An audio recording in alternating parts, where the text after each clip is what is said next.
good to go. All right, thank you.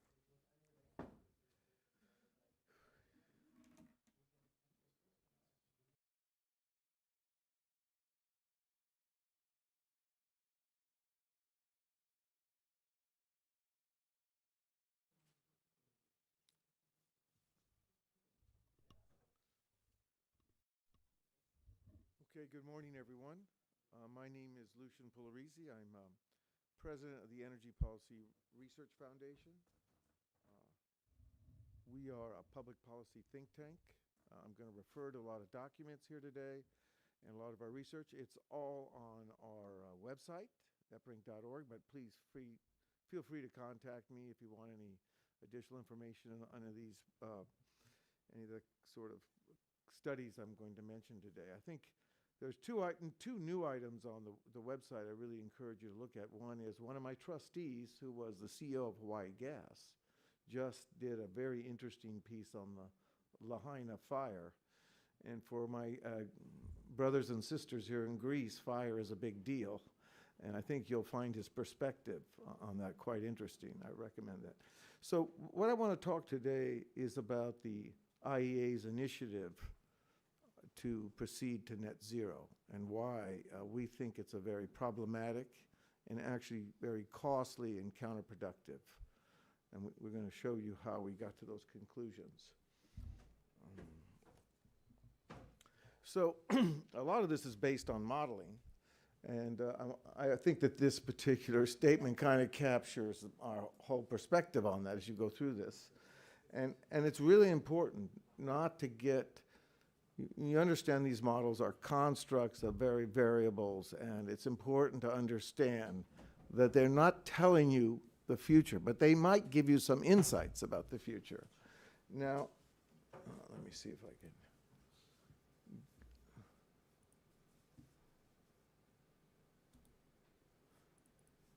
Okay. I need to minimize this, which I can't. Can you, let me see, my colleague here can get me to, okay, here we go. Here we go. What I want to do is, one of the problems we have with policymakers is they don't really have a good sense of the scale. I'm going to back this up a little bit. Okay, so one of the things is we need to kind of look at what's happening. This shows you a kind of a way to visualize data on power plants around the world. And the red is coal and the dark blue is gas. And you can see here, Europe has a lot of coal, but has a lot of gas. Africa, a major development in the next 20 years, is pretty empty. And as we move around the world, you can see here India. India has a lot of solar, a lot, but it also has a lot of coal. And then you take a look at China. Of course, that large one is the Three Gorges project. And what this shows you, right, this, when you take these numbers, we testify before Congress a lot. When you take these numbers and you present them for Congress, they don't mean anything. But when they see this, they get a better grasp. They say, well, this is a difficult problem.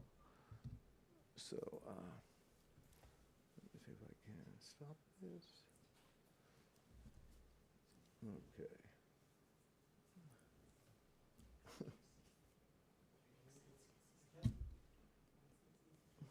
Okay. Yeah, help me out here. Okay, let's go back. Yeah. How do I, let's see. Great. So one of the things I'd like to start with is, and you can see that we have a very large paper, but it has a small executive summary. You can get it on the website. But one of the things, when you look at the IEA net zero analysis, you have to sort of say, what does the base case look like? And one of the things you need to sort of come to terms with is that even in the base case, there's enormous uncertainty.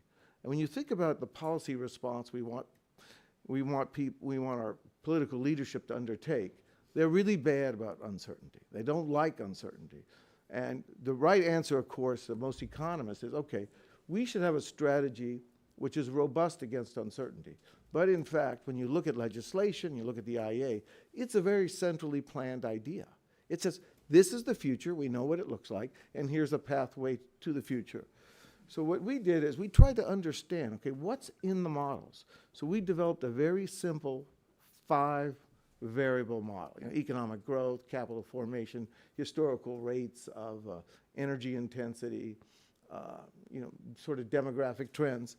And when we did that, our business as usual came in very close to the IEA stated policies, a little bit less than the Institute for Energy Economics Japan. And we used this to start our work on this project. Is this demand? This is actually a total primary energy demand, yes. Okay, I'm going to pass this. Now, the other interesting thing is, okay, why don't we take a retrospective and see? Because right now, we have a lot of forecasts about the future. Now, this shows you a series of forecasts by the Energy Information Administration in the US. And the Energy Information Administration is not any worse or better. They're actually pretty good modelers. But this shows you start here at the bottom, if you look at the horizontal axis, IEO 96, 97. It shows you the forecast that IEA made every year on actual demand in 2015 in China for both liquids, petroleum, and for gas. And the takeaway from this is they consistently underestimated total Chinese demand. Now, actually, if you go through all the IEA forecasts country by country, the errors are kind of normally distributed. You can see that they overestimated Japanese demand. But this is a major demand center in the world, China. Yet we had a lot of difficulty in looking in the future and understanding, well, how much oil and gas demand will China require? And the lesson from that is it's hard. It's very difficult to project and understand future demand. The other question is we've had a long experience in the United States for thinking about renewables, and we have very ambitious plans. But our experience with these plans they are not met. Now, many people probably don't know this.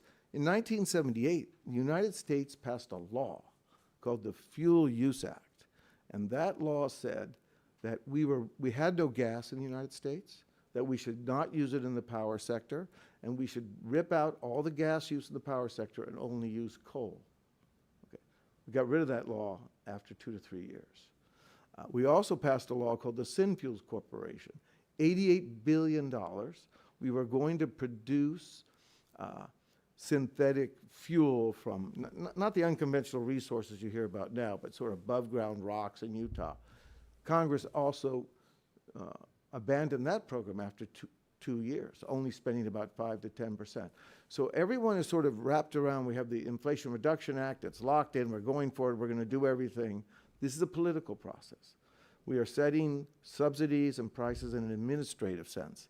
These are not market forces yet. Now, I personally like electric vehicles. I don't like the way we are subsidizing them in the US. I think it's a very regressive policy. It takes money from poor people and gives it to rich people so they can buy an electric vehicle. But one of the interesting things about EVs is that it is a technology-obsessed view of how to deal with climate, how to deal with carbon. It is not a systems-based. I can tell you, I can leap to the end of this whole presentation and tell you, if I brought a bunch of engineers from Mars and said I sent them to a room and they were not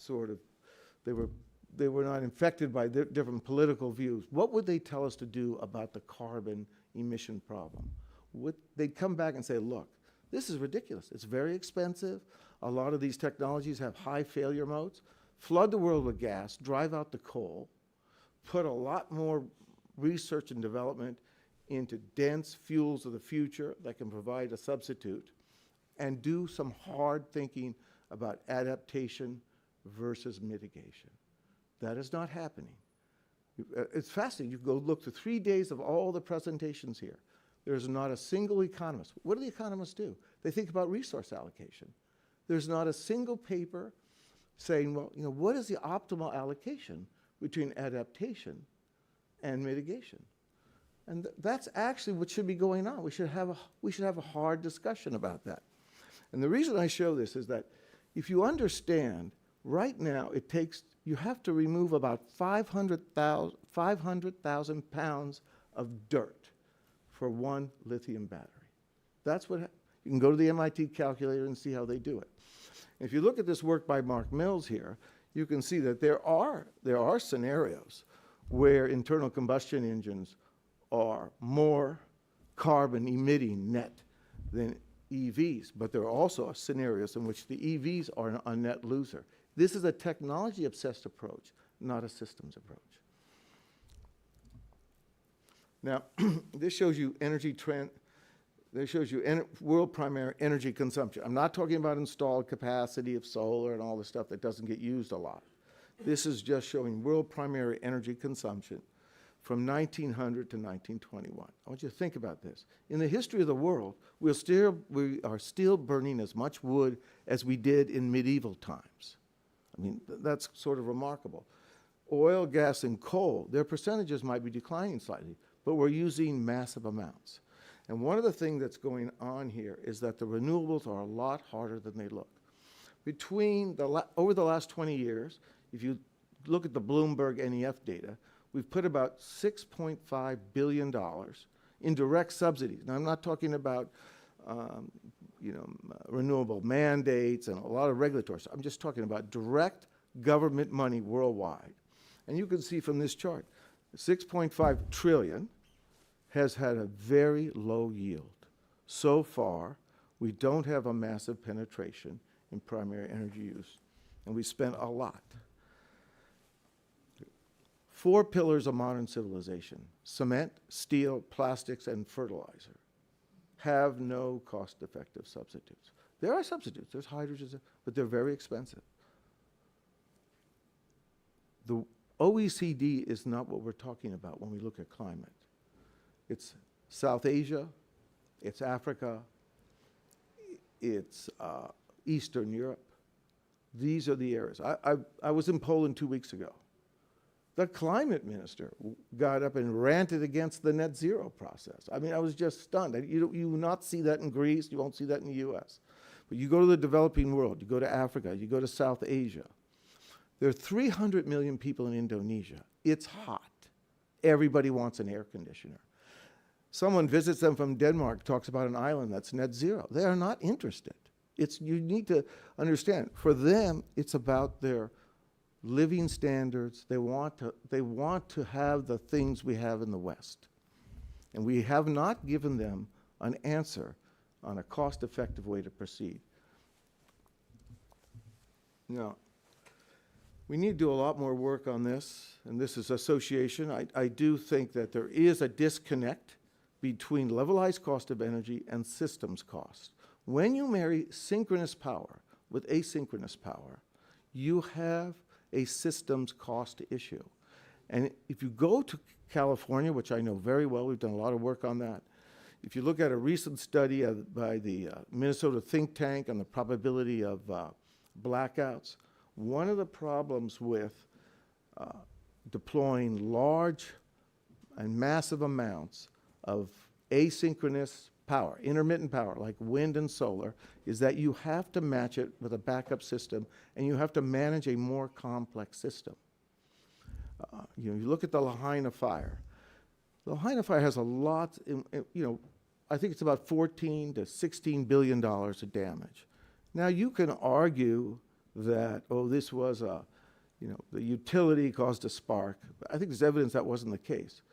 But I do think you can make a case that if you're managing large utility systems and you're saying all you care about is renewable power, and you want to mask the costs because it requires a lot of land, or you're unwilling to tell your ratepayers, look, if we do this, we have to spend a lot of money on land management. We're going to have to get these non-indigenous grasses, which have created all this fire risk.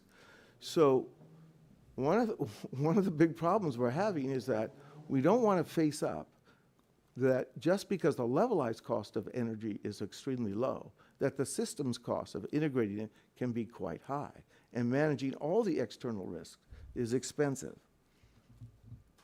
Now, this shows you where much of the world wants to be. If you look at this chart, in the lower left-hand corner, you can see Nigeria, India, China. All of these countries want to get to something called the Human Development Index. They want to get above that red line, where life becomes bearable, it becomes convenient. There's a degree of human progress across the board. In order for these places like India and China, Nigeria to move from where they are to where they want to be, they need lots of energy, huge volumes of dense energy. And they don't want to spend a lot of money for it. And this is the dilemma we have in the whole discussion of net zero. You know, I listened to this discussion yesterday where they talked about what we have to do in Greece and what we have to do in, you know, Great Britain. Who cares? This is the OECD. You are not a big player in this problem. You're an insignificant player. Between now, I'll show you a chart on this, between now and 2050, we are going to need, the world's going to need the equivalent of all the OECD energy we use today. And to do that, we're going to have massive investment. And even if the entire OECD goes to net zero tomorrow, its effect on total carbon loadings is quite small. I'll show you a chart on that. So this shows you, I'm going to skip over this. Now the other thing, within the IEA plan, they assume lots of things. And one of the things they assume is that we're going to have a miraculous breakthrough in energy efficiency and intensity.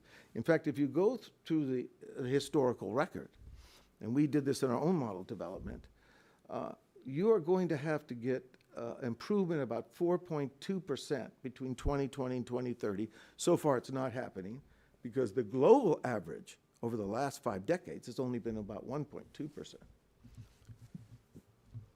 This just shows you all the, these slides will be available, but these show you all the, let me just get here. Okay. This also shows you how the non-OECD energy must grow to meet economic progress. And you can see here that Africa, the rest of Asia, the non-OECD, their GDP per capita and their primary energy consumption per capita are quite low. Economic growth means they're going to use more energy. So this is the chart. So if you look at these net zero goals and you discuss, are they ambition or are they really just delusion? And here you can see that between now, if you take the sort of stated energy policy, and I think we're going to look at the new IEA project. The new IEA estimates suggest that that number may come down a bit. It's not coming down a lot, but that's how much more energy we're going to have to get. Here's another thing. I talked about these 4 pillars of modern civilization. One is fertilizer. In the absence of fossil fuels, we only have about enough natural fertilizer, phosphate, to feed 3 billion people on a mixed plant-based diet. That means no lamb, no meat. Well, you really think that's going to happen? You really think it's a realistic view of the future? So you're going to need fossil fuels, a lot of them, just for fertilizer. This shows you, and I guess one of our big themes is, you have an OECD-centric view of this problem. Greece is going to go to net zero. Well, France is going to go to net zero. Who cares? It's almost irrelevant. If you don't solve the problem in South Asia, Africa, even the Middle East, China, India, you can see here, even if you go to net zero, total loadings of projected CO2 emissions. By the way, these aren't even our data. This isn't even our data. This is the IEA data. It's very reliable data. You can see here that even in 2050, total emissions are not going to be lower than what they are today, maybe about 10%. Okay. Now, what about oil and gas production? This shows you that between 2010 and 2019, additional production from the United States provided over 80% of world demand. In the absence of that production, world oil and gas prices and gasoline prices would be much higher. President Biden, his first day of office, canceled the Keystone oil pipeline, right? He thought somehow he was helping the Canadians reduce their oil production. But that's not how oil production works in North America. It's a highly integrated market. It's constantly solving transportation and processing economic problems. And all he did was make the North American production platform somewhat less efficient, because that crude oil is going to move by tanker. I mean, it's going to move by tanker car, by train. It's going to move, like a Soviet system. All these things are going to move around anyway. So once again, this idea in which politics, technology, and not a systems approach is doing a lot of damage to our economic growth and to our energy security. By the way, 1 minute, I'm going to just finish with a couple of slides. If you look at the last, maybe 10 years in the U.S., 1919 to 2019, 20 years, the U.S. made a massive reduction in CO2 emissions. But how do we do that? We didn't do that through wind and solar. That's entirely the massive expansion of natural gas in the United States, which drove out the coal.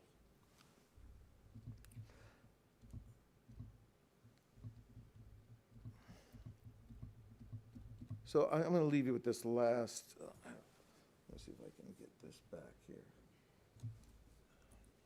Okay. So what is the implications of a sort of the whole strategy we're undertaking right now? And I believe what that means is that, so we have a strategy to try to stop, you could hear it today in this conference yesterday. We want to halt oil and gas development. We want to sort of deploy these new technologies. But what that means for the OECD is probably less energy security, less economic growth, declining national wealth, and higher oil and gas prices. So what I'm sort of main conclusion is we should rethink our entire approach to this, particularly the way we're headed to net zero. It is not a rational way to deal with a very complex problem, and I'll leave it there.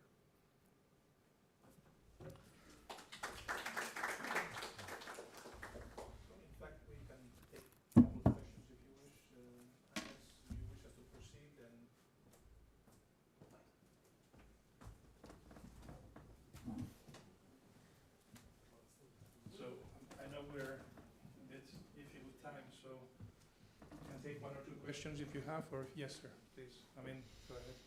So, thank you for the presentation. Because I don't like to need the microphone. Thanks for the presentation.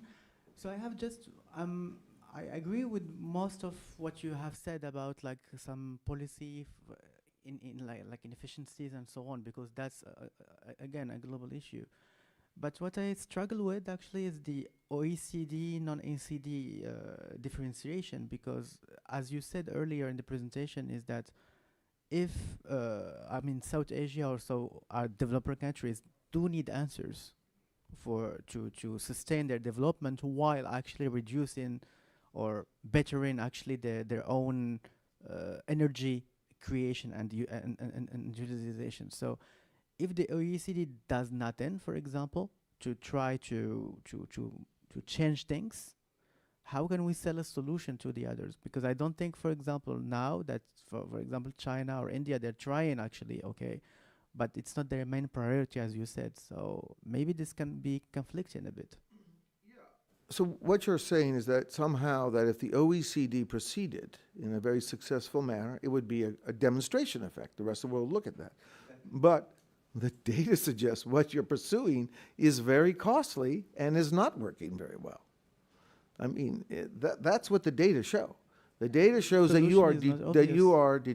you are harming the economic growth and the welfare of the OECD population. Now, where that will, when there'll be a rebellion of the voters and the politicians will have to do something else, I don't know. But I'm saying the demonstration effect to date, because we have an 8-year project with the Institute of Energy Economics Japan. I've been all through South Asia. There's nobody in South Asia. I know the big leaders say all this stuff because John Kerry visits them. You go down and talk to a utility manager or a major, regional official. He says, Lou, we're not doing that. I'll be like thrown out. You know, they'll come and burn our, you know, they'll burn the building down if we spike, you know, power prices. So I sort of challenge your view that, I understand what you're saying, but once again, I think we need a better solutions before you're going to get the developing world to draw on to some of these strategies. For sure. I mean, Yeah. there is no real solution for now, but I'm just saying maybe like if we set the course, maybe we can find something and then we can. So I would suggest you need to do more R&D and less. No, I'm just Yeah, asking yeah, the yeah. question out of curiosity. Thanks. And yes, one more quick question, and then. Thank you. I have two small questions. Sure. So you talked about lithium and that it takes a lot of energy to make that. It's more than lithium alone, of course, as you Right, probably right. know, so the critical materials. But then if you look to China, in fact, also from an economic point of view, they are investing in that. They take all ownership of all these resources. So probably there's an additional problem to what you say, that we will be again dependent on those, geopolitically speaking. That's my first question.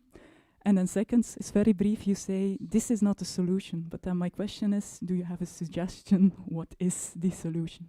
Right, okay, so these are very good questions. So if you look at our net zero paper, there is a long discussion on critical materials, and the Chinese dominate not just the ore, but the processing.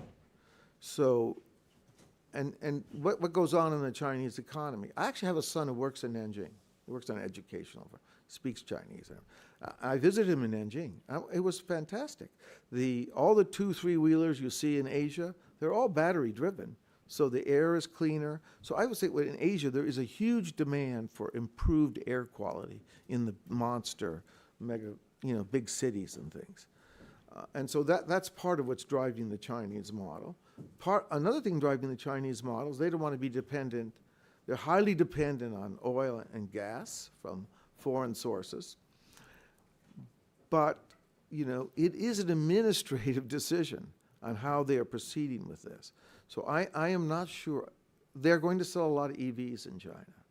And they're going to, but with that, it's not clear to me that strategy is resulting in massive reductions in CO2 because of all the energy required to build an EV. We know from the Volkswagen data that you have to drive an EV about 70, 80,000 kilometers before it breaks even. But we don't really have very good data on how much energy it goes into the EV. We suspect, if you look at the Marx Mills data, we suggest it's much higher. So then the final question is what we should do. And I really think someone needs to start thinking very hard about a mix between adaptation and mitigation. Think about Hawaii for a second. I spent a lot of time in Hawaii. Hawaii will have no effect on world emissions. That's a small island. It's not going to have any effect. Why would they put all their resources into mitigation and nothing into adaptation? If you were a planner in Hawaii, you'd say, look, let's improve the boardwalk, maybe improve seawalls. Let's think about how we develop our power so that we're not at risk for a fire. Let's put more money on sort of improving and developing our infrastructure. Let's think like the Dutch. They've lived underwater for 300 years. And I'm just saying that this is not a rational way for a policymaker to proceed. Thank you very much. Finito? For interesting questions, but I'm afraid the time is chasing us. Yeah, So yeah. we're going to move to the next presentation by Khaled Gezmi, who's going to replace me as a chair as well, because I can only stay for another 20 minutes. Khaled, given that it's your paper and my paper, 15 minutes max.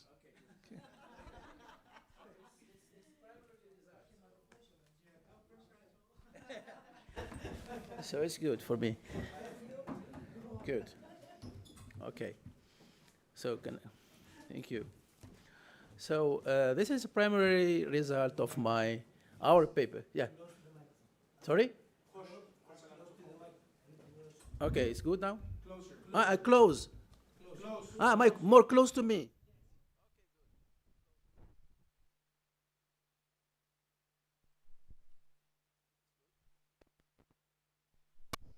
Should I press the... No, it's good.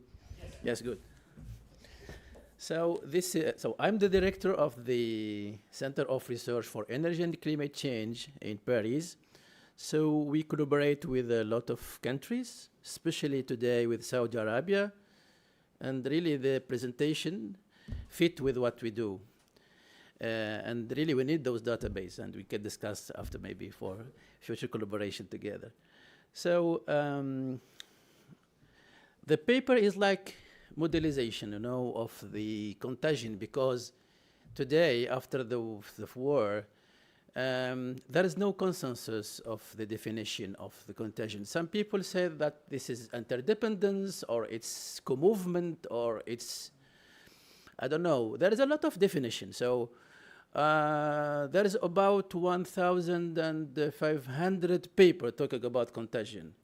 So, and today, really, there is no consensus of this definition. That's why we explore the idea of to define what is the contagion, especially in commodities markets. Also, the question of finalization. Many people talk about finalization. What is finalization? Finalization is that the price of any asset in financial market is affected by what happened in commodities markets. So this is also contagion. So as I told you, the definition is really, really hard to understand, you know. So that's why we want to see what is the difference between interdependence and contagion. So we focus also the oil in the oil prices. Why? Oil is the driver of many economies, also oil exporting country and oil exporting countries. And oil price fluctuation may spread of the other sector in the economy via the contagion effect. And we see that with from the subprime prices until the COVID also first wave, second and third one. So the notion of risk is really complicated today. So if I'm a trader, I have different notion of risk. If I'm economist, also I can give you another definition of the risk. If I'm so policymakers, I can also give you another definition. So the most important idea is to see the sensitivity of the oil, also gas, because you know there is causality between oil and gas. And okay, we know that oil affects gas, but not the opposite. Also the exposure of importing and exporting country to change in the trade balance and oil security of supply, especially in the Middle East, okay? And also it's true for the other countries. And also the notion of correlation between oil prices and stock market. And we come back here to the definition of finalization, the link between commodities markets and stock markets. We talk also about globalization. So in globalization, we have segmented markets and also integrated markets. Some countries are regionally integrated, like Asian countries, okay?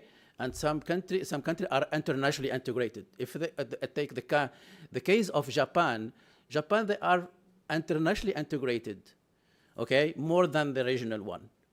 China also, but it depends on the period, okay?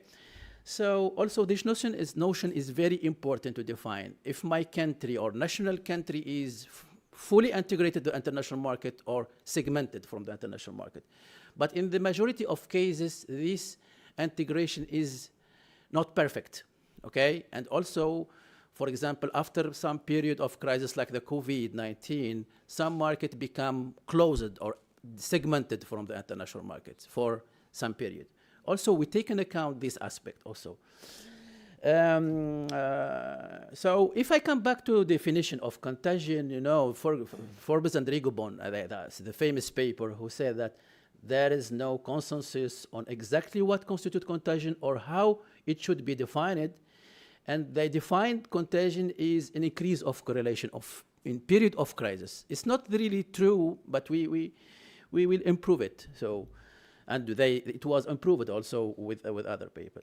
So the gap of our paper is to see the co-movement explained by the common sources of risk, also the channel of transmission of shocks, because okay, I can identify any shocks, but I can't know how these shocks come to my markets through banking system, through the trade, or through any other sector. So also the dimension of correlation depend on other factors, national factor, regional factor, and macroeconomic or international factors. So also the contagion is not only correlation, it is unexpected also things, you know. And contagion is the residual part of any estimation. That's the first idea, okay? So the model have two sides, benefit also with the side that avoid the problem with the biocorrelation, as mentioned by Forbes and Rigobon, and also provide us this dynamic of interaction between all those variables, national variables, regional variables, and international ones. This is the model. It's really simple. We have the expected return of any market, okay, depend on the beta. You know, the beta is the sensitivity to any other markets, okay, with the residual part of the model. To be more, let's say, more simple. I try to reduce the modelization. So we have two kind of impact. We have direct impact, for example, if the US market, okay, something happened in US market, the contagion can be seen in any other markets, okay? This is direct effect. Like we can measure the direct effect by the sensitivity, the famous beta, okay? And there is also the indirect effect. So we can move from the US to market E via the oil prices and also regional market. And inside the regional market, we can also find the national markets. So to see the interaction between all the markets, you have all those movement from the US to the market, from oil prices to any markets, also from the US to any regional market to market E. So this is a kind of modelization taking into account this dynamic of movement between market. Okay, so also we consider, let's say, OECD countries divided by some, let's say, we consider some region like North America, European Monetary Union, non-European Monetary Union, Asia Pacific, and other countries, okay, to see how those regions react differently with shocks. So for the result of the sensitivity to global, regional, and oil factors, we see here that the oil region are sensitive to the oil price fluctuation if you are oil exporting or importing country. And the beta with respect to the US as considered proxy of international markets are positive and very high. Also, we see some also macroeconomic announcements, some speech, okay, for some policymakers, and the same things. For any speech, react positively with the commodities markets. We look also to the variance. It's not the variance that you know, but this is a share of the variance, you know. And how to calculate this variance is like this. It's considering the sensitivity, also the risk, and the covariance of between variables. It's a mix of co-movement and interaction of the variables. And this result show that if volatility in one country is increase, even the transmission mechanism between the two countries is constant. A larger share of the return in the second country will be driven by the larger idiosyncratic shocks in the first country. That's mean we can identify if the market can move together in some period of crisis or not. And I can identify if the notion of segmentation and integration, you know, because the integration of market is very dynamic through the time, depending on national variable and international variable also. So this, as I said in the beginning, this is a primary result of the papers. So we look also to the volatility. So that's mean if the oil prices, okay, we know that oil prices is the driver of the economy and the driver of commodities markets, but also other commodities sometimes affect the oil prices. Why? Because,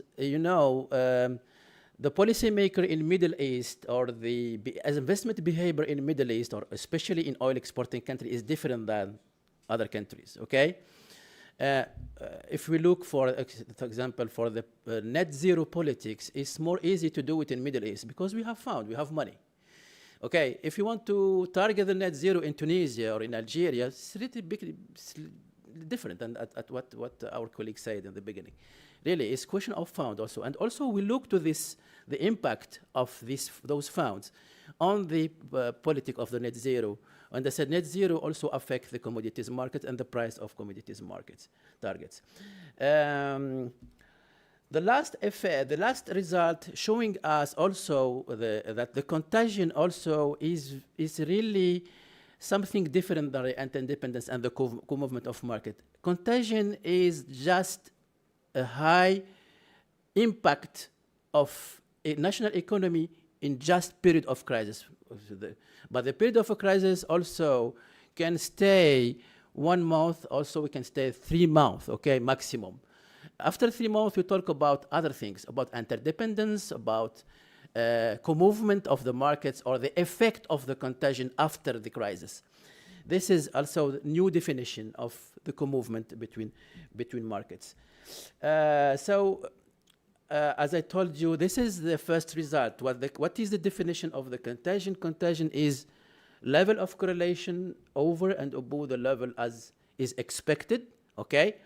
And also, what is not expected is interdependence, okay?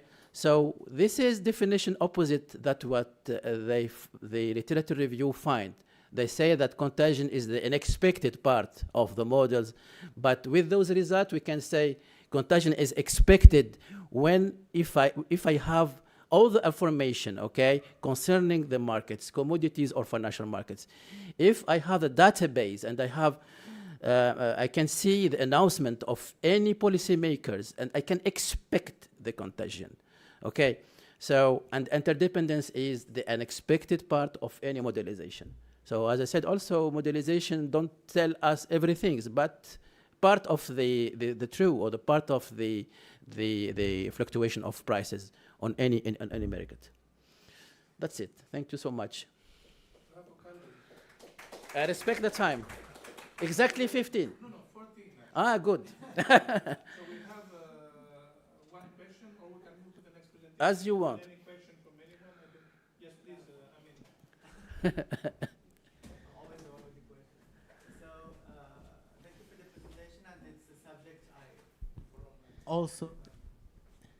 It's a subject also I studied during my PhD thesis, so financialization of commodities, so I touched on that too.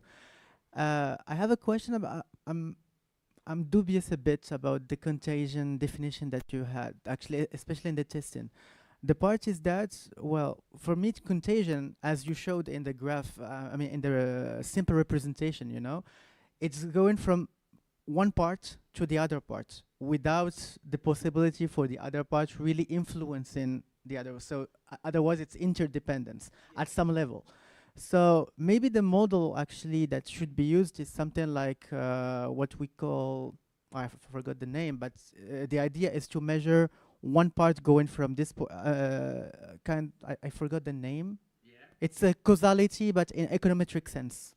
I think those are the best models to capture that, because now, if that was employed, it will say, okay, now we can certainly say this is going from this part to this part, somewhat.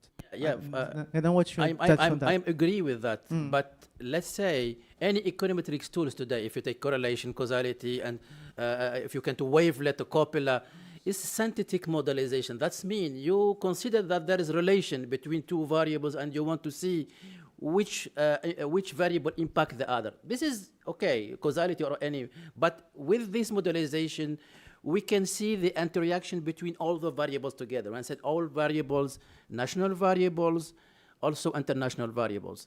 We can also consider, as you told you, the macroeconomic announcement or of any particularity of any economies. This is less the advantage of the, this is like a KPM model, you know.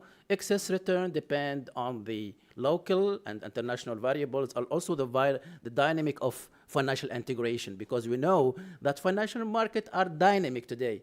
So we can be very close together today, and we can see that tomorrow the price of commodities or assets are down. So, and we can talk about segmentation for 1 hour on for one. If we talk I'm about okay with the intraday variables journals. chosen. I mean, the variables that you have chosen for me, like it's okay. But maybe the type of modelization. So, you yeah, know, it yes, we can- will see that with the because we're still running other Yeah, of results. course, So yeah. we will see if really There is a we have difference coherence between between the models, yeah. robustness tests and what we Okay. find today. So of course we can come back to causality if yes, If needs if be. the result needs, yes. Okay, I'm sure Amin has some good ideas that you can Yeah, of course. Thank you, Amin. And now we pass to the next paper, Dimensions in Energy Transition. Very interesting work that's presented by Maria Spiraki, Europarlament member and Prism Sorbonne. It's great that Maria, in the interest of time, will try to keep it shorter. I thank you. And I didn't put pressure, okay? She felt the pressure from...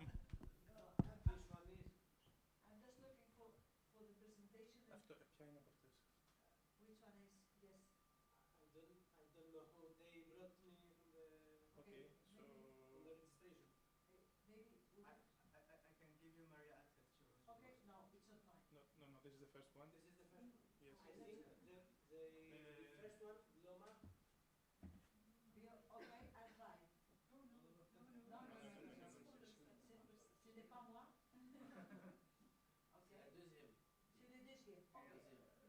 Όχι, φαίνεται ακόμα στο δεύτερο. Το μόνο που μένει το δεύτερο, Γιούρκα, αλλά δεν νομίζω. No. So, what think the presentation is not there. Okay, so the presentation is not here. Do you have it in a memory stick because I can plug it in? Or if you don't? I have it in my email, so.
Well, we can start, and thank you very much once again for your understanding.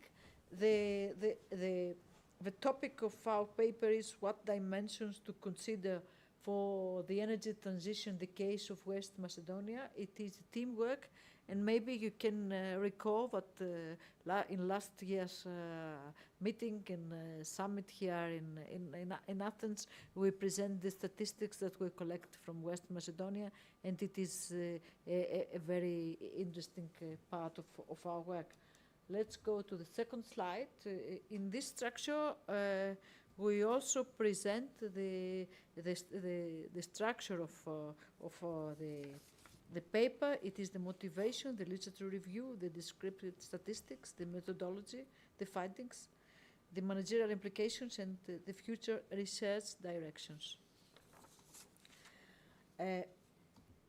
When it comes to the definition of the energy transition, I would like to present you the very last and the very updated definition. The energy transition is a continuing process requiring long-term energy strategies and planning with a country-tailored focus on applying appropriate energy technologies to reach net zero emissions. We know that a net zero emissions pathway will be more successful if trade-off in energy supply and demand are acknowledged and mitigated. This means an integrated, people-centered approach in which all available energy technologies play their important role in transforming local and national energy system. And as I have already said, it is an updated definition coming from UNDP by 2023. Going to the dimensions, I would like just to give you the dimensions embedded in the energy transition process, underlying that we are looking for the dimensions that they are the most influential, and not all of them, the most influential. And allow me just to recall that it is the economy, the finance, the technology and the innovation, the governance, the social protection, and also gender equality. Some of them are here, and we are looking for dimensions, the most influential. We are going to the motivations, sorry, no? It's not working now. Sorry for this, but I'm trying to go on, and I'm not so lucky. Okay. Finally it works. Finally it works. It is the motivation, which is now we are having the political framework associated with the transition. I will be very brief in this slide, because we have market mechanisms, we have target and regulation, and we have also support measures in order to achieve the energy transition. As you can see, it is fully updated in terms of the European legislation, which is now adapted, and in some cases is not adapted by the member state yet. And we are going to the motivations that they are also many dimensions, but they are also associated with the energy transition. I would like just to present you some indicative papers that they are related to our topic, which is, of course, are focusing on different dimensions, which is technology, social justice, economic development, technology and political perspectives, and also geopolitics. We are working on the case what dimensions are the most influential, as I have already explained to you, and this is the main question that we are trying to address. First of all, we are collected data. We collect data, sorry for this. We collect data from West Macedonia's population questionnaire. Why West Macedonia? Because it is the biggest region in Greece which is under energy transition, and it is a whole region. We reached 845 respondents. The questionnaire included 59 closed questions divided into 6 sections, which is energy transition, social and work aspects, the role of the states, renewable, demographic and residency data. And also the methods we used is principal component analysis with a Varamax rotation adjustment, and verification is performed with Cronbach's alpha. And sorry, we'll go on. Yes. And we identified statistically 7 dimensions. Sorry for insisting. We are trying to reach the most influential dimensions. And in this case, we reach on 5 dimensions, which is economic dimension, with economic impact, investment, and partnership, which is related to financial dimension, populant capture technologies, which is fully aligned to technological dimension, emission reduction of pollutants, which is related to ecological dimension, energy planning satisfaction, which is related to governance dimension as well, and energy transition policies, which is related to policy dimension. Each dimension has a different impact on the energy transition. We done a work concerning, once again, literature review when it comes to this issue, and to the best of our knowledge, there are few articles that they are tackling the issue of the important dimensions surrounding the energy transition. So you can see indicative papers that they are related to our topic. And we are now going to the descriptive statistics. I think it is the most important part of our paper. We have to, as we can see, the population under scrutiny has no dominance in terms of sex. The population is mostly over 40 years old. Most of the population is married. We are discussing about families. Most of the population has either a high school education level or an undergraduate education level. So we have this kind of sample we reach upon. And now the methodology analysis we can see now. It is the principal component analysis. The main goal, as I have already said, is to find the minimal components to summarize our data while retaining most of the variance. And as you can see, there are the variance here, and our expertise here, our statistical expertise here, in case you have further question. I'm here is our statistical expert. But we will go on the methodology, which is also important for me, and I would like just to say that with this method is used along the PCA to improve the interpretability of the use of PCA components discovered, and our goal was to achieve a better separation of data inside of each category, which is the case for us. Going to the next slide, which is the compact alpha, as I have already said, will indicate the degree of consistency of each dimension. I would like just to ask for your attention to the very last paragraph of this slide, because it is important just to recall how we approach the issue of the consistency of the indicators. We will finally choose the dimensions that they are all equal or over 0.7, which is important in our analysis. We have, as you can see, the interpretation is that since we have an A which is bigger than 0.7, it indicates good internal consistency. Since it is in between 0.6 to 0.7, it is suggests moderate in the internal consistency, and since it's less than 0.6, so it is poor internal consistency, so we will not choose it.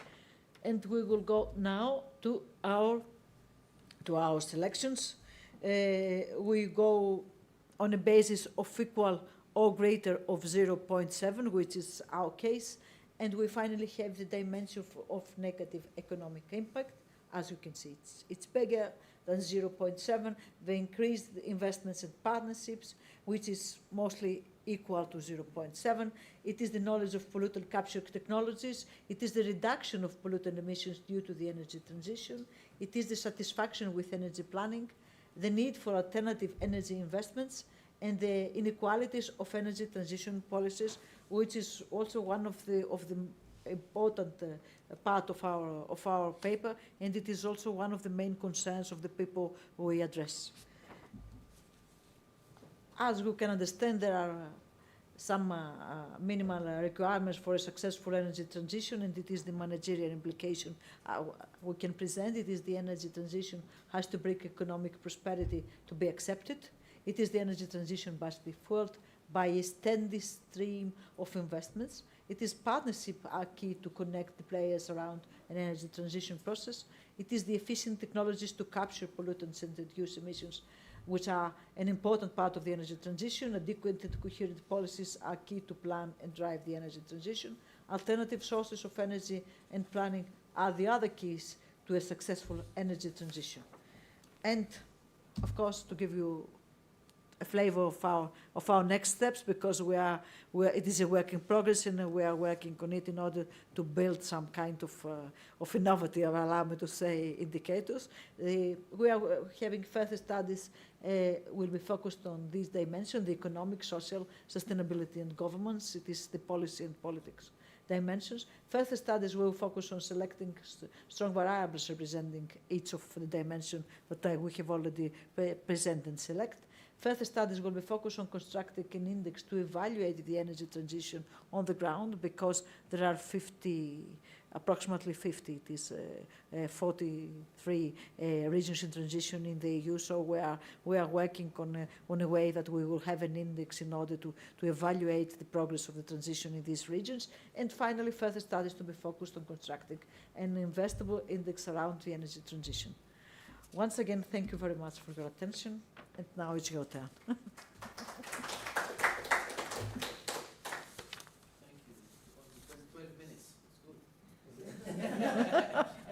I'm speaking 1 minute in the parliament. That's why. Thank you. Yes, please. Thank you for your presentation. It was very interesting. And actually, I come from the region of Macedonia. My home city is Kozani. And this is very interesting to see what are the important dimensions that you have statistically defined as the most important ones. I have seen in your last slide that you mentioned that for future studies the social aspect. But because I come from there, and I know that the region is in heavy energy transition, it used to be the heart of power production in Greece. This has been declining the last years, and we expect all power plants to cease operation in 2027, according to the plan, according to the original plan before the war at least. And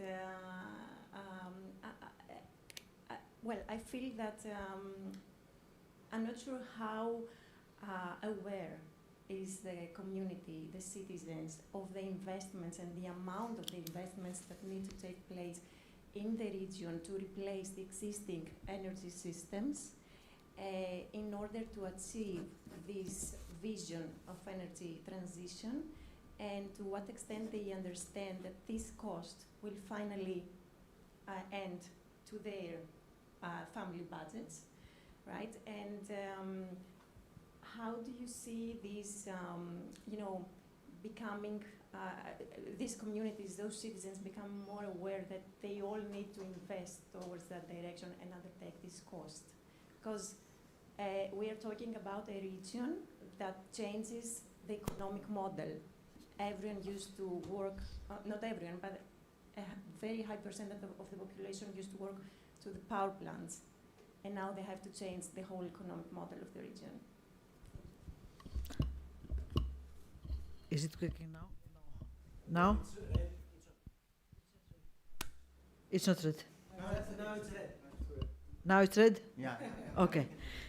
It does seem like very red. Well, let me thank you very much for your question, because it is important to have the whole picture, and that's why I think that the very first presentation was also very, very important, because it is important to take into account the wider picture, not something which is very specific. And in this regard, I would like just to give you the access to our very preliminary statistics that we have presented last year here in this house, and maybe we can forward it to you, the whole paper, in order to understand how we approach this issue. We have the questions which coming from the literature, of course, and we have a lot of answers concerning the level of awareness that you have already touched. The level of awareness is key, according to my opinion. It is one of the main social aspects. And in this regard, I think that we have to give important focus in terms of policies and politics. First, starting with giving to the people the awareness that they have an alternative opportunity in terms of reskilling, upskilling themselves. Second, to giving them the so-called the buffer zone of promoting the relevant European financial instruments, starting with Just Transition Fund and the loan mechanism, the Just Transition loan mechanism, which is also tailor-made for public investments, but also for private investments that they are serving public interest, and a lot of instruments. Are they enough? The answer is no. The answer is no, they are not enough. We need to take people on board in terms of transition, and that's why we are trying to have the dimensions that they are the most influential. And as you can see, the main question is what I'm going to do tomorrow with my job, with my family, with my income. This is the main case. That's why we are trying to identify first the most influential variables, the most influential dimensions. That's why we are working upon statistically and not politically. It's important to have.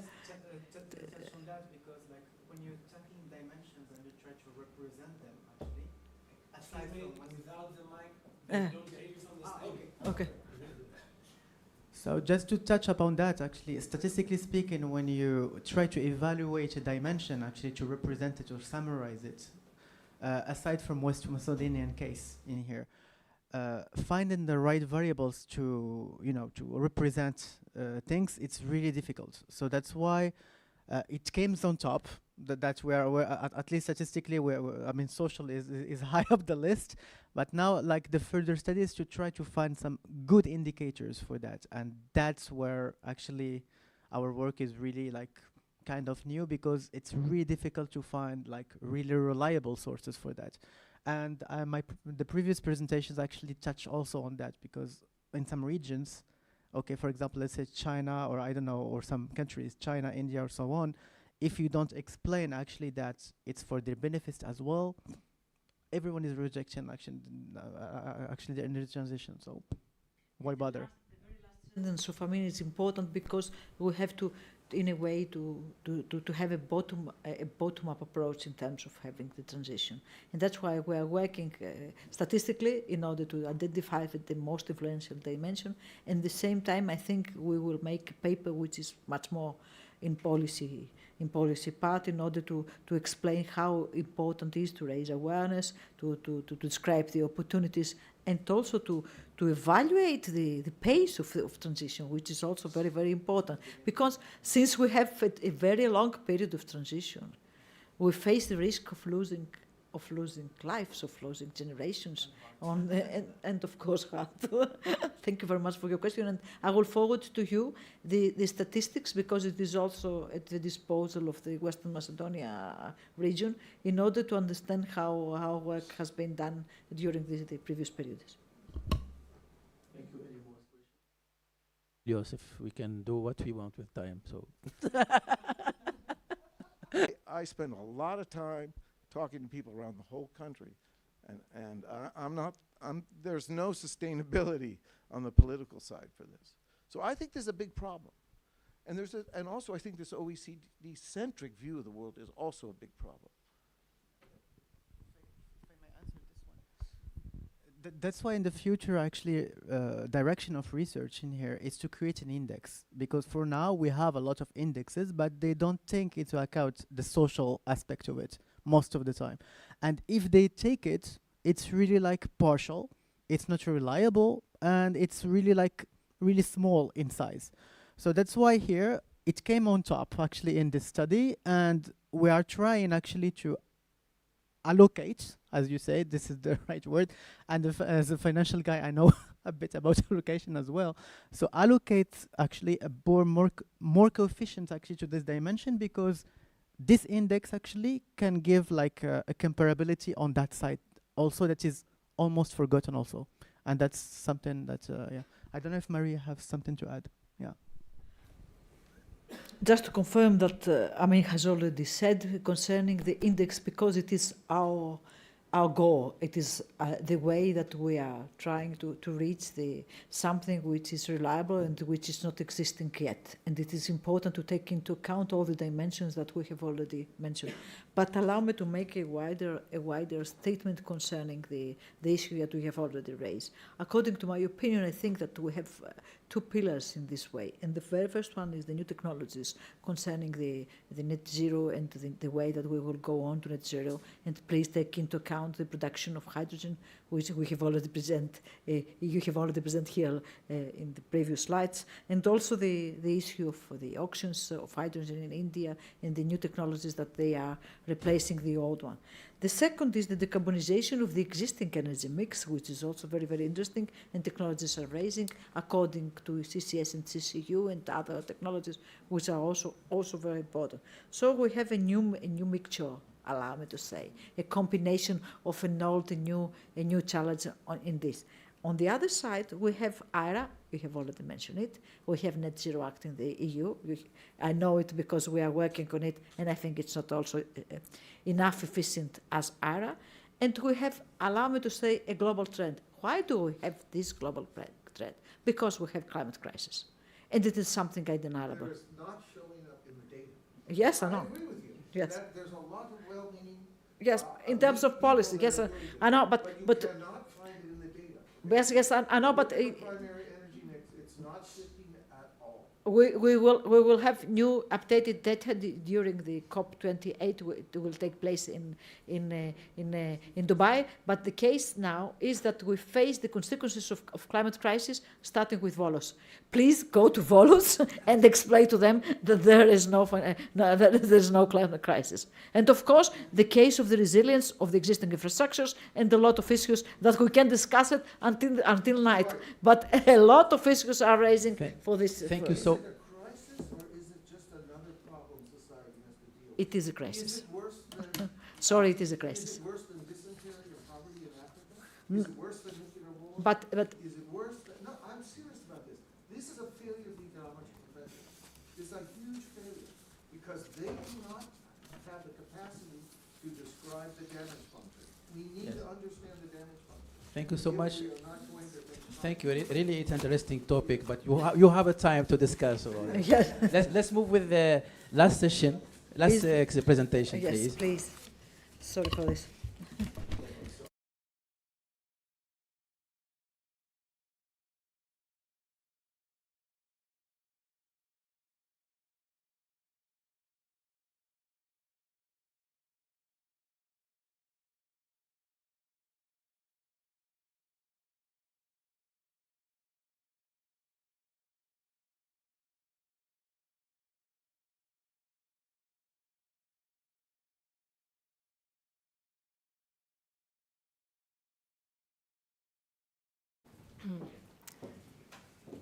So, is it good? Okay. Hi, everyone. My name is Paraskevi Gyurka, and I would like today to present to you one technology that we have been advancing at the Center of Research and Technology, ELAS, and at the Chemical Processes and Energy Resources Institute. And this is a work that has resulted from various international collaborations, and the current technology is being demonstrated in 4 lighthouse cities within the framework of Smart Cities projects.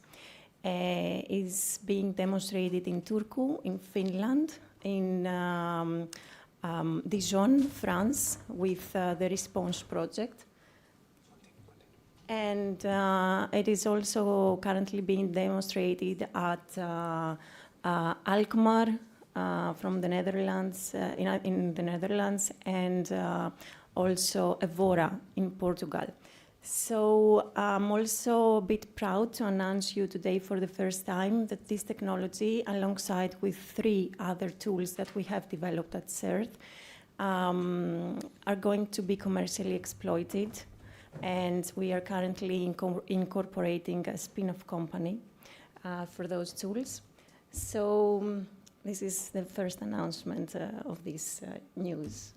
Let me take a step back and ask you if you all knew that 30% of the global final energy consumption is attributed to the building sector, and that 27% of the total energy sector emissions is also accounted to the building sector, and that 35% of the energy demand is still covered today by fossil fuels. This means that the building stock has a significant environmental impact and an ecological footprint, right, throughout the life cycle, from the point that we extract the materials to build those constructions, to the construction process, to the operation of the buildings, and finally to the disposal of the constructed materials. Now, there are a lot of global and EU initiatives. It's not mentioned here in this slide, everything, but I would like to start with the Sustainable Development Agenda, the 2030 Agenda that has been signed by the United Nations and member states, and at its heart it has 17 Sustainable Development Goals. One of it, goal number 11, is about making our cities and human settlements inclusive, safe, resilient, and sustainable.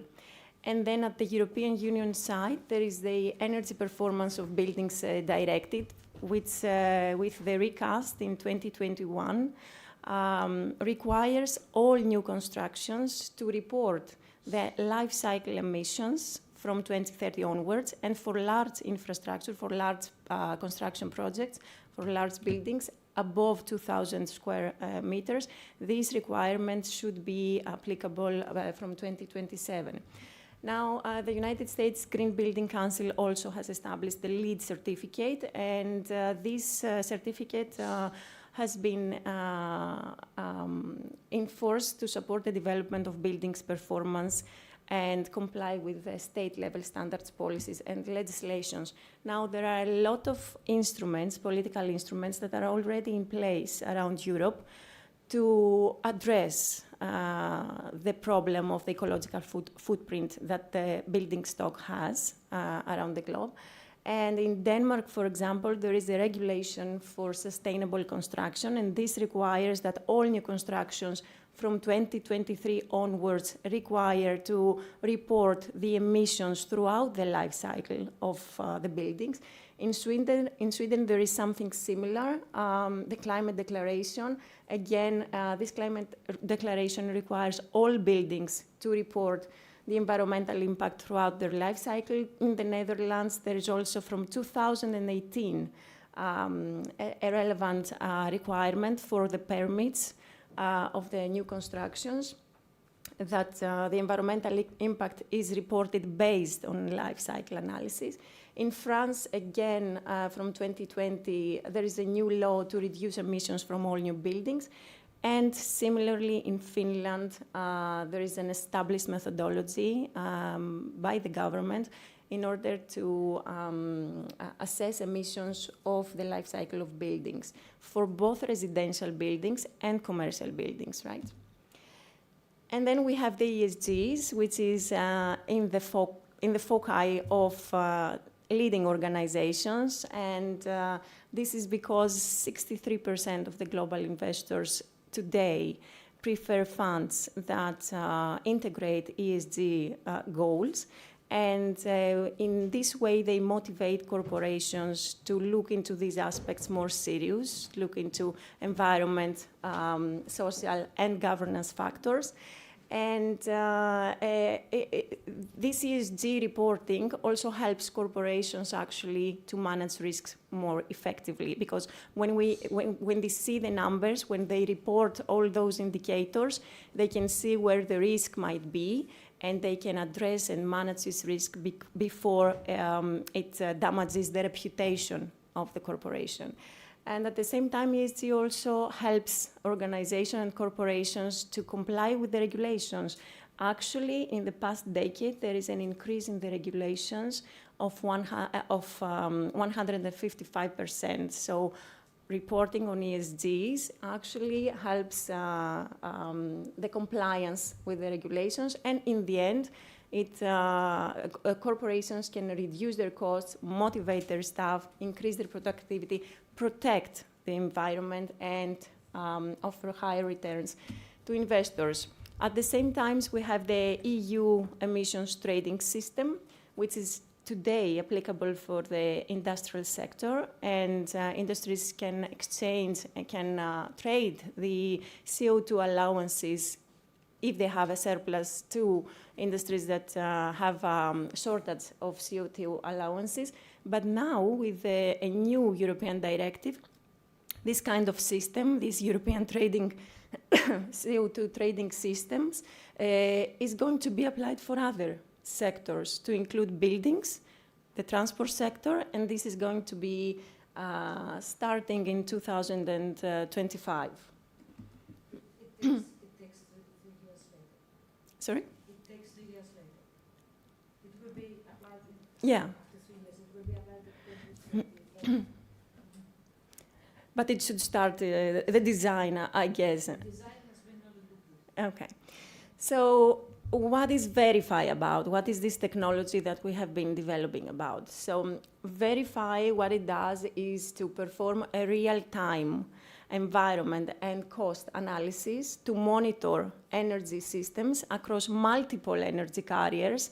So it monitors the environmental and cost indicators for heating, cooling, gas, electricity, hydrogen. So in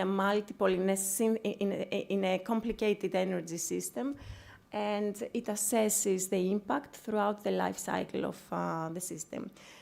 So what we are trying to do is to prioritize the environmental responsibility, but also take into account the occupant satisfaction, because that's why I'm mentioning to the real time, because we have seen, we know that there are a lot of software that are conducting LCA, LCC analysis, but this software can be connected to IoT sensorial equipment and can take into account real-time data, can manage real-time data to calculate the impact, the environmental impacts. And alongside with these basic modules, we also have designed an investment planning module, which helps in designing, in the design, in the sizing, and in the location of new energy assets. So it helps decision makers decide where do we need, what kind of technology we need, where do we need it, which location should we place it. Now, the mission is to accelerate the transition to sustainable energy future, and we would like to achieve this by an efficient and reliable operation of the energy systems that are going to be selected for the energy transition. And we want to do, Verify is focused in doing this from the initial planning of the energy system to be deployed to its ongoing optimization after it is being deployed. But upgrading the energy and thermal infrastructure is, of course, risky. This is one. And at the same time, requires a lot of technical expertise. And we have the communities, the citizens, the people that will have partly to pay for this energy transition. And they wonder if this energy performance of the upgrade, if the energy upgrade will increase the energy performance of the buildings, and if this energy performance will be increased, will it be for the whole life cycle of the building? Will it improve this upgrade the comfort of the building users? Does it worth the cost, the amount that we have to invest for upgrading the energy system? And what are the alternatives in the technologies? Which technology is more suitable? Now, with Verify, with this software application, we can identify the environmental and cost savings from energy system upgrades and any decarbonization measures, and we can quantify them. And we can enhance the brand value for competitive differentiation. This goes to corporations who would like to convince their audiences that they are environmentally friendly. Yeah, I'm there almost. And we can improve the design decisions because we can evaluate different technologies, and we can assess which technology is more appropriate in terms of environmental and costing impact. We can improve the energy system procurement decision. This is for decision makers because they need to decide which technology they should be investing on. And we can meet communication needs because Verify can quantify the impact, and this can be communicated to everyone, to the target audiences, to understand why it will be beneficial to them. It can help achieve compliance with the regulations at the national, at the local, national, or international level. And of course, it can help create better policies by assessing the different kinds of technologies that can be implemented at a building level or at a district level or a city level. Now, the services that we will be offering span from energy system design, carbon footprint and sustainability consulting, energy project feasibility study, and renewable energy resource assessment. And the tool is suitable for facility manager of large buildings, renewable energy developers, industries, energy planners and consultants, but also governments, regulatory bodies, and standardization bodies. These are some of the KPIs that the software produces: the hourly imports exports in kilowatt hours, the primary energy savings and CO2 savings, hourly indoor-outdoor temperature, total electrical production. I'm going to focus to the key advantages of Verify. It supports, as I said before, studies for building districts or islands. It is a single online tool that performs LCA, LCC, and it is connected. It can be connected to IoT sensorial equipment for handling real-time data. It has a data lake storage and energy investment planning module to help decision makers evaluate the different technologies and the environmental and costing impact. And it is interoperable with third-party applications, so it uses the widely used standard the SAREF ontology to link with a third-party software. It now links with the ETS, the existing ETS, and when the ETS 2 will be in force, it will be linked to that ETS in the future. The main results reported include environmental, economic, and costing indicators, and at the moment, the Verify is already equipped with data from technologies, both conventional and innovative, in its database. Now, how it works, it's a 4-step project creation process. We first set the electrical plan setup through the Verify user interface. Then we set up the thermal plan through the Verify user interface. And then we join the plan and we personalize the use case. And then time series of LCA and LCC are imported to conduct the analysis. In terms of the competition, as I mentioned before, there are various softwares. The truth is that to conduct an LCA and LCC, a lot of experience is required and a lot of technical expertise is required. However, we have designed this, this tool to be more easy to use, more user-friendly, but also to be a dynamic one to handle real-time data. These are some pricing tiers that we have developed, and this is our team of the new spin-off company. I think that I have been good in time, but if you have any questions, I would be glad to answer. Thank you. So any question, maybe one question to drink something to refresh ourselves. Yeah. Thank you. Thank you very much. My question, it is because maybe it needs some kind of clarification, is what is the innovative dimension of this application, meaning that it is something that it is collecting data, it is in a way combining them, and it is providing them to the system. Am I right?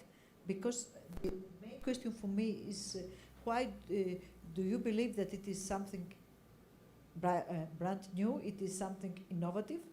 It could be also be useful instead of using the existing MRVs, monitor, reporting, and verification system we have in place. Thank you.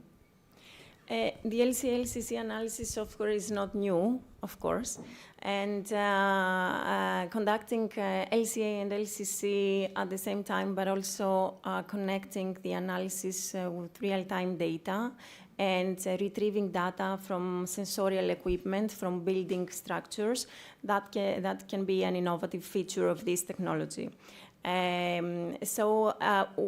do not, we try not to calculate the LCA-LCC, to conduct the LCA-LCC based only on design data from the manufacturers of the technologies, but also on real-time data, which is more a systemic approach, so how the system actually operates and works in real time. So this is maybe the dimension that we have to in a way put in wrong. Last question? Yes, just in regards to the databases and the data you have, the actual life cycle emissions and the emission factors, are these, when you said, when you produce, for example, cement, how do you produce cement that you use in building a building? Where do you find this data, and what databases are you using for this? We are using existing databases, and the tool is retrieving information from existing databases. So we're connected to existing databases.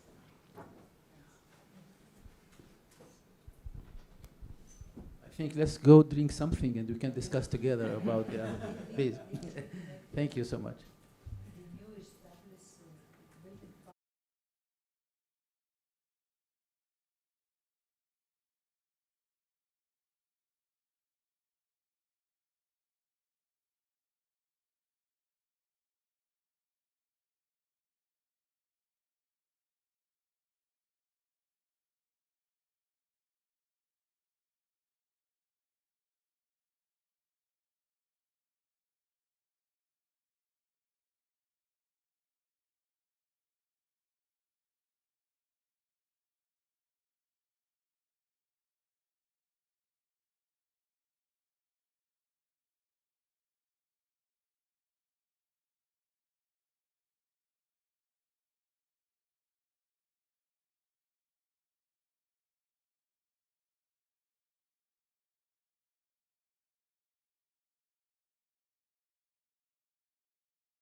Okay.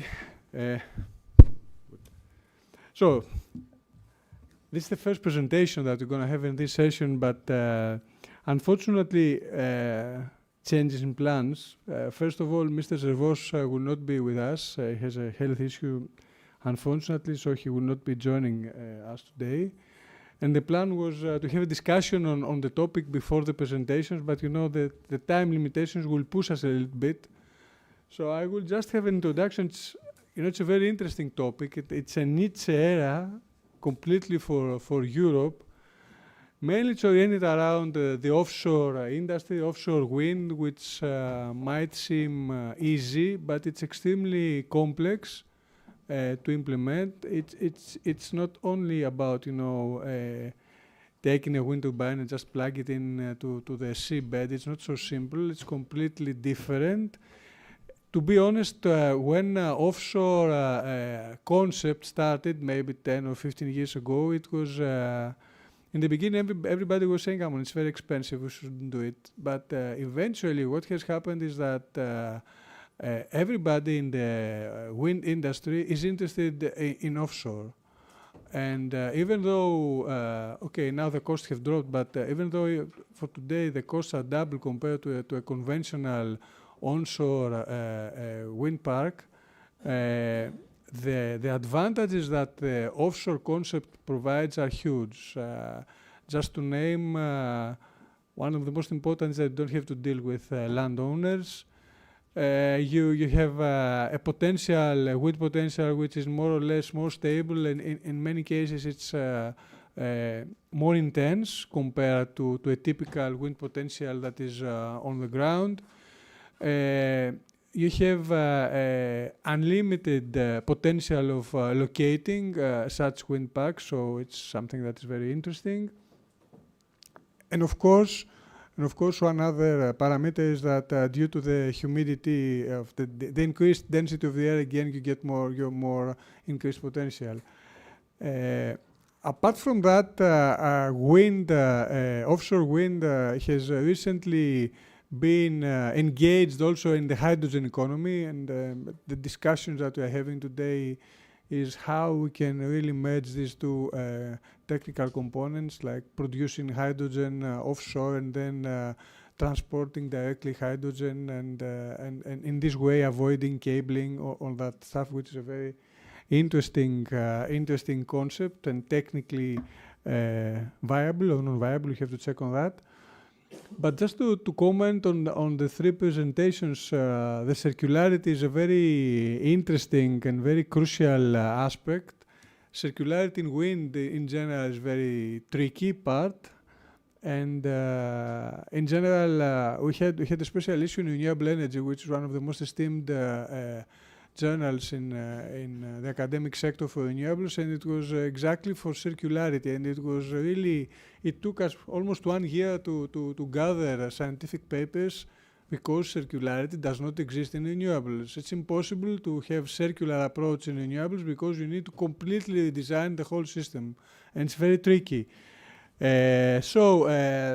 Okay, the rare earth supply chain, this is a huge discussion. This is a huge discussion in Europe, especially in Europe and the United States, because they are left quite behind China, and they really need to speed up to catch up the process. Some people say that we don't have rare earth minerals or lithium. This is a mistake. The quantities are huge even in Europe, but the problem is that we have not invested in the processes, in the mining processes, especially for lithium, which is critical, while on the other hand, the Chinese more than a decade ago have paid billions of dollars in modifying the time existing processes for refining, directly mining and refining lithium, which is a very tricky process. And of course, the third presentation is about the hydrogen nexus with offshore, which is a very interesting concept. So with that being said, I'd like to call on the floor our first presenter, Chris Blumart. Sorry if I miscorrectly said it. So the presentation is here. Thank you. Please try to be 15 minutes and then maybe have a couple of questions. Hi, is this okay? Yes. Okay, hi everyone, I'm Chris Blommaert. I'm Sustainability Officer at Parkwin. It's an offshore wind developer in Belgium. In this presentation, I will give you a brief introduction of CTO, that is Circular Transition in Offshore Wind. So I will give you the what, why, who, when, and then a short introduction, a deeper dive into the work packages, and then a final slide with an outlook for the next months. So first, CTO, what? Circular transition in offshore wind, but also including overall sustainable development approach. Circularity alone is focused on material and energy flows throughout the full life cycle, from design until decommissioning. And we should focus on minimal waste and maximum recycling rate from all the materials. It's a bit similar to the former cradle to cradle. Sustainability is more, you could say it's more a holistic view, including social, environment, and economical.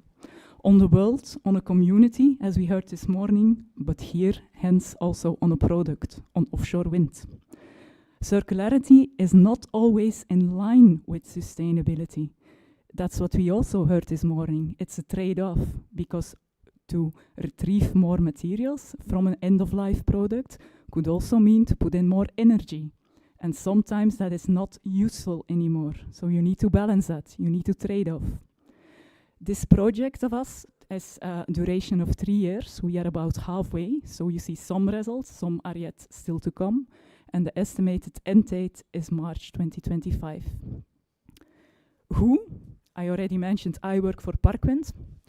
We are a wind farm owner, a company with 5 operational offshore wind farms. 4 in Belgium, 1 in Germany.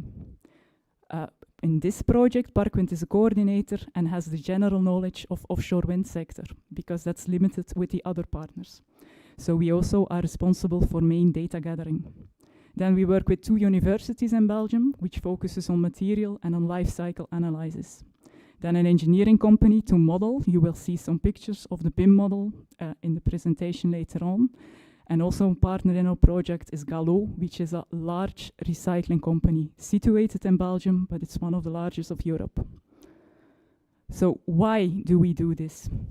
For us as a business, of course, the first point, it's also interesting for us for new wind farm tenders to win and to build new wind farms and to be a differentiator, to really be better, to be a sustainable company and to be better, a competition added value. However, the second point is general. Decommissioning of existing assets will come in Europe, in Belgium, but in Europe in 2030s, 2035. And at the moment, the industry is not yet ready to deal with such large volumes of materials. Also not with the deinstallation of those wind farms. Also, regulations are unclear. It's different in every country. So to what extent do we need to remove? Will the cables, for instance, be left in situ? It's a lot of copper, a lot of aluminium, or will they be removed? And that's not the only question. So regulation should be aligned and should be made more clear. Then the third one is maybe the most important one. It's already all over in all presentations here, but there's an overall resource pressure, not only in offshore wind, but so we need as much material as we can, and preferably to keep it within Europe. Because on every sector, there is an increasing demand on material and energy. Okay, let's then deep dive a bit more in the work packages. So this is the overview of the project. To fix stats, it's better you follow the horizontal line from work package 1, identification, to work package 4, which is a methodology, and then work package 5. So that horizontal line is in fact a baseline scenario.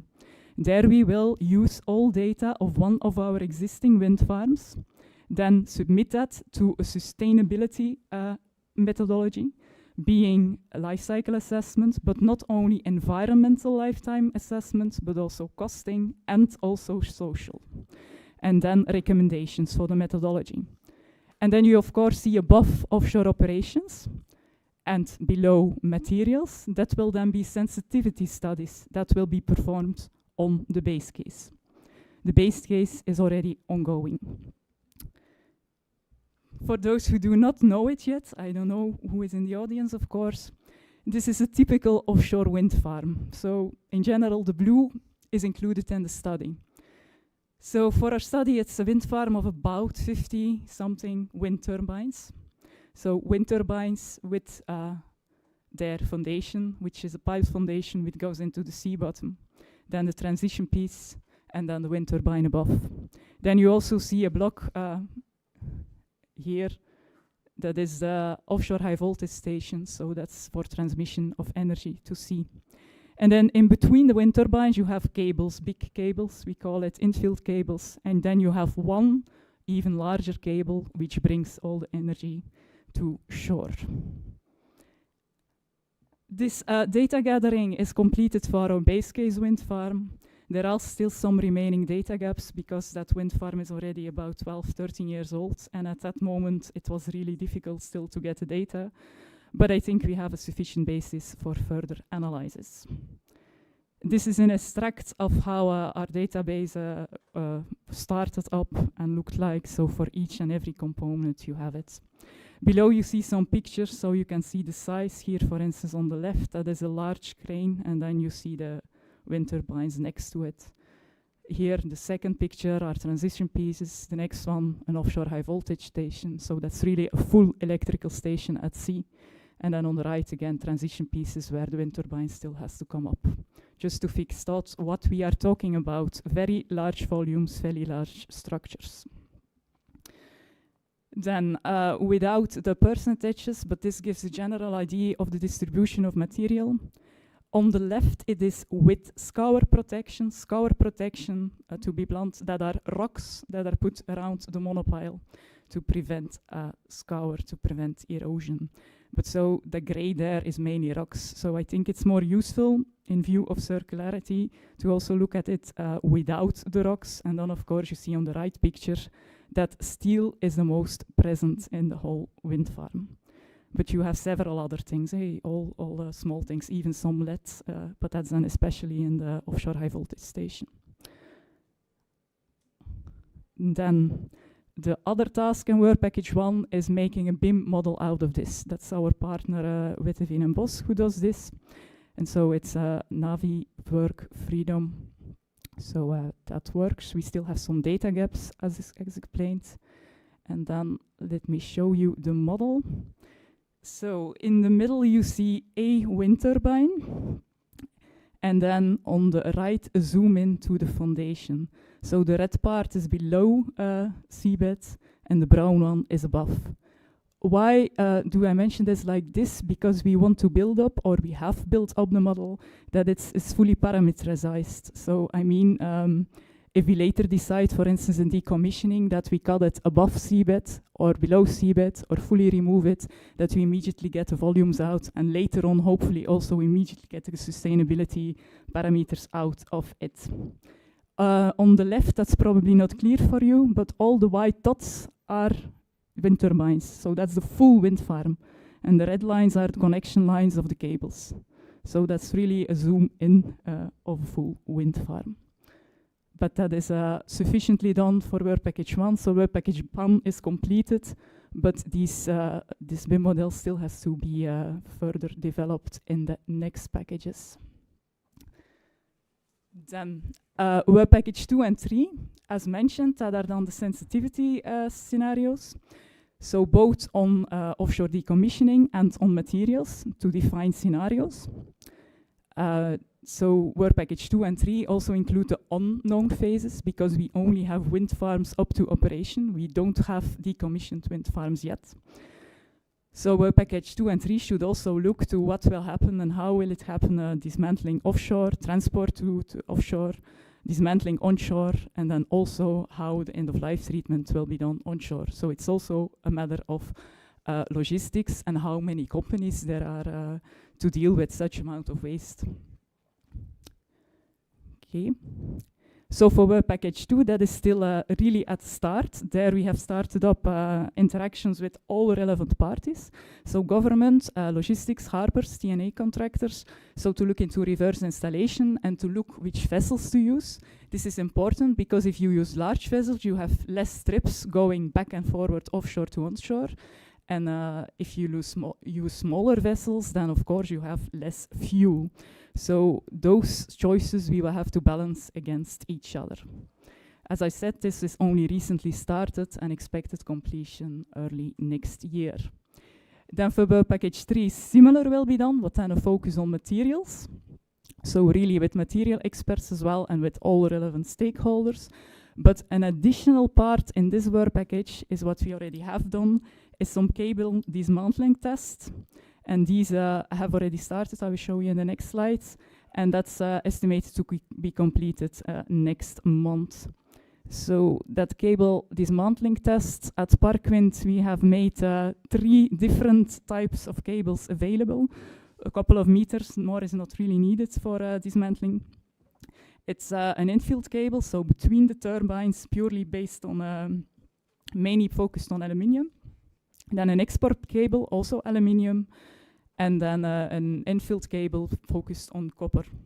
We chose these because they are all different and then they can be implemented later on in our sensitivity scenarios. So then we have some variations already. So here you see at Gallo one of the cables being dismantled. So you clearly see the 3 cores in the cable and then everything is removed. Some interesting result in there already at this point is that it seems that only 4-5% is really waste.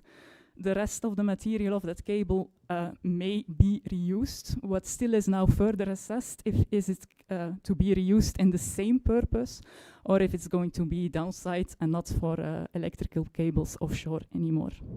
But in any case, at first sight, this seems good. So we will do the same with the other 2 cables, and then once we have assessed it more in full practically, we will also implement that in the model, which I come to in a minute. Work package 4, so that is then the methodology. As most of you know, probably, an LCSA consists of environment, economical, and social. Most people or most companies, however, only do this one that is now on the screen, an ELCA. That has typical 4 steps. Steps 1 and 2 we already did in the previous steps for the base case at least. And so in work package 4, that's universities are busy with the base case on the ELCA for all these indicators. And then an interpretation of hotspots, we already know, I can already give that to you. It's mostly on manufacturing and on fuel use that are the hotspots for offshore wind at the moment, but to be looked deeper into. The base case is almost there. I assume in a couple of months we are there, but for the scenarios that will still take quite some time. So next to environment, we also have the economical aspect. That is different than how do you say it, a purely profit LCOE calculation. So it's not a company-based costing. It's really the real cost, if you put it like that. We also try to quantify the environmental impact in euros and the social impact in euros. Well, that's the University of Antwerp who does that, but that's not so easy. This has also started for the base case and is almost completed, but for obvious reasons, that is not to be shared yet. And then the social part, that's even less known. I heard it also in a presentation this morning. There they combined the LCC and the ELCA, but the social aspect is almost always left out a bit or dealt with separately. So what we aim to do is also do this on the same base case and on the same scenarios. And then the tricky thing will still be to combine the 3, to combine the social, economic, and ecological one. At the moment, we expect that we will just present them next to each other and then try to balance them out, trade them off. But it would be great to have, in maybe further research, to have a kind of way to make an index out of that. And then that already brings me to my last slide, to the outlook. So work package 1 is completed, check, all data gathered, that was the main work. Work package 2 and 3 workshops started on the variations, on the scenarios. And then the cable part, as you have seen, that's also almost completed. And then next, we have to provide recommendations on the methodology to combine LCA, LCC, and social LCA. And that was it. Questions are, of course, welcome.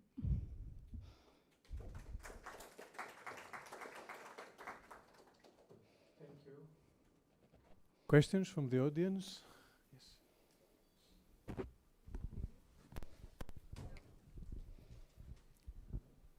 I had a question regarding the recycling of the permanent magnet inside the wind turbine.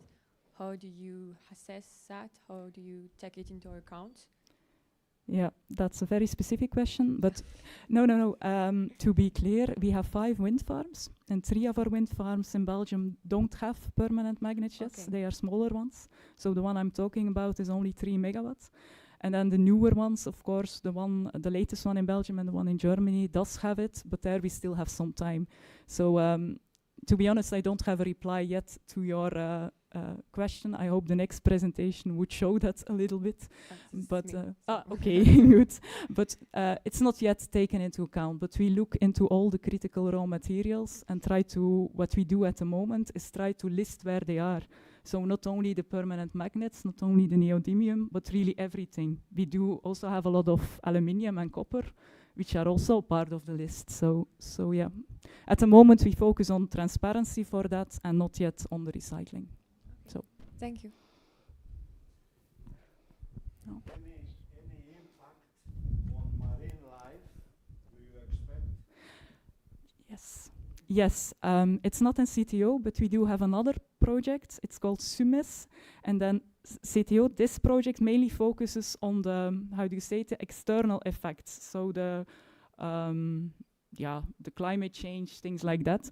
While another project, SUMES of us, focuses really on the local effects near the turbine. And that's then what there we try to do is to combine the sustainability indicators that I provided here with ecosystem indicators, because LCA does not take that into account in full. And so we try to use the framework of LCA, but then really implement the indicators of ecosystem indicators. It does have an effect. Some are positive, some are less positive. So, and it's not only the marine life, we also look to the birds. So it's everything.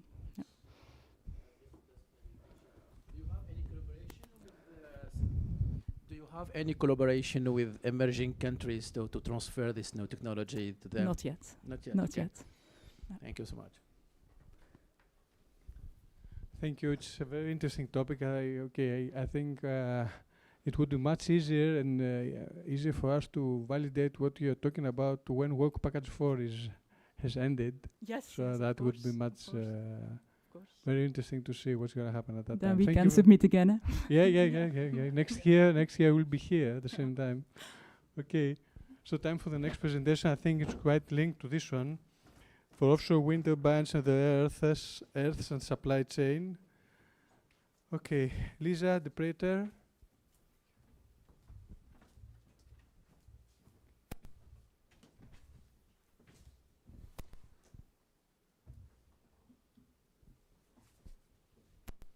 Okay, so I'm going to present the paper, The Impact of Climate Policy Uncertainty and Geopolitical Risk on Rare Earth Permanent Magnet Supply, Evidence from Chinese Exports. So as you may know, the energy transition is mineral intensive. Several minerals like lithium, copper, manganese, graphite, cobalt are required for low carbon technology and in large volumes. We use them in solar panels, electric vehicles, wind turbines or batteries. Among those critical minerals, there are rare earth elements. Rare earth elements are a family of 17 elements which have similar properties. That's why they are grouped in only one family, and we call them REEs. So they are critical to the energy transition through their application in what we call permanent magnet, used in wind turbine generators, but also in hybrid and electric vehicle motors.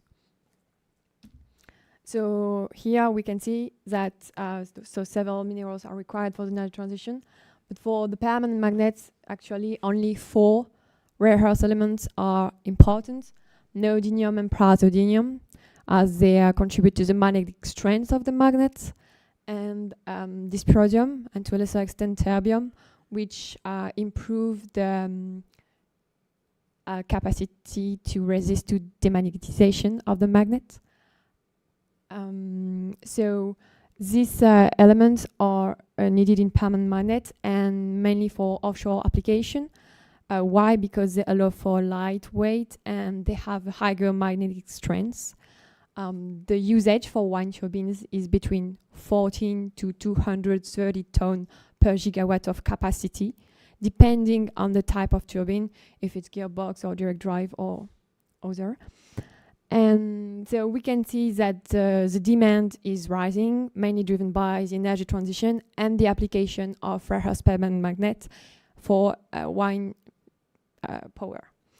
According to Adamas Intelligence, which is kind of the reference here, the demand for rare earth permanent magnet will, in average, increase by 7.5% annually between 2023 and 2040.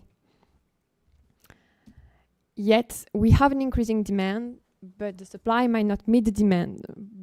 We can see here the export permanent magnets from China that is rising. However, here we have the first issue, which is China has a monopoly on the market. China has secured this monopoly for almost 2 decades. The country accounts for 60% of the mining of rare earths and 90% of the processing of rare earths. Also, the country main resource policies consist of production quotas and exportation quota on rare earths, raw materials. So, despite a developing, like new rare earth project developing around the world, and notably in North America, Australia, or Northern Europe, and also a new alternative supply chain which is developing outside China, there is a long time frame between the exploration of the resource and the actual economic exploitation of the resource. And between the two steps, there is a high degree of uncertainty. So here we have an increasing inelastic demand facing a supply which is mostly inelastic and constrained. It is firstly constrained by the natural geological distribution of rare earths, which turn to the advantage of China here, but also constrained by different resource policy from the mining countries. We hear that Malaysia and Indonesia are thinking to implement quota, just as China. And also because of the environmental risk that is associated with the mining of rare earths. So we can say that rare earth permanent magnet supply depends mainly on China's moves. And the risk depends on their China's move. And this risk has increased. So we can see here the export volume from China in 2012, sorry. And this is the same map in 2022. We can see an increasing export volume, can easily explained by the energy transition, mainly in Europe. So this export, increasing volume of export has increased the risk. And for her study, we assume that China's supply of rare earth permanent magnet is a good indicator for global supply. So the paper aimed to investigate how climate policy uncertainty, like climate risk and geopolitical risk, have an impact on the rare earth permanent magnet supply and try to quantify the risk.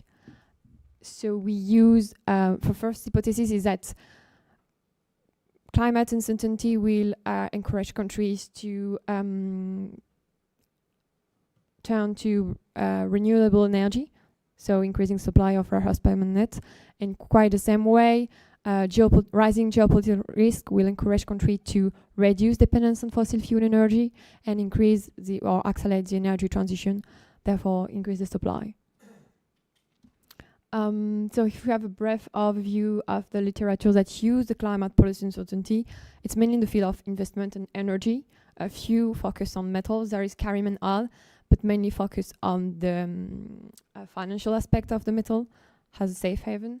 But we have Zhu and Hal in 2023 that found that climate policy uncertainty has a positive impact on wind energy consumption and globally on renewable energy consumption. Regarding the geopolitical aspect and the factors, there is a large literature that focus on the geopolitics of critical minerals, especially rare earths. We have authors like Moncherry, Humphreys, or Hurst that really focus on the policy dimension, on diplomacy, on supply chain, but not that all use geopolitical risk. So this index has mostly been used so for renewable energy. Zhu and al have shown in 2021 that GPR plays an important role in the advent of renewable energy, mainly through rare metal completion. Also, Sweden has proved that GPR has a significant and positive effect on renewable energy diffusion and deployment in the US. And recently, an article in Resource Policy from UNL has shown that there is a mutual relationship between the price of rare earths and global geopolitical risk. So for her paper, we use data from Chinese custom, also the Climate Policy Uncertainty Index developed by Gravitas, and the Geopolitical Risk Index developed by Caldera. Here, her dependent variable are whether the ratio, value over volume, because in the Chinese database we have value and volume of rare earth permanent magnets from 30 provinces in China from January 2017 and October 2022. So it is not worth it to mention that her paper is one of few papers in economics that focus on rare earths. Also, to our knowledge, we are the only one using this database, which is a disaggregated database compared to most of the databases that aggregate like all rare earths and have one indicator for the price of all rare earths. So first, this graph displays the geopolitical risk and the ratio of value over volume in US dollar per ton. So we can see it seems there have been a contagion effect, and also we see a change in the trend of the ratio starting in 2020 almost. We also see several events that have impact on both. So the result of so we use the panel data analysis and run a random effect model. The results have shown that geopolitical risk and climate policy have a positive impact and a significant impact on export volume and ratio. The GPR impact is greater than the TPU. We also can see that if we focus on the main supplier, which is China, and the main importer, which is the United States, the country-specific geopolitical risk is more important than global geopolitical risk. We also focus on other mining countries, which are Australia, Brazil, Vietnam, India, and South Africa. And we also seen that the geopolitical, like country-specific geopolitical risk, had a more important impact on the ratio of rare permanent magnets. So this shows that the impact of geopolitical risk on the supply chain, like from the mining to even the manufacturing of rare end-use products, because we have to mention that this country do export raw materials to China, so China manufactures the permanent magnets. So they are also on the beginning of the supply chain. And last, we focused on the demand side, so mainly on the top 5 importers. And we have noticed that the country-specific geopolitical risk is not really significant before 2020, but it become significant after 2020. So we guess that it might be explained by COVID, or also by increasing investment in renewable energy after 2020. So these two hypotheses have to be checked. So in conclusion, we can see that the rare earth permanent supply is dependent on several external risks. This study has shown that geopolitical risk, climate policy uncertainty have a positive impact on the rare earth permanent supply chain. We noticed a change in the market in 2020. We need to check further hypotheses to understand this change. And further study might focus on, like, include a proxy variable for the demand. That could be investment in renewable energy, and maybe focus on the emerging and OECD countries. Thank you for your attention.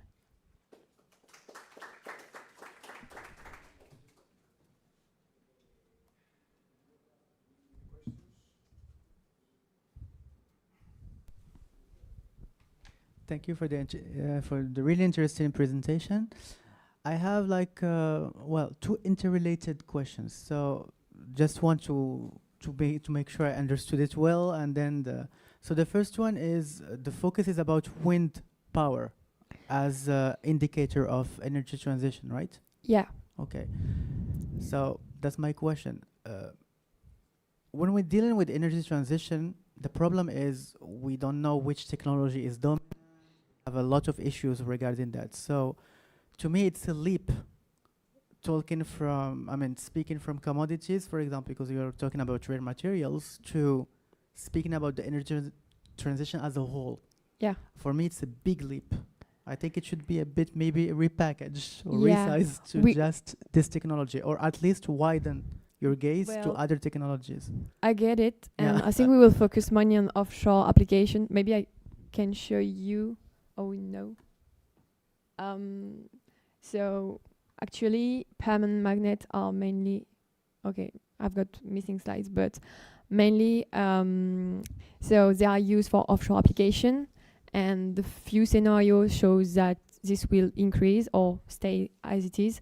So maybe the focus might be only on offshore wind turbines, but we need to have data that only focus on offshore wind turbine too. So we have to dig and find this data to have, to have a more focus and not that wide. Yeah. So. Yeah.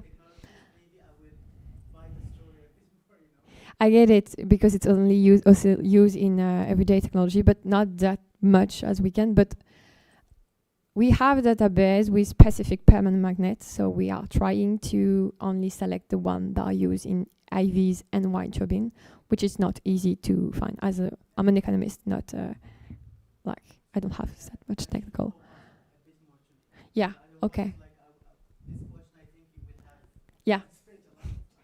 Okay.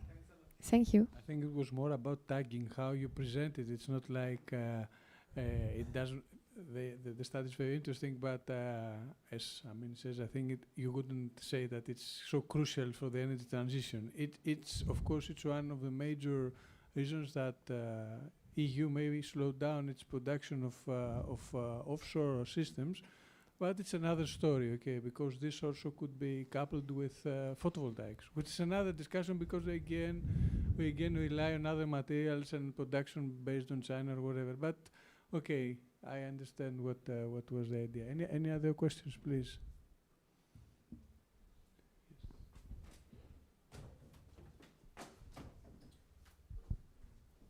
Hi, thank you for your presentation. Just also a small question. I slightly disagree with the other speakers, not completely, because I do think it's important for the energy transition. You focus on offshore wind, but in general, also the other renewable energies use critical materials, and they are also dependent on China and other countries. So my question to you is more twofolded. One, should we not, as Europe, everything that comes in, keep it in? So, yeah. Well, so I study only rare earths, because this is my thesis project. And for rare earths here, there is a good question, because keeping in mining here in Europe. But two things. So they have discovered these new sites in Sweden. I don't know if it contains neodymium. Pergrill deposit. Yeah, I heard about it. So as I said, there is first a long time frame between the exploration and the economic exploitation of the resource. For pergrit, we don't know for the moment, but it might be 5 to 10 years. So the supply might not be here.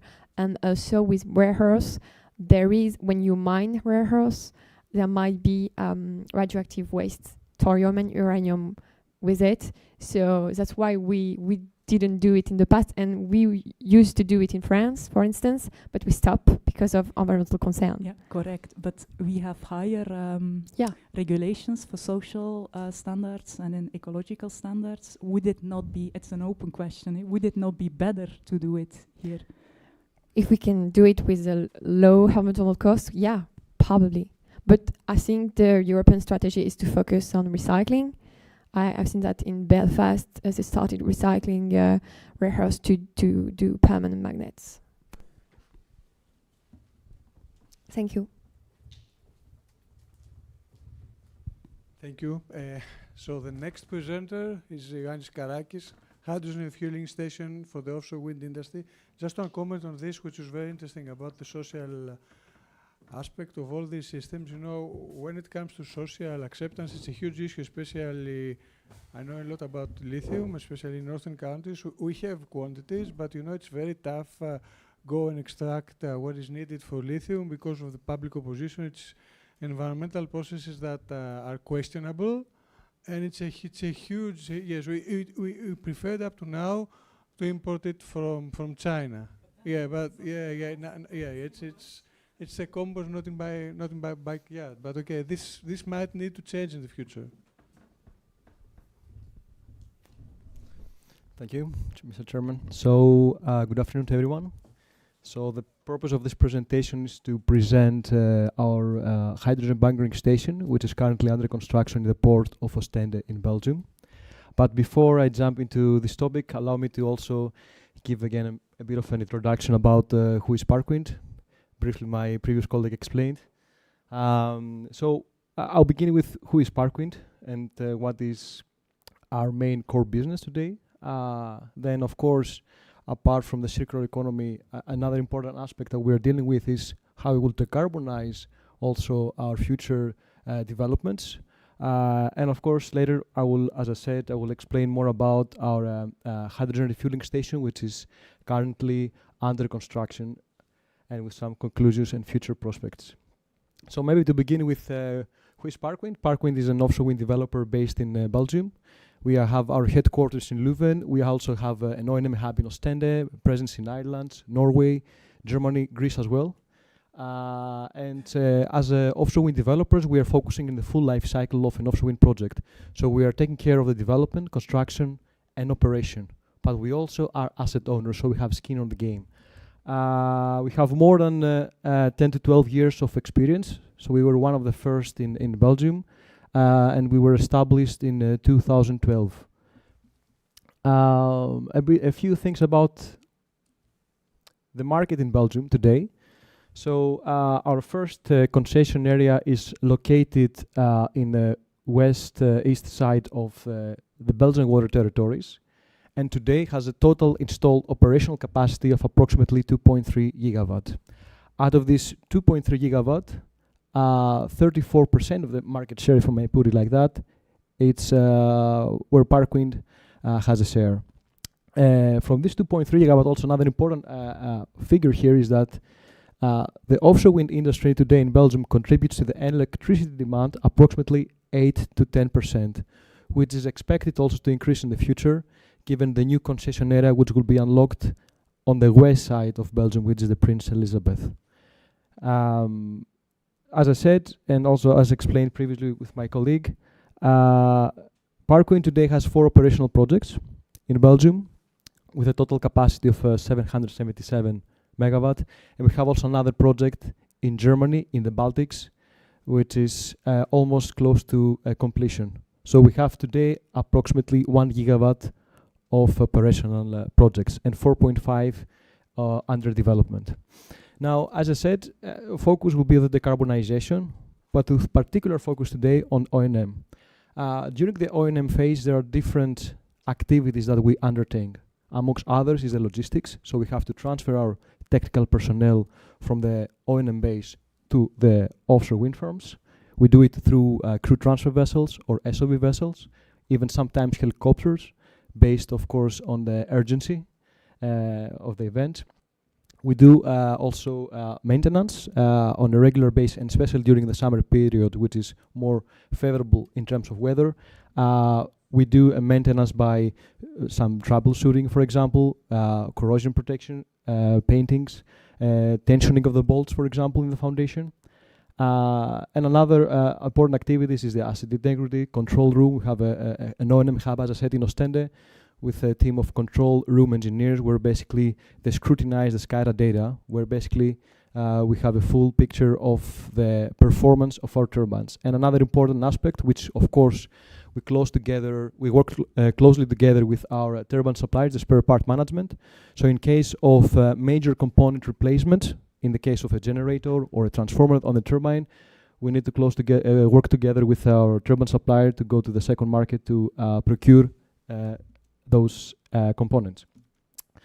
So as I said, the main focus will be on the O&M phase and mainly on the logistics today. Why? Because it's true that offshore wind contributes to the energy transition.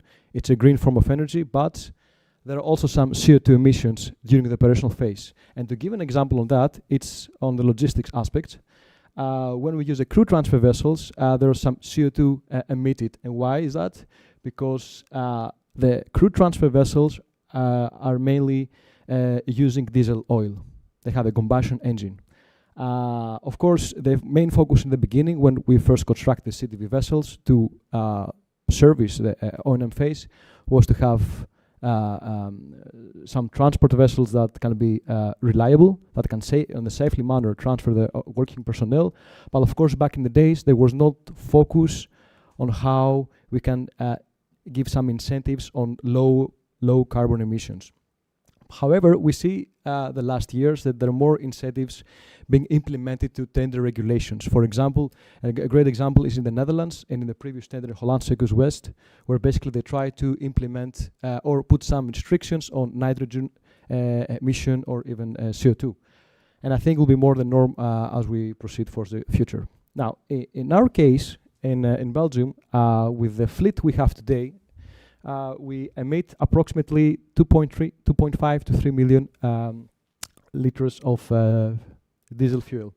So, and this is equivalent to 1,000 cars, I would say. So it's quite a significant number. However, how we try to deal this is by, of course, bringing into the equation hydrogen. So as I said, Parkwind, of course, it's an offshore wind developer, but of course, as part of our, I would say, DNA is also to diversify.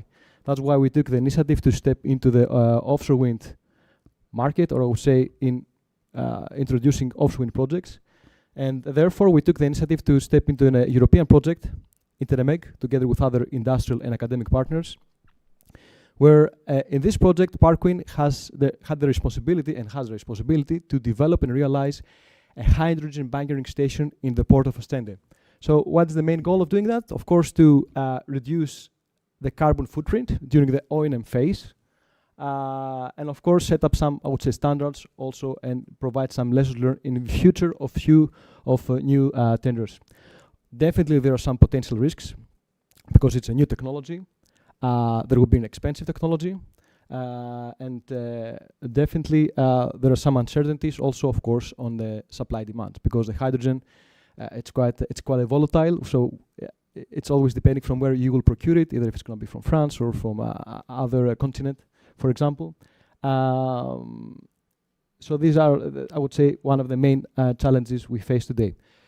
So this project today, which, as I said, it's currently under construction, will have an initial capacity of 600 kilos of hydrogen per day. So it will be able to support approximately 4 crew transfer vessels. So each crew transfer vessel will have a load capacity of 150 kilo per hydrogen. But of course, the idea would be to scale up the bunkering station in the future, because of course the purpose is not only to serve our existing operational assets, but also to serve other neighboring wind farms in Belgium and beyond. So, and then, as I said, we will run to phase 2, which will go up to 1,600 kilos per day, and then phase 3 within the next 10 years.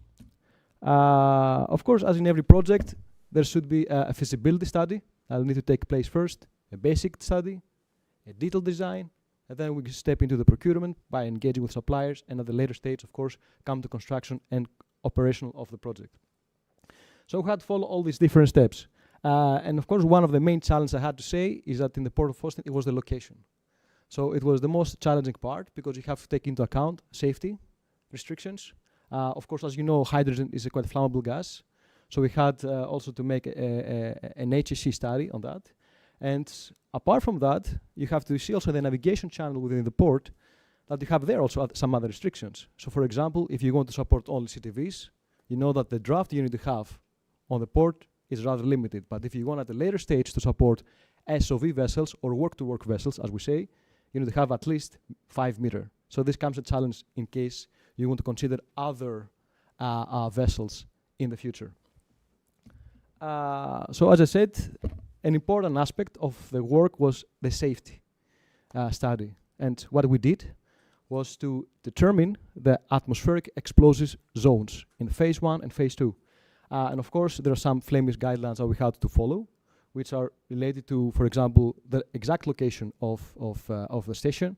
So of course, you need to be far from areas where you have schools, hospitals, to give an example.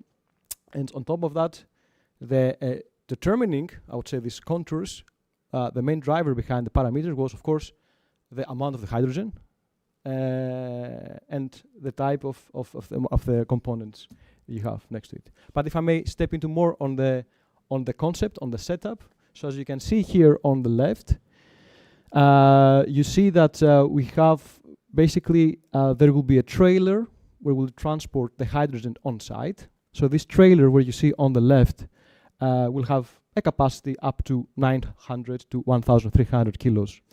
And basically, the trailer will be connected with a bunkering station, and through a booster unit or a compressor will pump hydrogen towards the pressure vessels.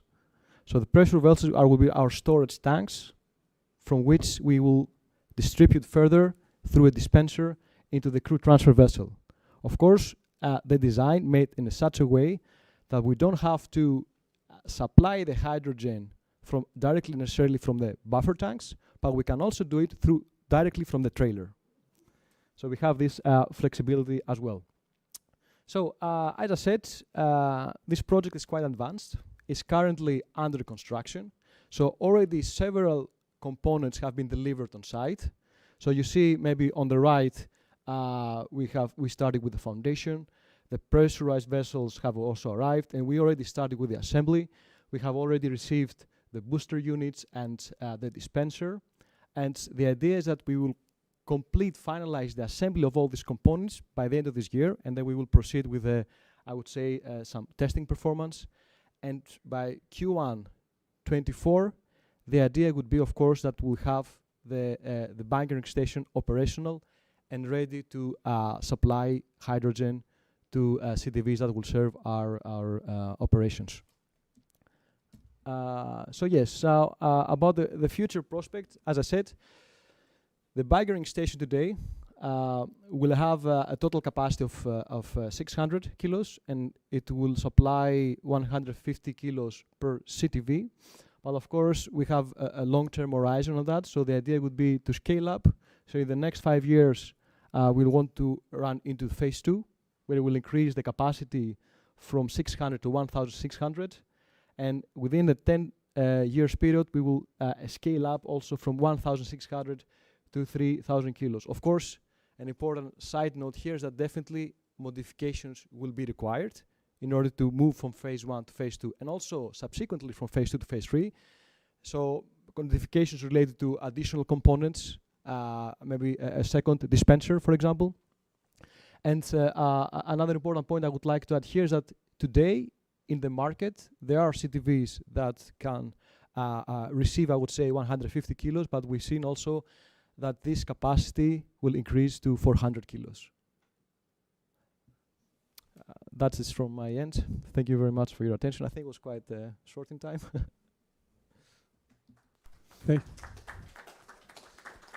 Okay, thank you. We might have time for one question. Hi. So two actually, very small ones. When you say 150 kilos per Yeah, what distance are we talking about? Like, how big is the trip So, for this consumption? thank you for the question. So the furthest offshore wind farm we have today in Belgium is approximately 50 kilometer, far from coast. It's the Northwester 2 project with 9.5 megawatt turbine Vestas. And I discussed it briefly with one of my colleagues the other day, and we went through the calculations, if I may put it like that, and we've seen that for the 150 kilos, you can go back and forth, so 100 kilometer distance, and still you have maybe a bit less than half, a bit less than half of the total amount. But it always depends the speed, on the speed, so there are many parameters within it. Thanks. So that was the first. And the second, do you use, because I mean, the overall objective is to limit the footprint Exactly. of this, right? So do you use the production of hydrogen as a criteria? Do you want to use green hydrogen? Yes, or definitely. any other? So Yeah. on that, the primary goal, and we will stick to it, is green hydrogen. So today we are currently in discussion with several suppliers to procure green hydrogen. There is also another interesting project which I can share with you in Belgium today, where also Parkwin was involved. It's called a HAEE of wind, and it's an electrolyzer of 25 megawatt being developed in the port of Zeebrugge, which is more to the east. And this electrolyzer will produce green hydrogen coming from the production from the offshore wind. So the connection point of that specific electrolyzer will be one of our wind farms. Not yet decided whether we will procure that specific amount produced by this electrolyzer. So we are currently, we have a bit of an agnostic approach. So we're looking to the market because an important driver here is also the cost. Yeah. Thank you. You're welcome. It's like we're gonna have very soon PPAs for hydrogen, so it's coming. Okay, thank you very much. You're welcome. I think we have half an hour for lunch. Thank you all for your participation.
be telling you like. Yeah, fantastic. Okay, great. Thank you. Thank you, sir. Εγώ δεν μπορώ να κάτσω. Do I have? I just click this way. Yeah, And maybe I go take back. this one. Yeah, thank you. Okay, that's great. Yeah, I'm used to that. Okay, thanks a lot. Okay, good afternoon. Thanks for attending the session. I am presenting a paper on. Okay, backwards. Okay, great. Okay, I'm presenting a paper on the reporting side of gas emissions this time. Actually, it's a work on the mandatory greenhouse gas emissions reporting, which is the gas emissions reporting mandatory program of the United States, and what is its relationships with the litigation risks that comes from environmental suit cases. So I am Androniki Triandafili. I'm a reader in accounting at Queen Mary University of London, but here I'm representing the Alba Graduate Business School. And this is a work with my co-authors from various UK institutions. So the work I'm going to present today tries to investigate the impact of mandatory non-financial reporting on corporate environmental litigation risks, okay, by seeing the program that has been launched and started, has been launched in 2008 in the United States. This is the year it has been voted by the Bush government. It is quite an important program for us because it is one of the very first ones that examines the mandatory disclosure of gas information from US companies. Up to that point, the reporting was voluntary. So we try also to see what is the relationship of this program with the litigation risk that has been always the case. The increased number of litigation cases in the US companies was one reason the program has been adopted. And of course, we are going to see other aspects. We examine what is the relationship of the program with the corporate social responsibility initiatives of companies and the community stakeholder pressures. So the story behind it is that at the end of 2007, President Bush signs the financial year's 2008 program, and companies a year later start to report mandatorily this time their gas emissions for the United States. Not all the companies, of course, are liable to do that. Okay, the regulations apply to emission sources that emit 25,000 metric tons or more of carbon dioxide equivalent per year. Of course, this covers a lot of facilities in the United States. So our sample examines 8,000 facilities that are covered by the program. That is around 25 to 90% of the total US gas emissions. So it's a big program covering a lot of companies. Now, what has been the motivation for us to look at this? The program came as a response, as usually it is the regulator's point of view, and this is also something we also look at, what would be the regulator's point of view in this case, that environmental lawsuits, first of all, from the signaling point of view, they send wrong signals in the market about the business, but also they are very costly for firms.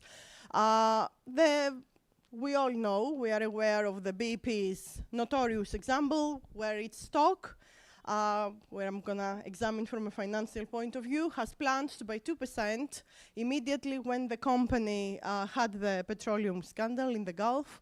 The company has also lost around $20 billion in an effort to settle the lawsuit. Plus the costs, of course, of repairing the situation. The climate change and the high frequency of environmental catastrophes has also triggered not only the regulation in the US, but we see that apart from, from that point onwards, we see that apart from the mandatory disclosure of the gas emissions in the US, we see other countries that have been very responsive to that. We have seen that in Europe, we have mandatory ESG reporting, environmental, social, and governance reporting, which is coming here as well. I was in another discussion a month ago when they were discussing how the European Union will phase out the regulation for the ESG reporting gradually from next year till 2028, even in small, medium companies in Europe.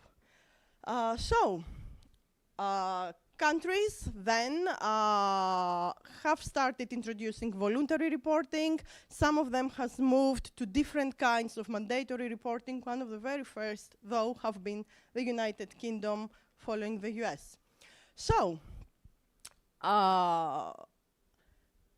What is the effect of non-financial reporting? NFR stands from non-financial reporting, a reporting that one part of it could address the environmental issues on the company's performance, financial performance. We have recent studies, very recent studies from 2021 that report that when in the UK we have asked companies to mandatory disclose information, this has indeed benefited the environment. Also, moving on the other side of the planet, we have seen that Chinese cities that had mandatory disclosure has also experienced a decrease in their wastewater and CO2 emissions.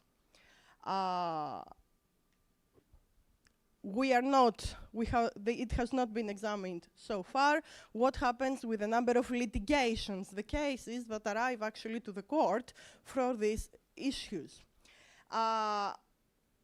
The paper is based its work on two theoretical frameworks. We adopt the so-called general stakeholder theory. The stakeholder theory suggests that when we have to disclose information, there is a number of stakeholders that are interested, so we move classically far away from the 60s, 70s shareholder view of the business to think that the company's interested parties are apart from the shareholders and the investors of the business, the suppliers, the customers, even the environmental agencies. So we have various stakeholders with many conflicting, if we can say, interests. There is therefore a significant pressure from these stakeholders for greener technologies and environmental controls. So one way that we see this is the pressure that we have from various stakeholder groups from the companies to engage into environmental friendly techniques, or to put it in another way, to not violate any regulations about environment. The second theory that underlies our research is the agency theory. The agency theory talks about the information asymmetry between the managers and the shareholders.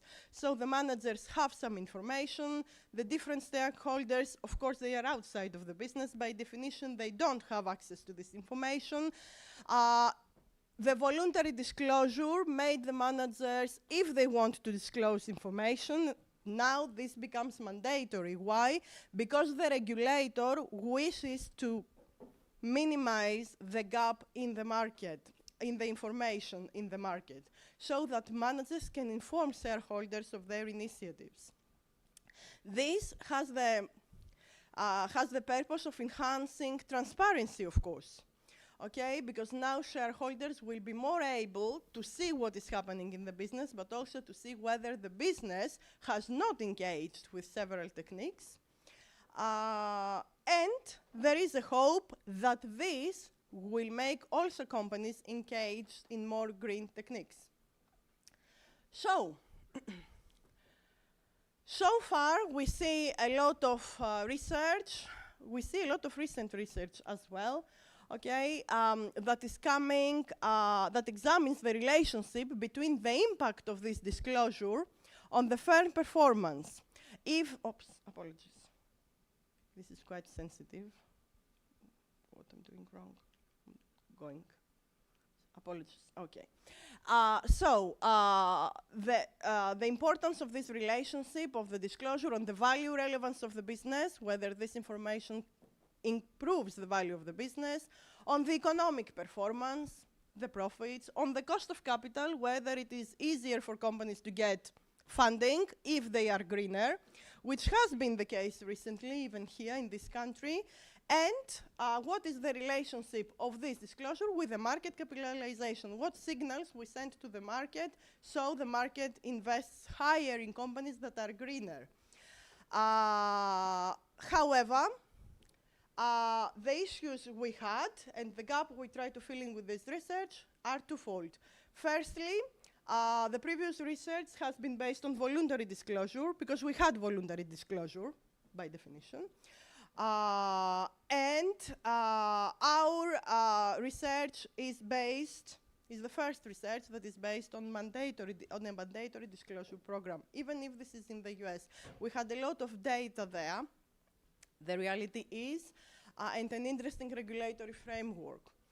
Okay, also, instead of using the environmental performance, which has been measured using qualitative terms, and which has created a lot of endogeneity issues when we were coming to the econometrics, we have used the number of environmental lawsuits, something different, in an effort to count the effect of the non-obedience or the non-disclosure of information to the company's reputation.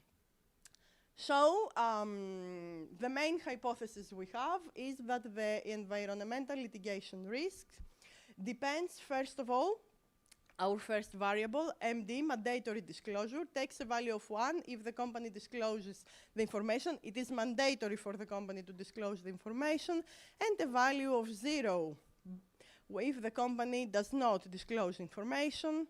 Also, it depends on the greenhouse reporting group. So we have two groups of companies that we are looking at because we employ a difference in difference methodology. So we check the differences between two groups of companies. One group is the companies that by the American law are obliged to do mandatory reporting. And the other group, which we call the control group, has companies that are not obliged by the law to do mandatory reporting. Maybe they do voluntary, okay, but it is not mandatory for them.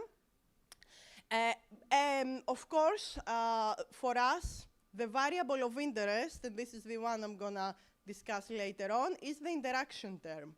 What happens when the group of one companies has mandatory disclosure, the other group does not have mandatory disclosure. So the interaction term is the variable of interest. We also include control variables. You see the size of the business, the return on assets to see the capitalization of the business, and the book to market ratio to see what the market believes on the value of the business, the leverage of the business. 2 minutes I have. Oh. The leverage, I'm going to say the results in the questions then. I'm going to do it this way. Have to be smart somehow. And the accruals. Okay. So let's see my sample. So my sample is 340 reporting companies with 570 litigation observations. This is my main group. My treated group, my control group, has 2,800 firms with much lesser litigations, but also who are not obliged to do mandatory disclosures. So that means they have lower emissions as well. In terms of the main findings, because I have 1 minute for that, thank you. Okay. No, I'll say that though. I need to say something. Oh, merci. So what I'm doing, this is my main model. This is the model without the green reporting variable, because this created a lot of endogeneity issues. So I omitted it to see what happens if my results would be different if I omit this. This has the industry effect, and the fourth model has also all the control variables. Following the red sign, the variable of interest is always significant, and it is always negative, which is, according to our hypothesis here, that when the companies are mandatorily disclose information, the risk of litigation drops. Okay, so which makes sense from both the stakeholder and the agency theory. We have more transparency, and the companies, because they are exposing the information to the stakeholders, they are adopting a view that is more environmental healthy, so they can attract either funds or please the environmental groups, depending who the stakeholder is. So that's the main results. I have done placebos, I have other hypotheses, but my time is up. Yeah, that is my conclusion for the time being. Okay. So, yeah. The other thing that I can say, since you give me half a minute, okay, thank you, I'll take that one, is also, why this changes? Why this is changing while I don't hold it? That's quite interesting, right? So, is the importance of all the other control variables. So, we see that companies, wow, this is quite magic, right? That companies that are larger, okay, they have lower risk of environmental litigation. Companies that are leveraged have a higher risk. So companies that take loans, they can take loans to engage into activities that are not very environmental friendly, okay? So just to make more profits. That's why they took the loan. Okay, thank you very much indeed.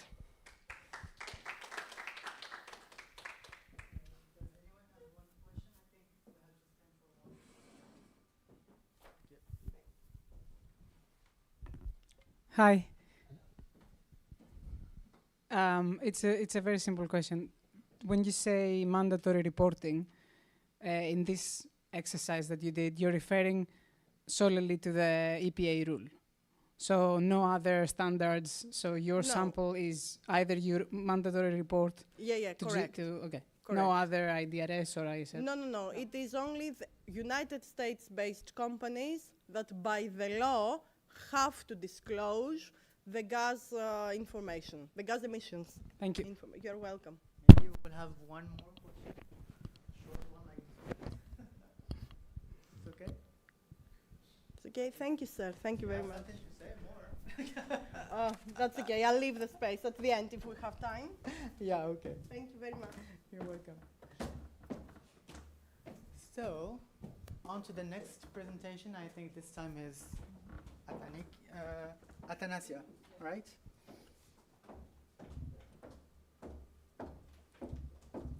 And go here. Okay. He's gonna do sorry. It's already open. That's perfect. So I will let you do it. I think I will manage. Yeah. Just try to. There you go. Okay, perfect. So Go ahead. how do I And that's make it? Yeah, I could just make it full screen. That's it. I'll sit here, so maybe yeah. you can as move you like. around. If you want to move around. No, I'm fine sitting. Okay. I'm alright. Perfect. Good. Just bring yourself closer to this. Hello. Okay, so I guess we are close enough, and you can hear me. Yeah. I'm Athanasia Rabogianni, economist, and I work in Berkeley Research Group, and I'm going to talk about CO2 and methane emissions intensity of US LNG, pipeline gas, and coal supplies to Europe. Some disclaimers, usual stuff. The opinions here are my own, and you cannot use what you see in any legal proceedings. So I'm going to talk about the general idea of energy transition and greenhouse gas emissions, and state the obvious, really. And then I'm going to present our work on estimating the greenhouse gas emission intensity in supply chains, fuel supply chains. I'm going to very lightly touch upon the economic benefits of greenhouse gas emissions abatement, and then present you with our conclusions. Starting again, stating the obvious, the energy transition does require clean supply chains, and we have seen in all the energy transition related conferences, including this one, that a swift transition to a net zero world actually requires rapid retirement of coal-fired generation, huge development of renewable energy infrastructure and technologies, but also, we believe, sustained natural gas development. However, with reduced carbon and methane emissions throughout the whole supply chain. I think this is widely recognized in different fora that talk about the energy system of the future. And you can see there are some quotes from the IPCC, the sixth assessment, and also the press releases of the G7 earlier this year. It's not a surprise. These graphs show that emissions are going up and up and up, and they don't fall.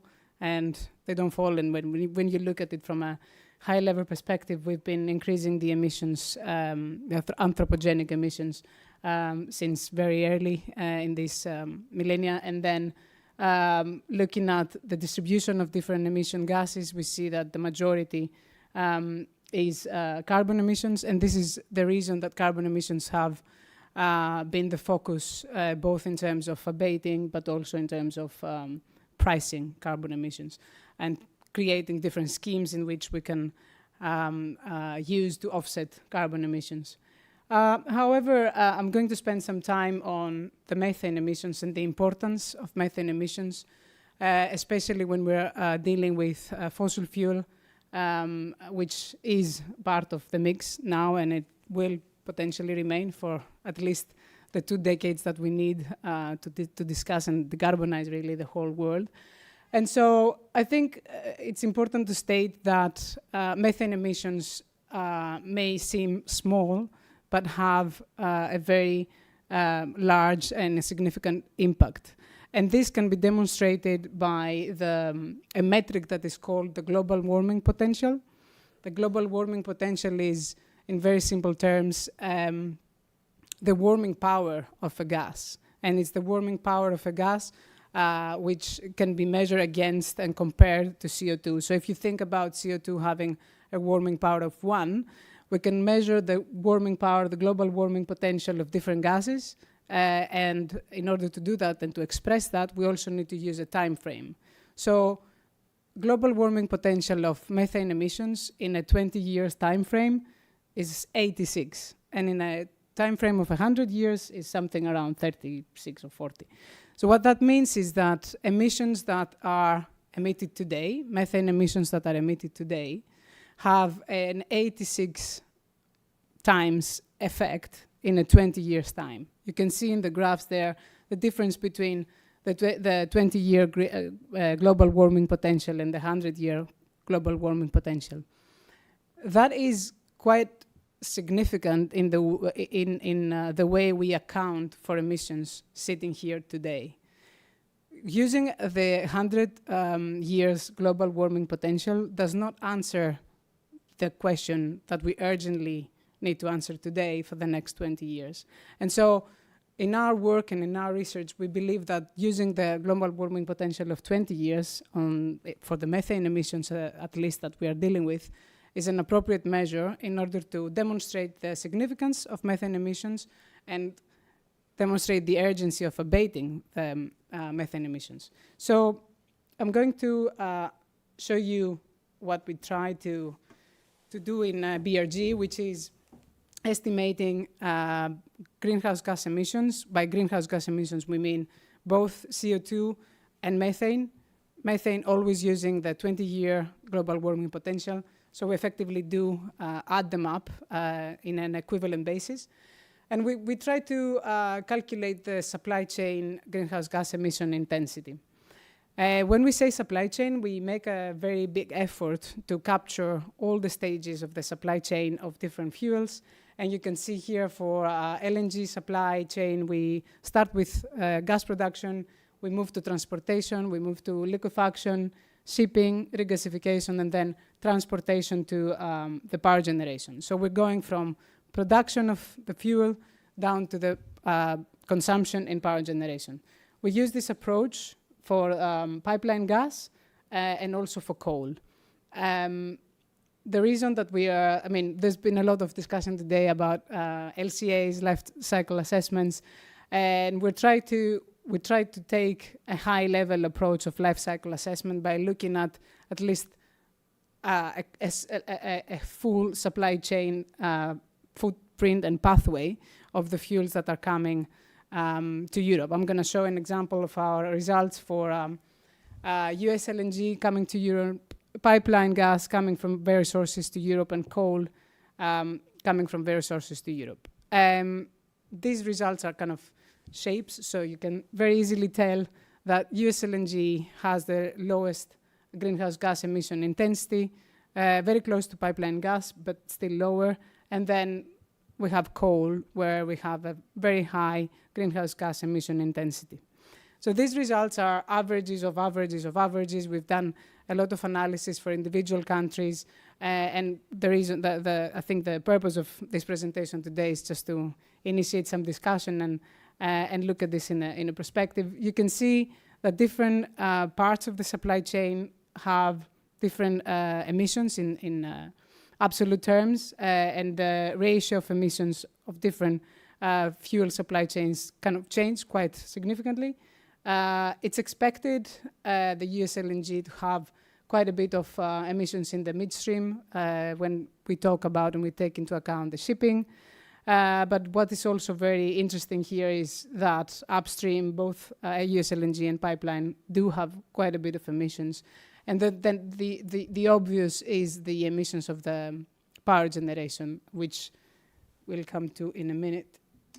Looking at this picture, which breaks down the emissions from a different point of view and a different perspective. Here we wanted to demonstrate the significance of methane emissions in the upstream and midstream parts of the supply chains. And the reason to do that is, obviously, as I said before, all our work is based on the the global warming potential of 20 years. And this is why methane emissions play quite a significant role in both upstream and midstream. And, you know, it's the way we look at this on the downstream sector, we have the majority of, all the emissions are really CO2 emissions because of the combustion. We are looking at burning gas to produce electricity. But it is quite important to also demonstrate and stress that apart from the usuals, producing gas, flaring, venting, emissions in the gas production supply chain, coal mining does have a lot of CO2 emissions, methane emissions, which are usually not accounted for at all. After looking at these results and discussing amongst us, we wanted to really put another dimension which relates not only to the physical emissions and what we do with abatement and how do we solve the technical problems that come with emissions, but we wanted to start thinking about the value and the commercial value and initiate a little bit of thinking on what can we say about costs and value of emissions. And this is something that we think it's important to address in this time period, because greenhouse gas emissions and fees and costs are going to come in the game very, very soon, one way or another. And I have two separate examples here. Obviously, being in Europe, we're talking, and it starts now, it's the CBAM, the Carbon Border Adjustment Mechanism, which will price emissions of imported, not fuels, but imported goods. Fuels is not yet there. Electricity is there right now, though. So there's a transitional phase that's going to start very soon. I have to pay them when they are imported in Europe. Focusing on the methane specifically, the US Inflation Reduction Act has put a fee on methane, which will gradually increase starting in 2024. So what I want to stress with this slide is there isn't yet a unified cost of carbon anywhere, but it's definitely one of the vehicles in which we think that a lot of focus will be placed in order to motivate and incentivize polluters to reduce the pollution and reduce the emissions. Using our results, the greenhouse gas emission intensity of the different routes that we have developed, we have applied and we tried to put a value on the emissions, and we have applied some assumptions on carbon costs. So we have applied CO2 costs from the IEA net zero scenarios, and we have effectively multiplied these costs with the greenhouse gas emission intensity in carbon equivalent, really, of the different pathways. And we did that because we wanted to understand the level of these potential greenhouse gas fees and compare it with how much it costs to abate different emissions. And what I have on the screen now should be looked at a high-level perspective, and we are using the data that is available. 2 minutes. We're using the data that is available really to demonstrate the order of magnitude of things. And I think what we can very easily take from this slide is that if you put the level of emissions and the level of emissions intensity and you price it to a cost with an assumption of a cost that might be more or less realistic depending on who you ask, and you put that next to how much it costs to abate methane or to capture CO2, it's very easily seen that it makes more sense to abate now than wait to pay for the cost of your emissions. I think. Very quickly, moving to the conclusions, we demonstrated with the information and data that we have today. Part of it is EPA, actually, from the Greenhouse Gas Reporting Program, that US LNG supplies to Europe are quite low in terms of greenhouse gas emission intensity compared to, obviously, coal and other pipeline sources. We also saw that the methane part and the share of methane emissions in the upstream of US LNG and the pipeline gas is quite significant, even so in the coal mining, as I mentioned before.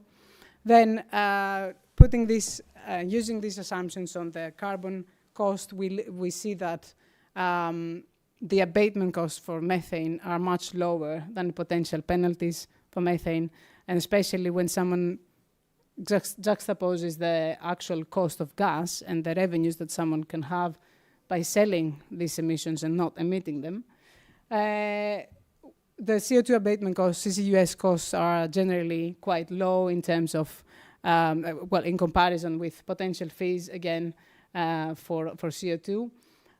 We believe that the avoided fees and penalties are going to create and sustain a premium value on clean fuel, and this is something that will start playing a role in fuel supply all around the world. And as a conclusion of really the whole presentation, mastering the greenhouse gas emissions, it's an imperative, and it's quite important to secure the role of LNG and natural gas in the energy transition and the mix. Thank you very much.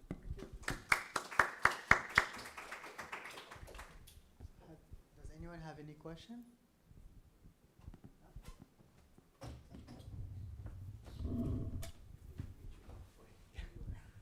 I think this is probably a very basic question, but the international certification of the greenhouse gas intensity, I mean, what is the status and controversies in that at the moment? Because clearly, this is crucial to all of this. I don't think there is any internationally accepted certification as our colleague earlier talked about the mandatory disclosure, there are several different ways to measure emissions, and there isn't any unified certification of, I have measured my emissions and this is the certified measurement. So there are different ways of doing it. There are different certification systems, and most of them use, for example, for the methane part, use the 100 years global warming potential.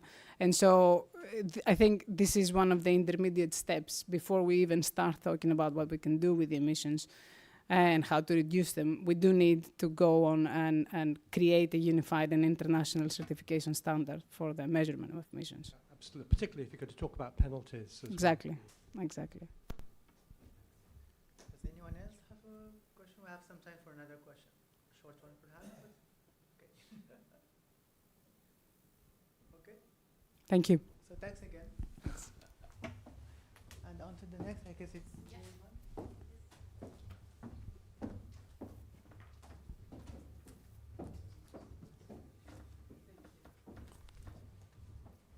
And just ask.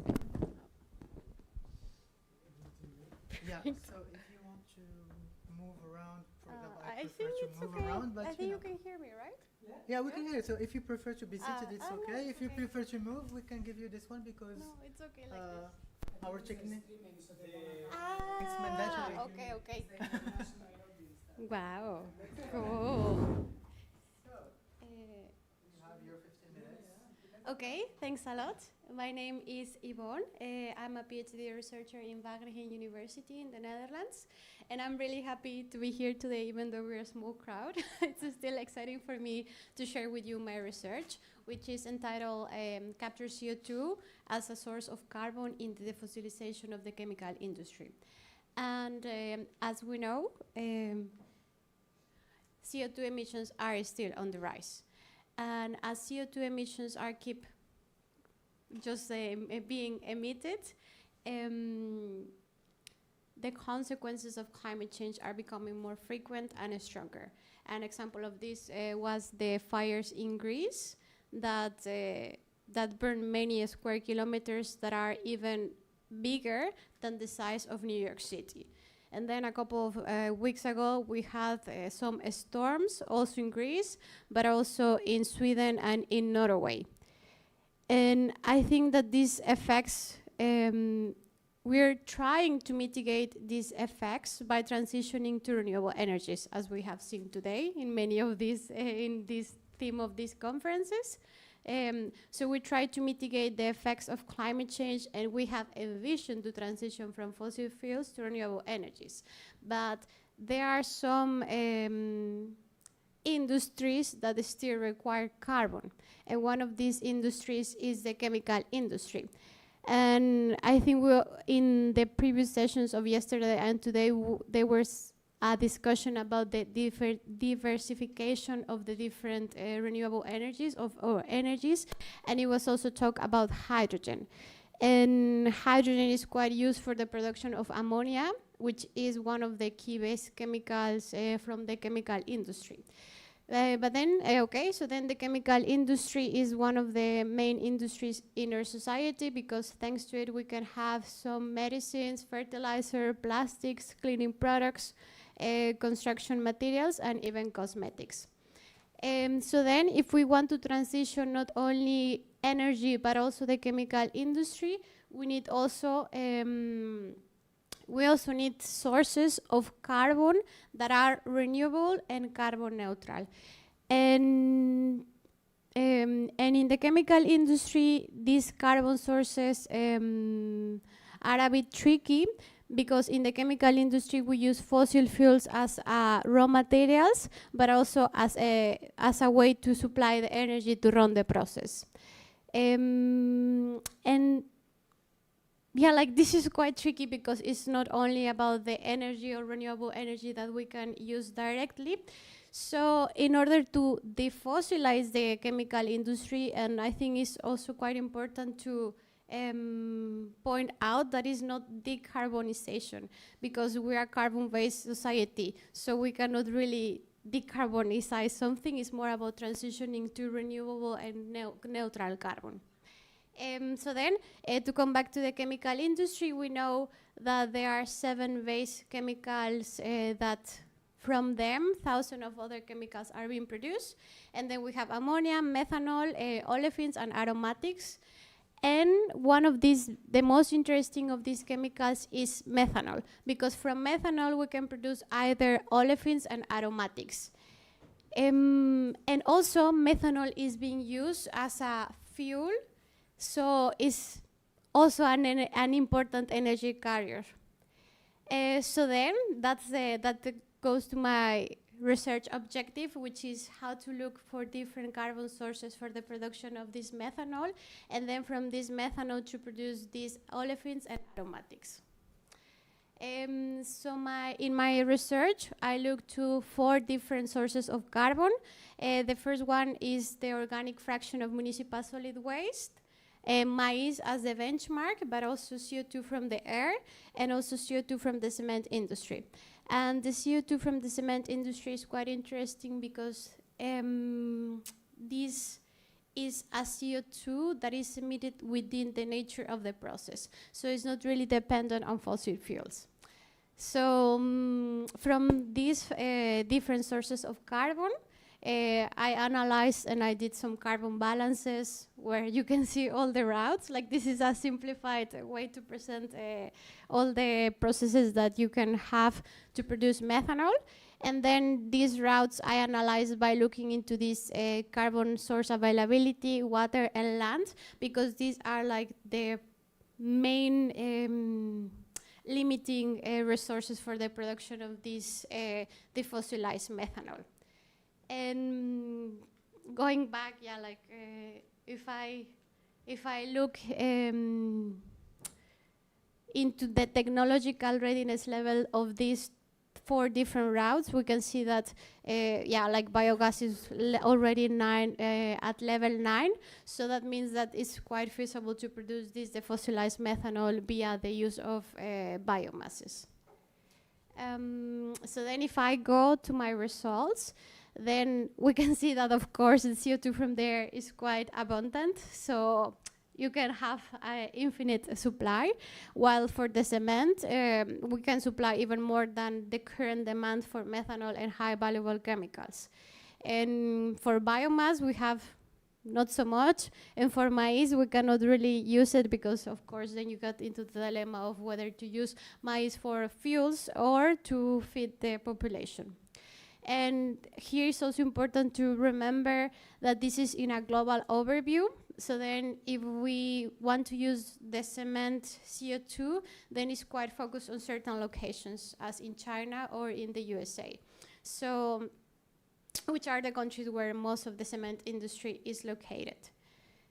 So yeah, and then if we go to the energy demand, I think, of course, the use of CO2 from there is the one that has the highest energy demand, but that's because we can see here in the graph that the hydrogen energy demand is the highest. And if we compare it to the production of this methanol to natural gas, then you can see that it's nothing. So it just represents how high intensity the production of the fossilized chemicals would be in the future. And then if we go to the water demand, yeah, of course, maize is the one that requires the most water. And we can also see that, again, natural gas is the winning carbon source, but of course it's fossil. And then that maize requires a lot of energy for biogas upgrading. And then if we go to the land demand, here I consider yeah, like the land demand that you would require also to produce the renewable energy for the production of these chemicals, as well as for maize growth and for the setting of CO2 captures. And then, yeah, you can see that maize requires the most land, but then requires the least energy. So then you have a trade-off between water, land, and energy. And going back, yeah, so then the take-home messages are about these uses of renewable carbon. And then you can see that, well, yeah, waste biomass requires the least energy, but then we have too little. Maize requires the most water and land demand, but then requires the least energy. And then yeah, the most important is that we have an endless supply of CO2 if we consider the CO2 from the air and not really from these biomasses. And I think, yeah, like it's also quite dependent on where you produce this methanol, because here in Greece you have a lot of renewable energies, but for example in the Netherlands that we don't have so much sun, then I think it's quite challenging to actually produce these defossilized chemicals where you don't have neither land, water, or energy. So I think that's quite interesting to look about how like the geographical constraints in the production of these defossilized chemicals. Thank you. Thank you. You're 5 minutes ahead of time. Oh, okay. Yeah, I think my topic is quite of different from all the conference. No, come on. So it was interesting, and I'm sure you will have questions. So yes. Yeah. Let me just take them. Yes. Just a clarification on the slide. On the slide that you show some percentage, if you go a bit back. No, before. Here. So what is that exactly? What does? Okay, like I consider the current demand for methanol Uh-huh. and how much methanol would you require if you produce also olefins and aromatics. Okay, so the dotted line is the demand of methanol and The carbon demand for the carbon demand. Okay. Yes. Okay. Right. And so is there a market for defossilized methanol? Yeah, of course. Like if you consider the current demand of methanol is like 98 megatons Uh-huh. globally, Uh-huh. and then of course it would be more expensive, but then if you start charging, depends. Yeah, it also depends on the price of CO2, because then if more people like you just keep emitting, then it would be cheaper than actually to use the CO2. But then if you also think about it, there's also the carbon capture and storage, Yeah. which is super expensive. Yeah. And we can actually use that CO2 to produce something useful. So I think that's more the direction of this. And do you do any research on the economics of that? You or the okay, so it's the chemical process. Okay, thank you. I had the same also questioning about the economic side. Yeah. I was also wondering because, okay, maybe we have some technologies interesting actually to go for, but from the economic side, does it apply or not? And most of the time, unfortunately, this is the ruling factor. So yeah, I've seen like some cool technologies because I'm curious about it also, about like cement, for example, and capturing CO2. But the technology is really expensive for the areas when it is applied, so they cannot do it. So it's a cool, it stays at the stage of cool idea, but you know. Yeah, if I look into the data, of course, like the price of this, the fossilized methanol will be like 100 times more expensive than the current price of methanol. So yes, I am aware of that. But then on the other hand, if we just keep using this natural gas for the production of chemicals, we will never have a complete transition. Yeah. So it's not only about the production of energy, but also about transitioning as a society. But I think then for future research, and I join my colleague in that, try to really like include for the selected technologies at least the economic the economic side of it a bit. I'm not trying like to just not change everything, but just try to add it because this can give some acceptability more to the idea that you're selling. I think this is I think we're a bit. It's first my colleague. I'm just abandoned about. I'm just going in that direction as well. It adds an interesting dimension. Exactly, credibility to the debate. And it's also more informative in the sense, I've never seen that. I didn't know that this is possible chemically, technically. there's a lot of things that are possible, but they don't see the light of day.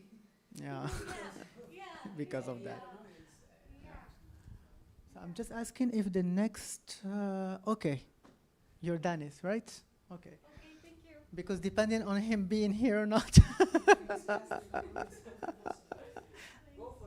No, just because we didn't find your presentation in here. I did upload just before. Ah, okay, perfect. So it's Jordanis. Thank you. And I think it's already opened. Yes. The last one. It's The last here. one.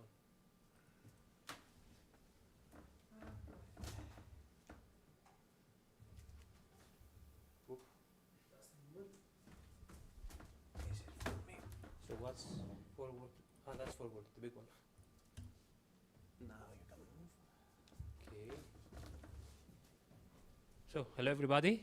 My name is Jordanis Kalaijoglu. Call me Jordan should you wish and need. So, a very brief thought I had when you asked the question is that if you want to make the technology for methanol financially viable, you have to price methanol. This is what we do with CO2. So the main idea behind decarbonization was to tax eventually the uses of the direct and indirect uses of CO2. Now that has become a market, it's a very sophisticated market. When it started in 2005, it was in its infancy. It was, okay, very unique, I would say. But eventually it is becoming more mature and it is becoming like any other financial market. And this commodity is subject to the rules of trading in a sophisticated market. So, and also here come the complaints too. So what I mean is that it is politically driven, mainly the quantity of CO2, of allowances that they are being traded, but it is also the way that they are being traded. So there are people, investors, that they don't only trade for compliance reasons, they do trade in order to make profit. They are called usually speculators, if I talk to an audience who has training in economics. So there are many complaints. I just laid a couple off to start my presentation that prices, they tend to get far from fundamental valuations. The prices, they do reflect the supply, they do reflect the technologies, they do reflect the demand.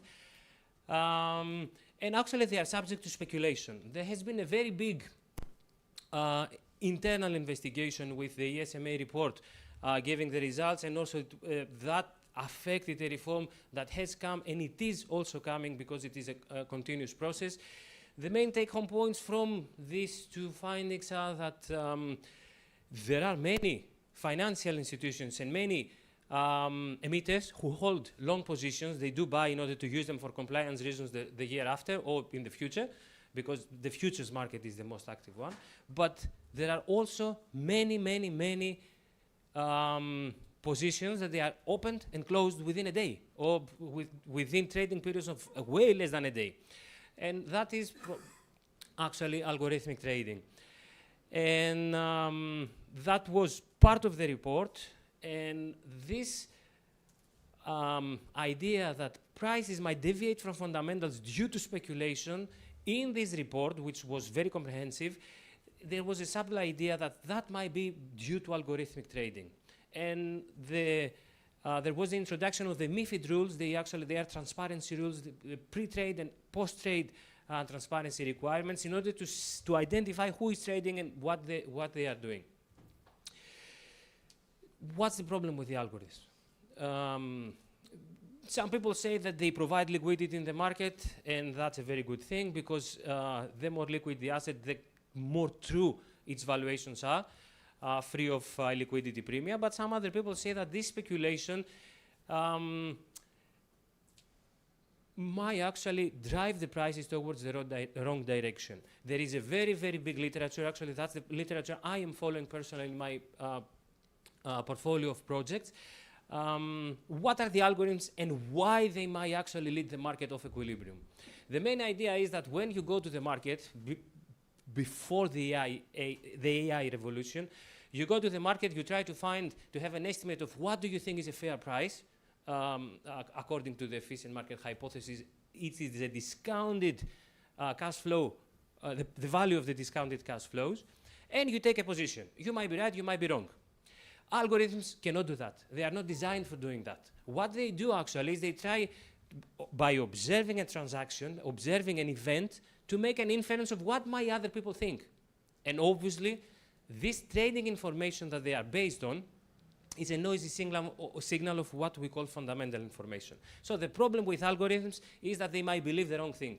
And when they do it systematically, altogether they do the same thing, or they cannot find the direction and they trade randomly, this is when the problems start. And they might actually end up what we call crowding the market. In order to make sense of what is crowdedness, we have to define it. From an academic point of view, crowdedness is considered to be the following issue. It's a liquidity issue. When you go to the market and you do not have private information yourself, you try to extract it from the market. Let's say that you extract a piece of information, or you think that you do so. If you believe that you are the only person who holds that information, you have plenty of time to trade. If you believe that there are many people holding the same information, you trade now or yesterday. Well, anyway, you have the incentive to do it as fast as you can. The inability to infer how many agents in the market hold the same piece of information with you, they might actually rush you to trade. You do trade, and you create a signal for other people who observe the market. And they might believe that there might be something going on in the market, whereas it might have only been your own wrong interpretation of a signal. So the idea is, when they do trade, I just realized. Hold your horses. So when they do it all together and they head towards one direction, following potentially wrong signal, they drive the price off, higher or lower. When they don't know what to follow, but they think that there might be something, one might buy, the other one might sell, and then they create volatility. Both scenarios, they have two major attributes. They happen super fast. When I say super fast, the average duration of a flash crash is 650 milliseconds. This is how long it takes a master chess player to understand what's going on the chessboard. So we talk about algorithms. Humans cannot compete on this realm. So what does the literature say about that? Pretty much nothing in the EU ETS, in the carbon market. But there is a common understanding that this market, the pricing in this market, is super, super sensitive to liquidity. And liquidity is the primary signal that algorithms follow. I will not bother you with the academic literature. What I will say is that this is the primary signal that we will use in order to make to populate methodologically our research question. So the research question we are asking is there any crowding present in the carbon market? Meaning that are the prices affected by confusion of who is trading in the market? That poses two problems. First of all, you have to know who trades in the market. There is no flag in the data for whether there is algorithmic trades or not. There is no trade whether somebody is informed or uninformed. All this has to be inferred, of course, with some noise from the data. So part of the methodology is identifying who is in the market and assess, this is second level of latency and uncertainty, assess whether the inability to understand who is in the market. The other one is, what is a fair value? For me, I do have an expectation of the fair value, but what is the market-wide fair valuation so I can measure the deviation from it? These are two methodological challenges that we address in this work. And then the investigation of who crowds the market more. Should crowdedness be existing in the market? Towards the end, this part of the paper is not fully completed, but I'm working towards it. Some mitigation strategies.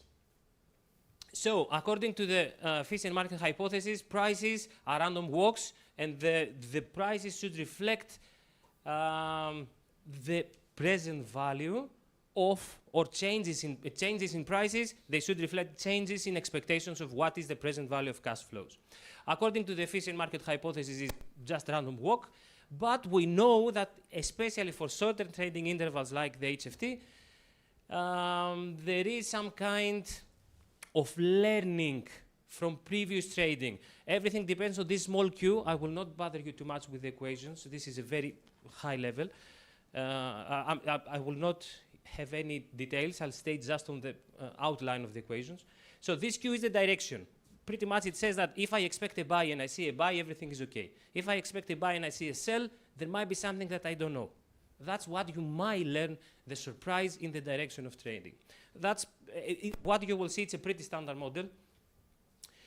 And what the market microstructure says is that prices in very, very small trading intervals might not fully reflect only information. There are some effects related to liquidity. For example, if the brokers who buy and sell, they stand there providing liquidity, obviously for a profit. There is a beta spread, and you have to pay that as a cost when you buy or when you sell. This S stands exactly for that. And that is also derived by the direction of trading, by the way, but this is beyond the scope of the discussion here. So to bring us back into context, I'm saying in order to assess the presence of crowdedness, first of all, we need to have the deviation from fundamental valuations. Keep that in mind and think of change in price minus the change of new, which is the fair valuation, and that leaves you with deviation from fundamentals, a direct way coming from the literature to measure what is the market-wide, assuming that everybody, that this is the pricing mechanism in the market, we have a measurement of deviation from fundamentals.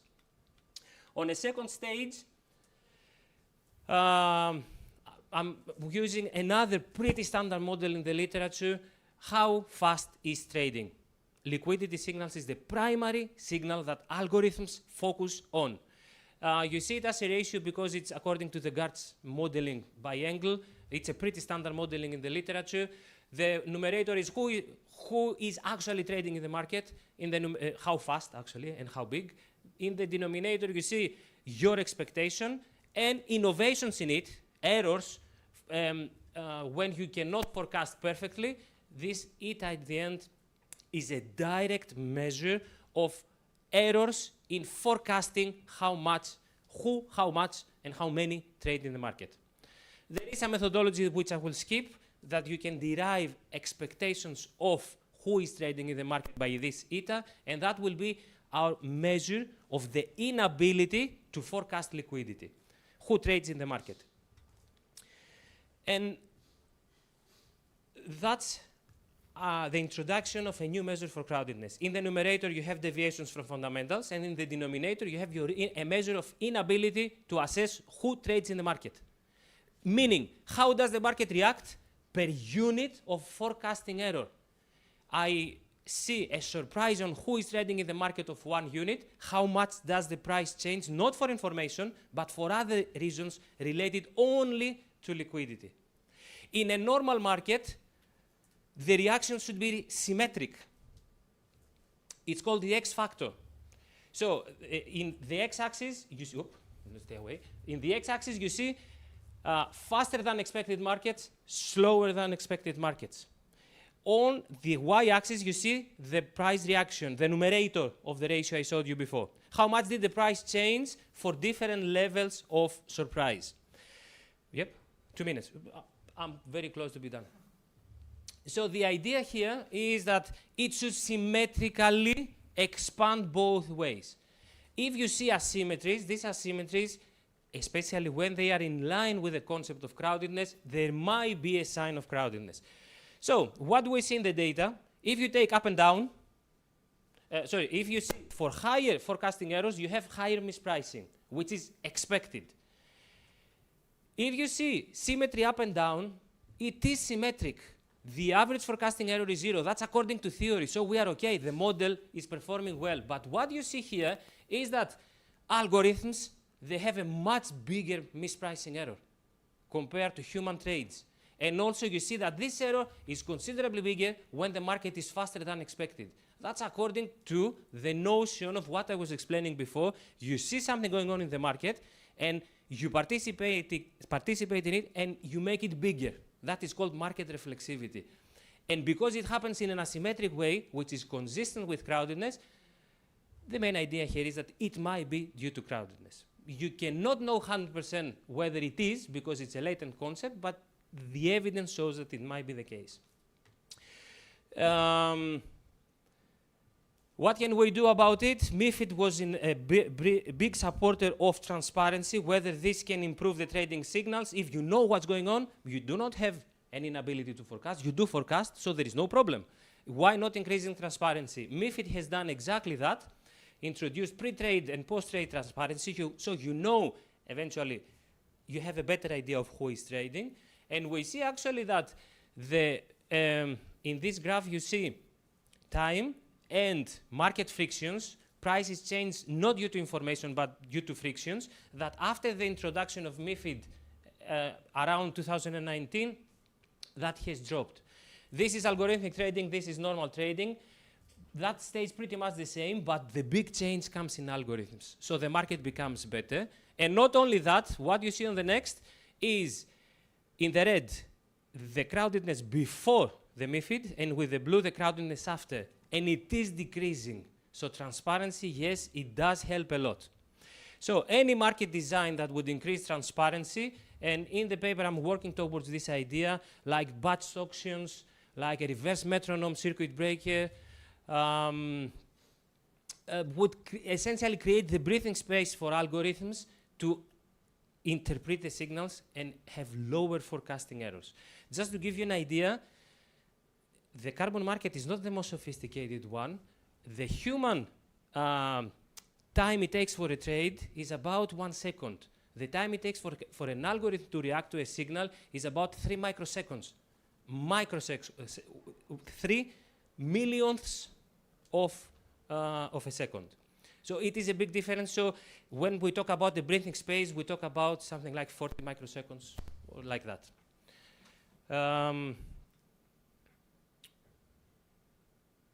So as a conclusion, what I think this paper is actually saying, it introduces a new framework to assess crowdedness. That's new on its own, so it is a contribution.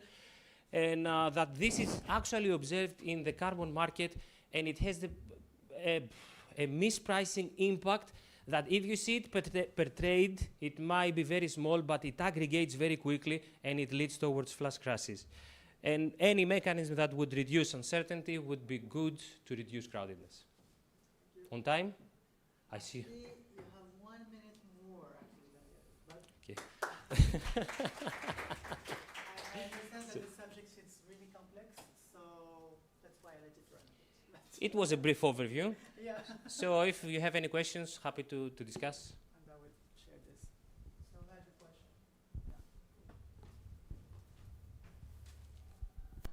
That's very interesting and very clear. Thank you. I mean, you started by talking about fundamentals.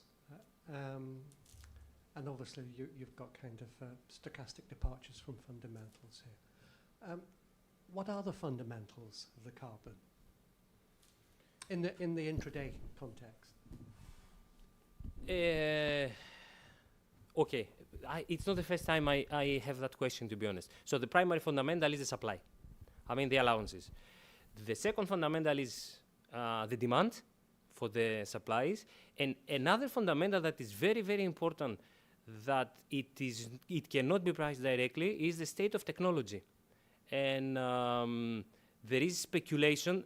The question was about the intraday, of course, but even if you have news about something, it does not mean that it will be diffused immediately and it will be priced correctly immediately. You might have news about a new technology, but you might not have exactly and immediately the fundamentals behind it to assess it and evaluate it properly in order to assess the impact on the demand and supply of allowances in order to make some sense about the pricing.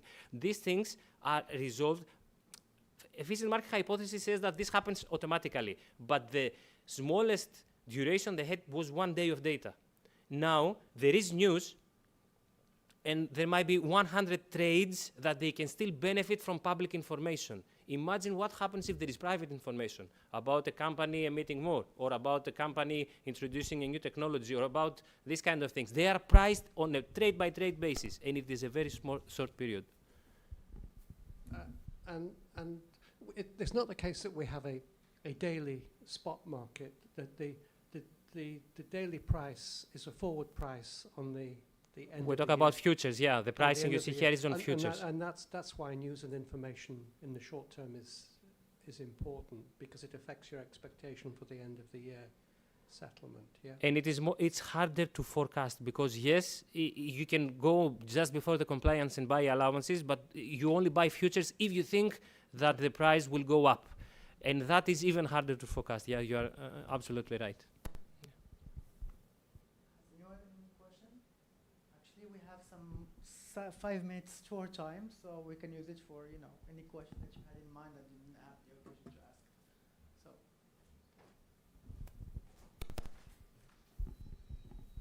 Thank you very much for the presentation.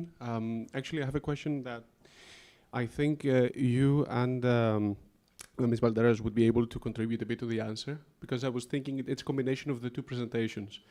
So looking at carbon like purely as a commodity, in this case, potentially, let's say if we have a full force application of carbon capture in order to use it instead of conventional methods of fuel, wouldn't that at the end of the day create a market loop which would essentially drive the demand for carbon, and then it would counteract the motivation towards decarbonization?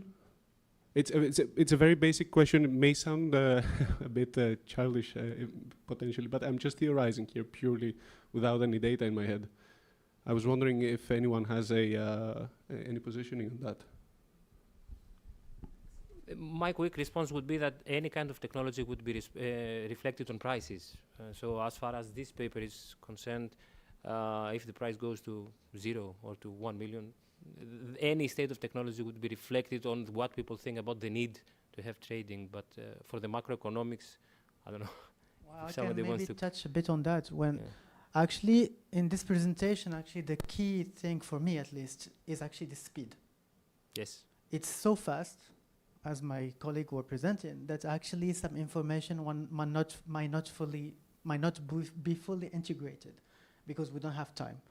And commodities are known for something that is mean reversal, so maybe at the end of the day, so there is like a big correction of the market. That's why you can see like big mishappenings actually in the prices, and that can actually alter everything.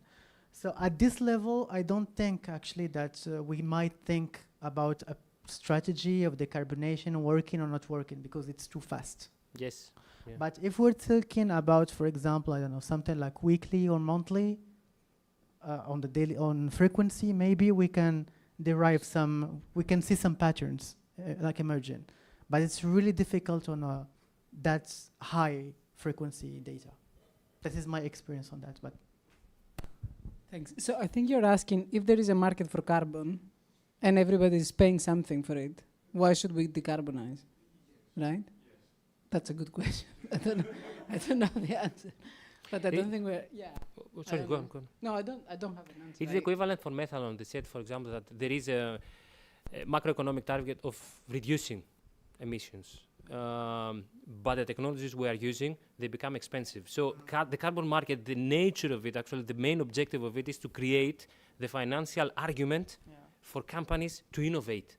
Because if they don't have to innovate, they will not. The price for methanol is, as you said, 100 times less than the price of the technology.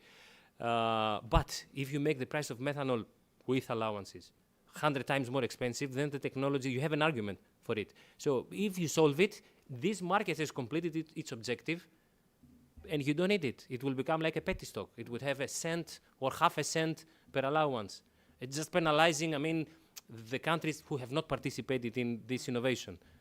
and you can add to that, for example, the effect of substitution. What we have seen with oil, when oil prices shoots off, actually, those markets of creating like biofuels or alternative fuels will just soar up also. For example, like last year, I remember I was in this conference, and something that was that we projected happened is that the price of oil was shooting off again, and you can see in France a massive advertisement of installing those kind of contraptions in the vehicles to use biofuels. So those actually, they seem like they do not participate actually in the dynamic of decarbonation, but somehow, if they can afford the means or something, yes, why not? That's behind, but that's the idea. But again, for now, it doesn't fulfill all those objectives. You know, I was thinking, while you were talking, I was thinking that the carbon market is the equivalent of a very flexible carbon tax. Exactly. So it's like the question, you might ask, why do we have carbon taxes? Do we will need them if we don't use carbon? No, this is the equivalent, but instead of saying that we have a rigid pricing policy, we let the market decide what is the price. That's the equivalent. Of course, we will not need the market if we don't need carbon. But also, that can act as a base, because this was actually based for the sulfur market, on the sulfur market, that it was in the US. It was used as a base. We would develop the EU ETS, and then EU ETS was was the base for the Chinese market. So in the future, we might not need carbon, but we might need another to mitigate the impact of something else. And that could act as a base of sophistication, level of sophistication, to address that problem. Yeah, it was as an experiment at first, but now since it's functioning, maybe we can, I don't know, transpose it to, and maybe we can use it on other products. So by this, I think the session is concluded, which gives you 10 minutes of rest, which is before the next session. Thanks.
looking at CO2 and atmospheric aspects of the problem. We're much more grounded in this session and even undergrounded in the next one. So I'm very pleased to introduce our next speaker, who's going to be looking at some aspects of smart networks. And yes, please go ahead. Yeah. Do you want to have? So, my name is Vasilis Kleftakis, and this presentation focuses on the benefits of integrating power plant controllers for photovoltaic generation with active and reactive power capabilities in modern distribution networks. So, before we begin with the presentation, just a few words about myself. I am head of the Research and Development Department of Protasys. I am an electrical and computer engineering, having a PhD on low voltage DC systems, mainly focusing on DC microgrids and DC railway systems. And I am a part of Protasys team for around 3.5 years.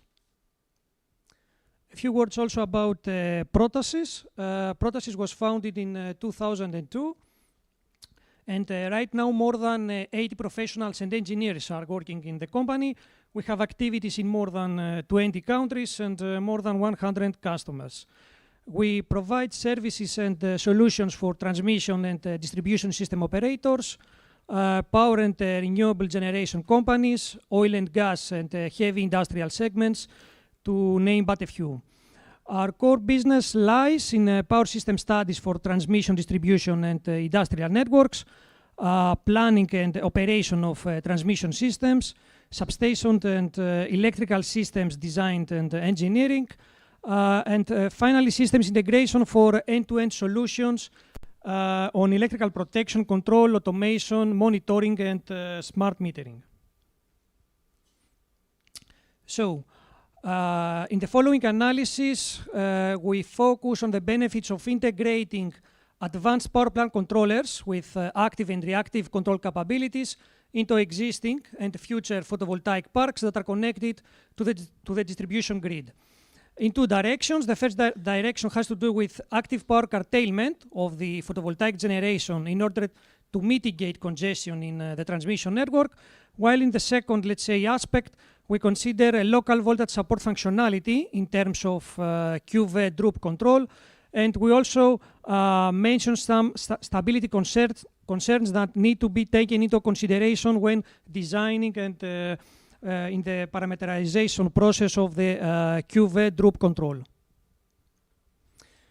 So, at this point, I would like to mention the issue of high-res power injection into the transmission electrical network that needs to be reduced to ensure stability and safe operation of the grid. So, in this graph here, we have the power balance from different, let's say, generation units. In the yellow graph here, we see the power, the reverse power from Greece to other interconnected countries. This graph, I forgot to mention, that is from the Greek transmission system operator, and from day of 14th of April, I think that this was around Easter. So we see that, for example, when we need to reduce this excess power, then the rest units that are connected at the transmission grid could be curtailed according to the latest RFG connection code, while on the other hand, at the distribution level, what the DSO could do is to mainly disconnect medium voltage lines, so the producers will lose all of their production. Regarding the latest EU connection code, the RFG code, the acronym for requirements for generators, we have 4 types of generation units, depending on the nominal power and on the voltage level at their terminals. For type A generation units, for example, when we have less than 1 megawatt generation, active power generation, and that these generation units are connected to the distribution grid, active power regulation and voltage support is not mandatory. However, by integrating advanced power plant controllers with active power regulation, the DSO will have the capability of setting directly power set points in order to avoid disconnection of medium voltage lines. Moreover, through voltage support, the PV parks can actively contribute to voltage stability and regulation through proper management of the reactive power injection and consumption. So we consider, regarding the active power control, two scenarios. In the lowest part we have, first of all, we have three levels. In the lowest level we have the producers, the PV producers. The level of substations. At the higher part we have the local control centers. In both scenarios, in the lowest part, that of the PV producers, we have the installation of appropriate power plant controllers. While in the higher part we have the local control center that calculates and distributes manually or in an automatic way the power set points. In the first scenario, this distribution comes through an intermediate level, that of substations, where again we have the installation of a PPC that acts as a master device and communicates with downstream local PPCs in a master-slave topology. In both scenarios, what is required is to have a telecommunication, let's say, system, whether it is a 4G network or any other telecommunication mean. This is just an indicative topology regarding the first scenario, where we have the producers, we have the distribution substation, and through the installation of appropriate PPCs in this scenario, in both levels, production level and at the distribution substation level, we have the distribution of active power curtailment down to the producers. And we see that this is a master-slave configuration. For the second part of the presentation, just a reminder that when we have reverse power flow from distributed generators, in these cases we may see some overvoltages, some voltage rise issues that can be mitigated by proper management of the reactive power consumption in the scenario where we have some overvoltages.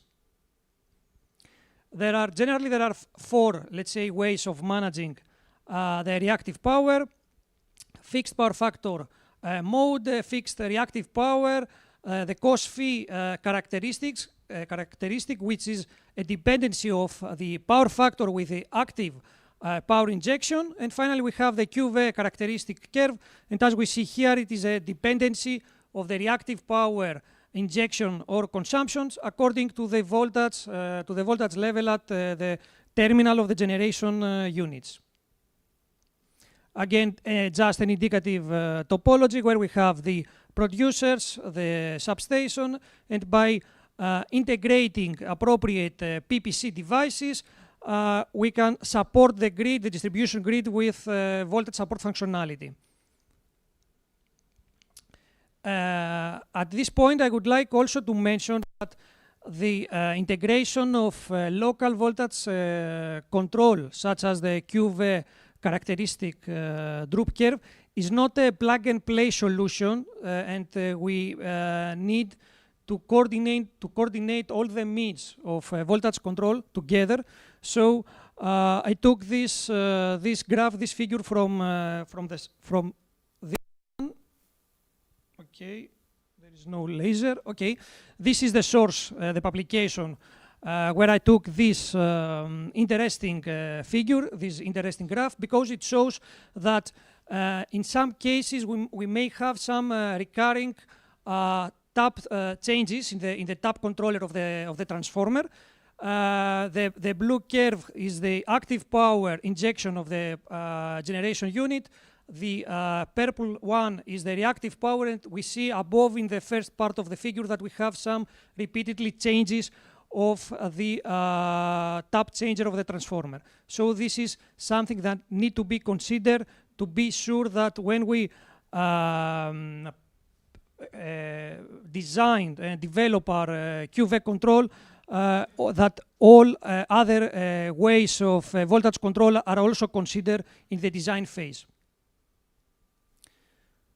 Okay, so in the following part, I would like to show some slides regarding the power plant controller that our research team has developed.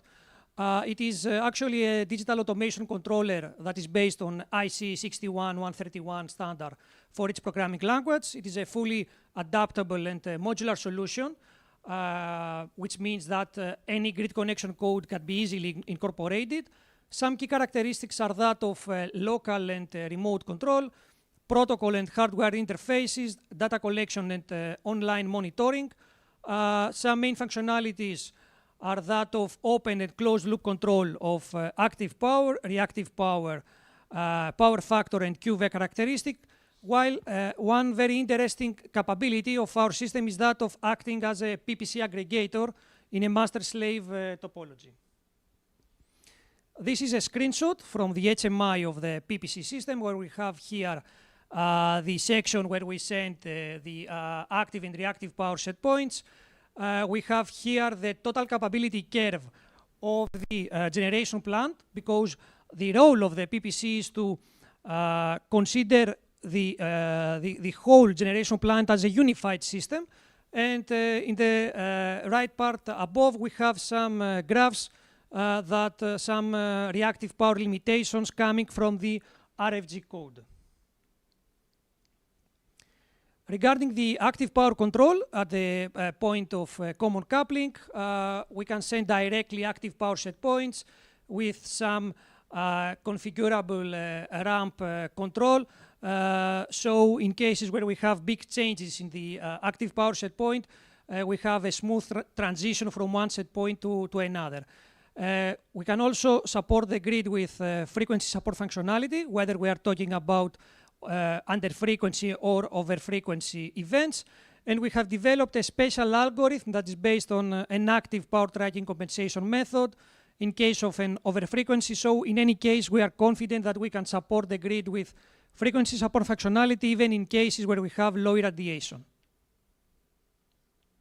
Regarding the reactive power control at the point of common coupling, we have 4 modes of operation: reactive power set point, power factor mode, voltage compensation, AVR, which is the QVEC characteristic drop, and the cost fee dependency with the active power injection. Moreover, the Protasys PPC can operate autonomously or combined with a PV SCADA as a unified system that offers both the control capabilities and also the visualization, online monitoring, storage of data, etc. We are certified according to one of the dominant standards in the area, which is the NTS version 2.1. In the certification process, we have used our own testbed, which is based on an in-house developed network simulator. We have a simulated system that consists of 3 generation units with step-up transformers. We have the substation transformer. We measure the power injection at the point of common coupling, and through protocols, through Modbus protocol, we send these measurements to the hardware device, to the PPC controller. The PPC controller then sends back to the simulated system the power set points. So this is a closed loop interaction between hardware device, the PPC, and the simulated system. Moreover, our solution is validated by NTUA through hardware-in-the-loop tests. This is a similar topology as in the previous case, but in this time we have used the state-of-the-art real-time simulator, which is the NovaCore system provided by RTDS. Again, we have a simulated part, 3 generation units. We measure the voltage and the current at the point of common coupling. We send these analog signals to a hardware relay, and then we calculate the active and reactive power injection. This measurement goes again to the power plant controller. Moreover, we have some additional measurements regarding the active and reactive power injection of each individual generation unit through DNP3 protocol, and finally the PPC again sends the power set points to the simulated system. In this case, what we do is also to consider, by connecting hardware devices to simulation, to also include the noise, the time delays between the communication, the protocol, let's say, part. So this is a much more close to the reality situation than just having simulations.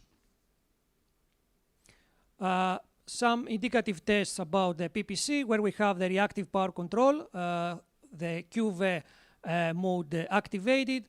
We have different voltage levels at the terminals of the generation units. We measure the reactive power injection or consumption. We measure the rise time, the activation time, etc. And so this is a reactive power response where we have a step change in the voltage from 1 to 1.0 grid voltage.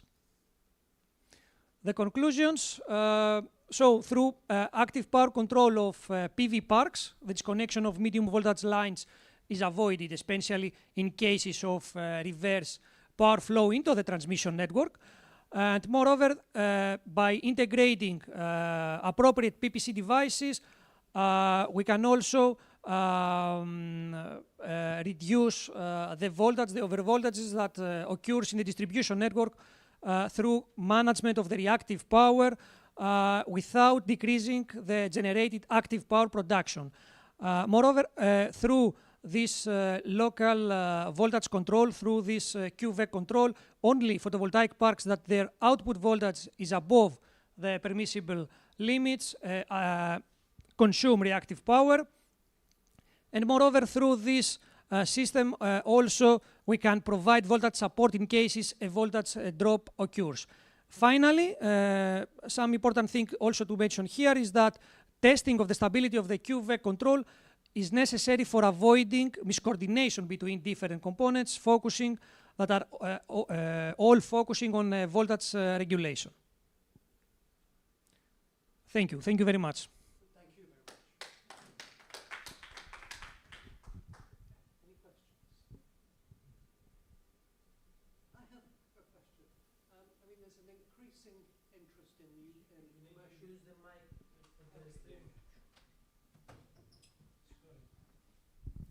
Yeah, there's an increasing interest in the use of aggregators for providing flexibility services to the distribution network. I mean, is this something that should be in the hands of aggregators as well, who want to control the output of their clients? And if so, would that actually in some way destabilize what the distribution network operator is trying to do? I mean, is this safe to be in the hands of aggregators as well as the DNOs? Yeah, I suppose it is a win-win situation for both operators, whether we are talking about distribution system operators or transmission system operators, and the aggregators of renewables. Because in the first part, the, let's say, added value of integrating PPC with these capabilities for the operators is that they can have a much higher level of control in their system. So, for example, instead, for the distribution system operator, instead of disconnecting entire medium voltage lines, it can send directly set points to the aggregators or any other producers in order to curtail their production and not get disconnected. And from the aggregators, let's say, part, the benefit is that because according to the latest RFG code, it is not mandatory to have active power control about their generation units. So by integrating these devices, they can control the actual injection, the actual active power injection, and use this information for their purposes.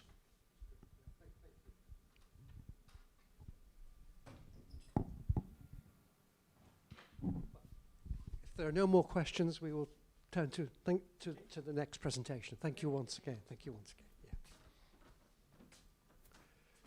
So we stay on distribution networks now, and we're looking at the issues of adaptation through undergrounding of local wires. Hello, I am Katerina Gika. I'm electrical engineer. I'm working in the Hellenic Electricity Distribution Network Operator in Greece, and I am a PhD candidate in the National and Kapodistrian University of Athens. Today we are going to discuss about climate change adaptation case study, the replacement of overhead distribution power lines with underground cables.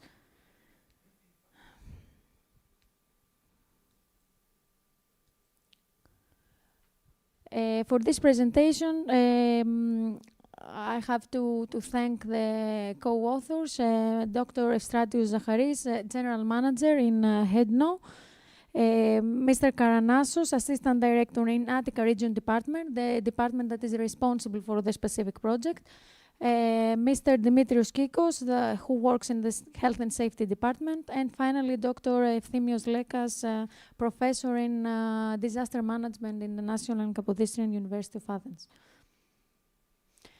The presentation is divided into 4 parts. The first one refers to the context in Greece, the vulnerability of the electricity network. The second refers to the project itself, short description and technical challenges. The third part refers to undergrounding, cost and benefits of this solution. And finally, some alternative overhead programs are also mentioned as alternative solutions for increasing resilience against climate change. So, climate change has led to an increase in the frequency and intensity of extreme weather phenomena. And because of this reason, most utilities try to proceed with strategic undergrounding and grid hardening initiatives. Most of these initiatives have to do with network equipment upgrades or undergrounding projects. In Greece, the HEDNO, the Hellenic Electricity Distribution Network Operator, has in progress many undergrounding projects. One of them is the one in the Tatoi, Athens, that was considered as one of the riskiest regions to be given priority for network undergrounding. Based on the EU records for power interruptions inside the EU, we can see that a percentage of around 33% of outages is due to extreme weather. A percentage of 80% of outages is caused at distribution level. As a result, the role of distribution network operators is crucial to mitigate the climate change effects. In Greece now, analyzing the faults at medium voltage level for years 2021 and 2022, we can see that the percentages follow a similar pattern, and around 30% of faults is due to extreme weather. But why this happens? There are 2 reasons for that lead to the network exposure to climate change incidents. First of all, it's the location of the country and the geomorphology. And second, it is the large percentage of overhead lines. As you can see, in almost all regional departments across Greece, the percentage of overhead network exceeds 90%, apart from Attica, which is a huge urban center, and as a result, the overhead network is lower, and overhead network in Attica is around 40%, 47%, and 67% in low voltage. The above figures lead to the conclusion that Greece has the lowest percentage of network undergrounding out of all the EU countries. And for this purpose, the network operator has to proceed with specific initiatives. Past incidents now you can see in this slide that have affected seriously the network infrastructure. Different types of incidents such as Mandra flood, the Mati wildfire, the supercell storm in Chalkidiki, cyclone Ianos, snowfall Medea, the heat wave in 2021 and the following wildfires, and finally the thunderstorm Elpis in 2022. All of them have led to many faults in the network, extensive damages in the substations, electricity poles, and other components, and have affected a significant number of customers for more than 3 days. For this purpose, we have proceeded in HEDNO with the issuance of design guidelines that based on 2 pillars. First, that new medium voltage and low voltage distribution networks should be built underground. And second, the existing overhead medium voltage networks should gradually be undergrounded, giving priority to the urban areas, to networks in urban areas. In both cases, specific design requirements have to be fulfilled. For example, loads delivered by an underground medium voltage cable should form a loop. And we have also to investigate that the new networks that are constructed should be routed in parallel with the road network that facilitates restoration efforts in case of network failure. Here we can have an indicative cost for constructed new underground distribution network for 1 kilometer of medium voltage and 1 for low voltage. In case of undergrounding, these amounts are higher because we have also to add the decommissioning of the existing overhead MV or LV network respectively. And the variables that affect the installation cost of an underground network include increases in contractual expenses from the warehouses to the project site, the terrain shape, and any island surcharges such as those for transportation, lodging, and living expenses of the technical crews that will proceed with the installations. The Tatoi project now, the estimated cost was around 455,000 euros. The implementation time was around 2 months and included the removal of the existing overhead network passing through a forest and the installation of an underground network of a total length of two lines of 4.26 kilometers. A double underground cable was installed in order to provide an alternative power supply in case of an emergency. We can see in this graph, the blue line refers to the new underground network that has replaced the red line that demonstrates the old overhead network. Technical challenges included, first of all, excavation works that were difficult due to the rocky terrain and groundwater in the pits. At the beginning of the projects also, there were many administrative requirements that had to be solved. For example, a traffic study was required to be delivered and other essential licenses in order to proceed with the excavation activities. And finally, the relocation of an existing substation, overhead substation, was required for compatibility purposes with the underground network. We can see here some photos. The first one on the left is an overhead network replaced and the overhead transformer.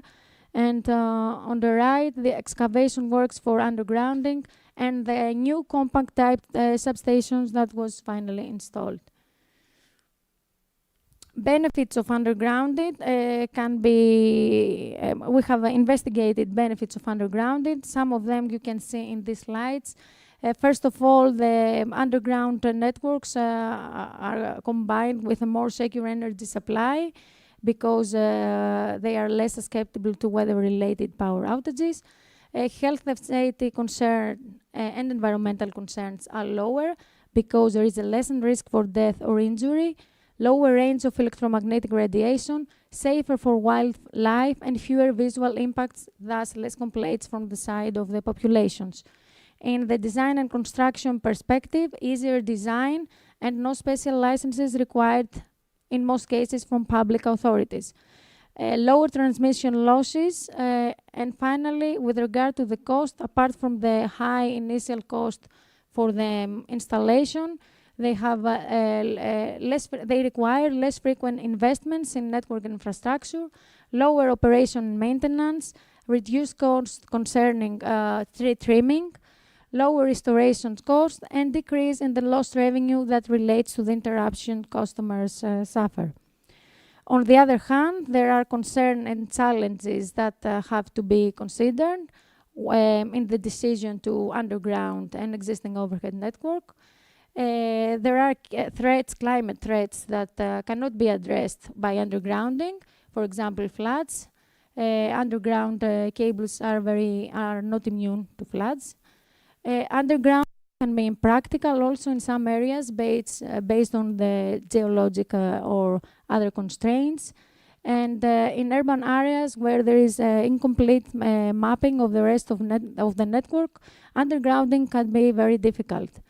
In terms of cost, undergrounding is much costlier for the installation. It must be 3 to 4 times higher, the cost for the installation of an underground network in comparison with an overhead.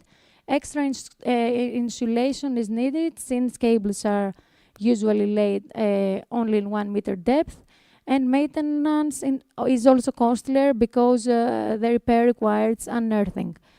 Experienced technical crew is also required with the appropriate equipment, and the location of a fault can be a very time-consuming process. Finally, with regard to health, safety, and environment, soil erosion, disruption of sensitive land, damage to the roots of trees, and electrical safety issues have also been recorded. Similar project on a global scale, of course larger scale than the one we have presented here. In Finland, Elenia, the second largest electricity DSO in the country, targets at 75% of network undergrounding by 2028. In the UK, there are initiatives for protected landscapes, and all DNOs proceed with network undergrounding in areas of outstanding natural beauty and national parks. In Australia, the Targeted Underground Power Program launched in 2022 and aims to undergrounding existing overhead lines in established residential areas. And finally, in Florida, the Storm Secure Underground Program in 2018 by Florida Power and Light Company. It's the first such program in the country and has completed about 600 neighborhood projects through the end. It aims to complete of 2021.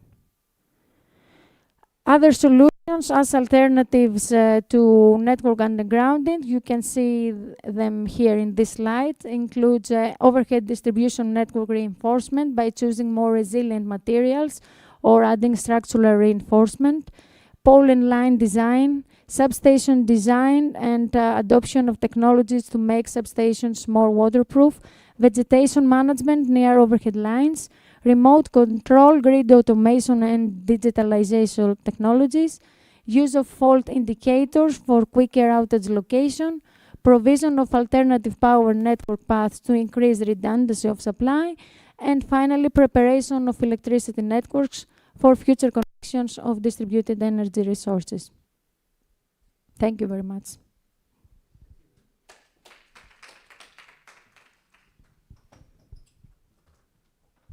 A very interesting and topical presentation. A question at the back.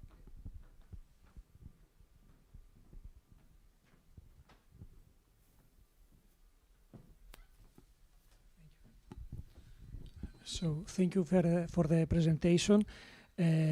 do you know what is the direction of the Greek DSO in terms of new distribution lines, whether he intends to start working on underground cables or still try to install overhead lines? What is the status for the Greek area? Yeah, yeah.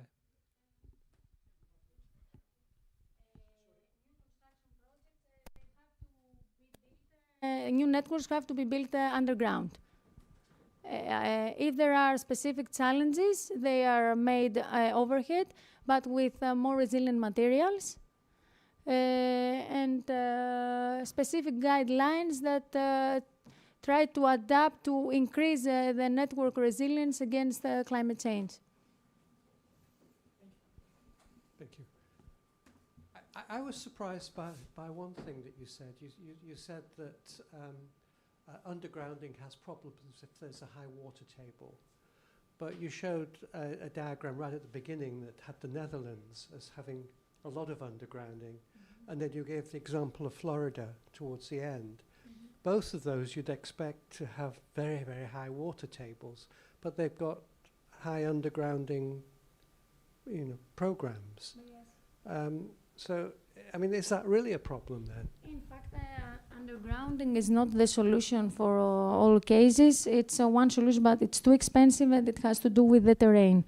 The most effective method is to make vulnerability assessments and check in which places it's cost-benefit analysis shows that it's effective to use the undergrounding and not other solutions, such as the alternative overhead programs mentioned. No, my question was, I mean, is a high water table really prohibitive or not? Because it doesn't seem to be from the Florida example and from the Netherlands example. We have not taken this into consideration right now. No. Okay, good, thank you. Any other questions? No. Well, thank you once again, that was very good. So we're on to our third presentation now, which is the an econometric study on the impact of LNG.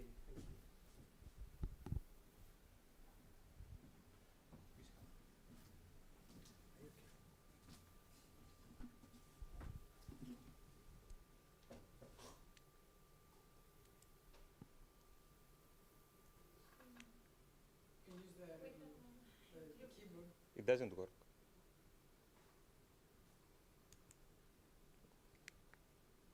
Okay, it worked. The wrong button. So, is it open? Nice.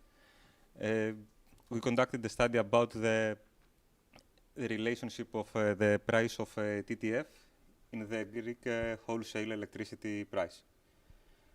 And it is the first study after the implementation of target model in the Greek electricity market. So,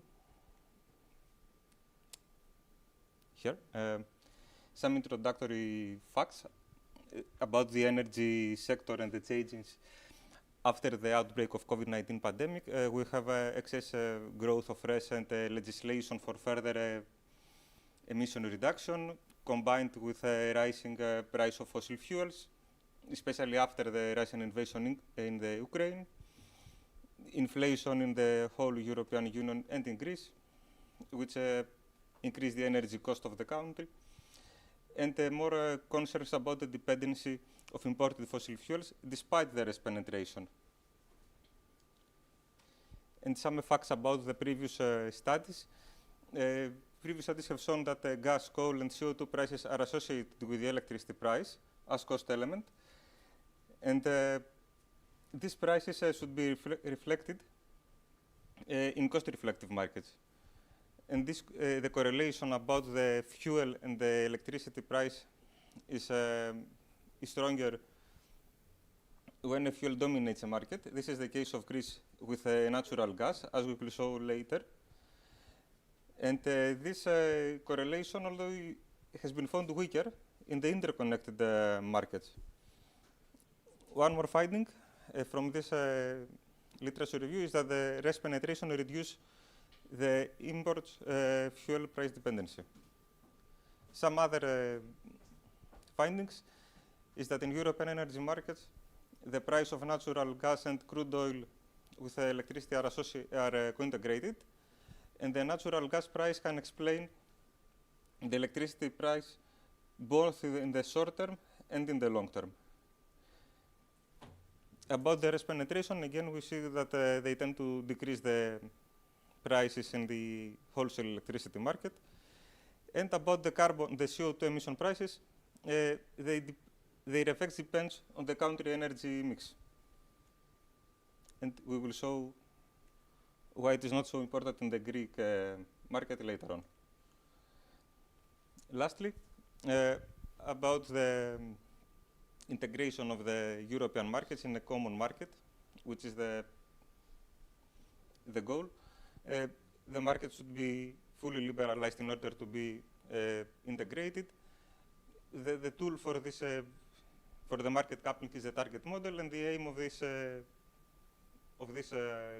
structure of the market is to reduce the prices by energy flows from low price areas to high price.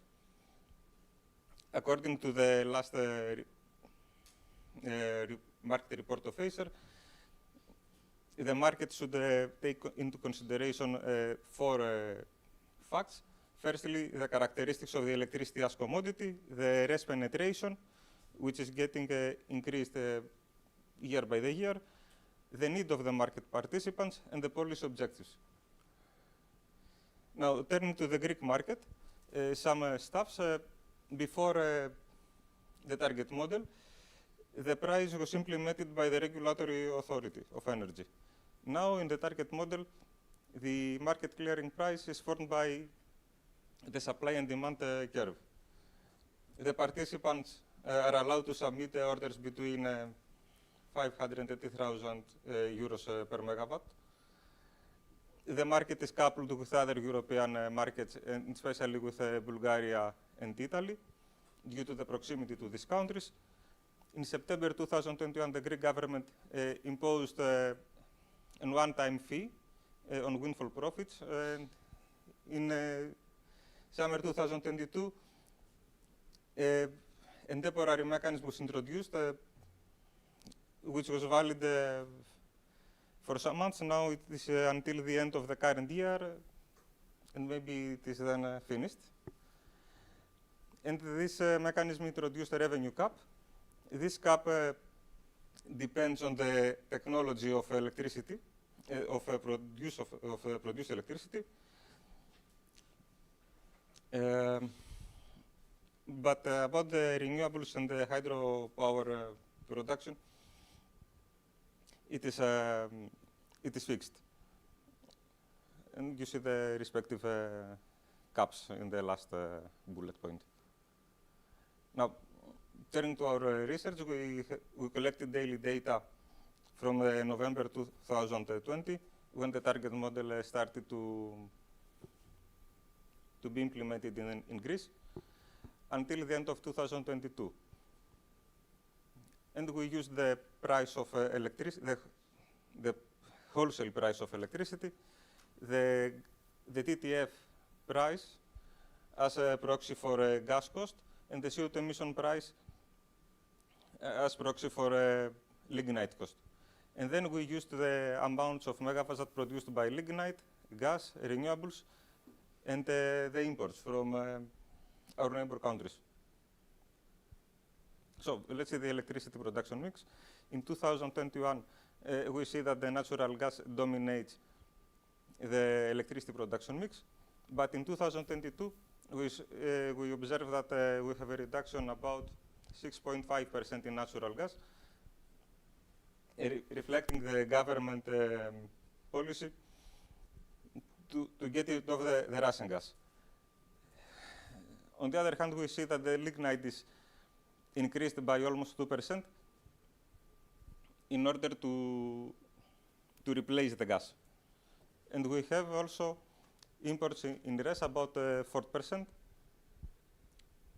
which comes with what has been discussed these days about the increased RES penetration. And here are the prices On the left-hand side, we have the price of electricity and the TTF, and on the right-hand side is the price of CO2. This line is the price of the CO2, the above one, and we see the three periods which are underlined. The first one is what is called by Acer as the price crunch, when the gas supply deterioration led to price increase across Europe. And then here we have the second period, which is described from Acer again as the market response to LNG. And the last period, actually, here we have the historical high, both for TTF. Here, what happened? It's a touch screen, so I think it's touching you. Nice. And the historical high of electricity price in the Greek market.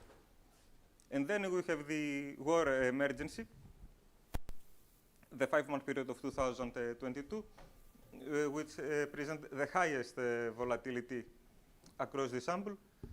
And lastly, we have the historical high here and here, both for Greek market and the European TTF price in August 22, which was a drought period across Europe and especially France.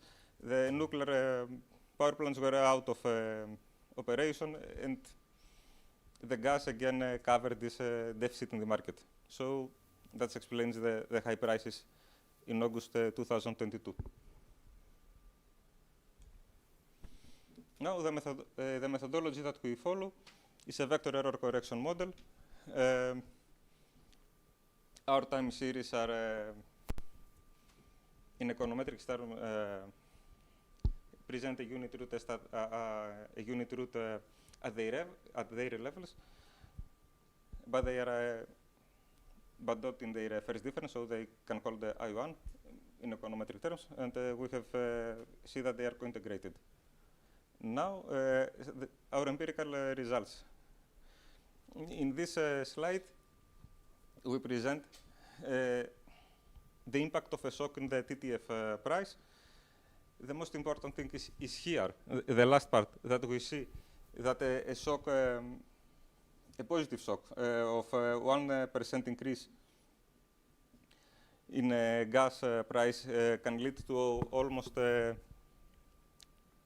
0.3% increase in the dam price here, and then which one is more? Here we can see that again we have about 0.05% increase in the lignite in order to use a more cheap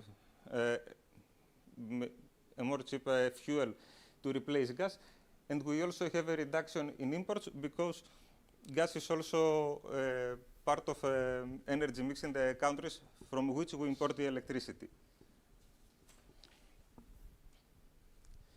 Here we see if we have a shock in the CO2 emission prices, and we observe that these shocks are not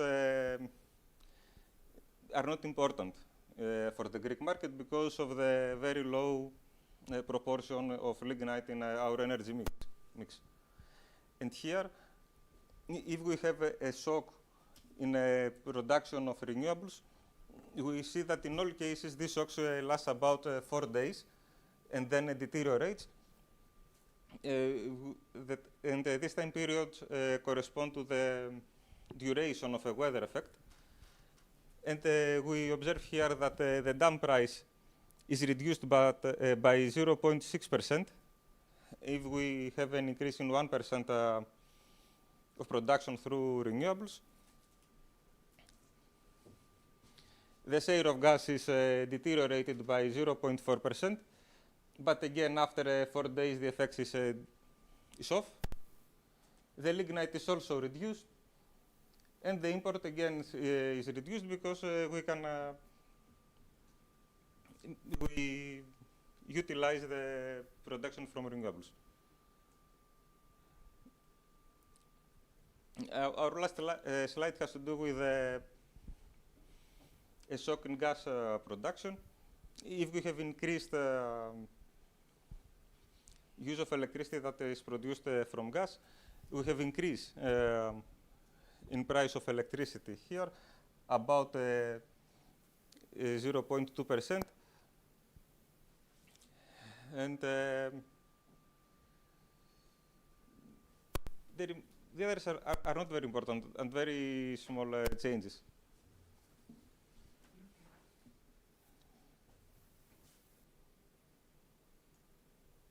And here are summarized the conclusion that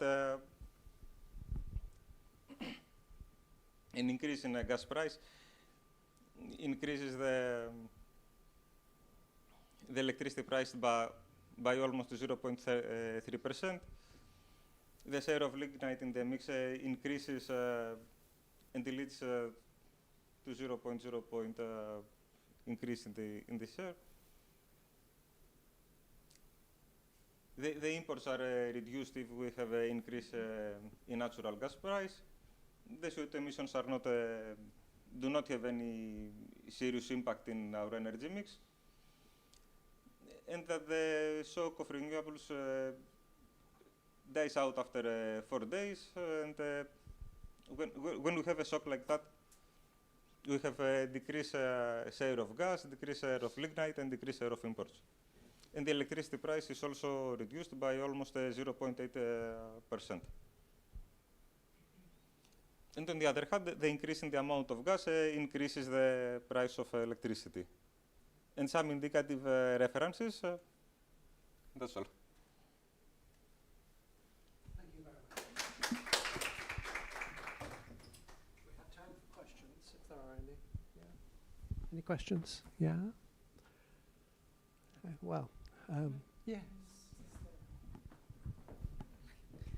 If you could go to the previous slide. Sorry, something caught my eye. So, the conclusions. So, you say that an increase in the daily average price, like TTF increased by 1%, results in 0.3 rise in the DAM. And then you have the 1% increase on the amount of electricity, gas-generated electricity, leads to a much higher increase in the DAM price, right? So the first and the last conclusion. So, yes, right, first one, yeah. The first one is referred to the price of gas. The last one refers to the megawatts that produced from gas. But the megawatts that are, I'm just curious, because the megawatts that are produced by gas, this gas is priced at TTF. Yes. Right? So, not necessarily, right? Not necessarily. Okay. We use the TTF as a proxy for right. price. So effectively the gas-generated electricity... Yeah, go ahead. The pricing mechanism of gas increase is the average of the previous months of TTF. But in order to have a full data set, we employed the daily price. Otherwise, we would have only 24 observations. Right. So this is why I said as a proxy. Okay. So the first one, when you say TTF price above, in the first conclusion, this is a day ahead. Yes. And the price that is used to generate electricity from gas is not the day ahead. It's, okay. Here, yes. The first one is referring to prices of natural gas. Here, we refer to the electricity produced by gas, not the prices. But the electricity produced by gas has a cost, so you have to pay the TTF to produce. Well, you have to pay the gas to pay someone for the gas to produce. It's based about our reserves.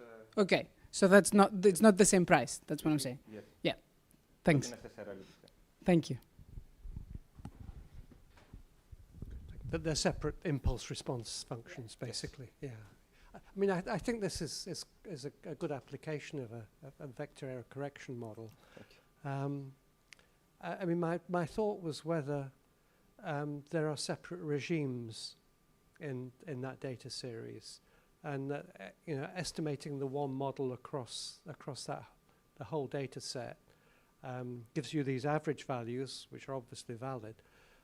But actually, if you were to kind of probe the periods where you've got relative stability or high volatility, you would see different factors here, and maybe a regime switching co-integration might another be paper. or an extension to this paper. Yes. It is an exercise that to consider for the next one. But the data would suggest that, wouldn't it? Yeah, maybe. Good. Something else? I think we're done. Okay. Thank you all. Thank you for the session. And thank you to our presenters. Thank you all. Thanks very much.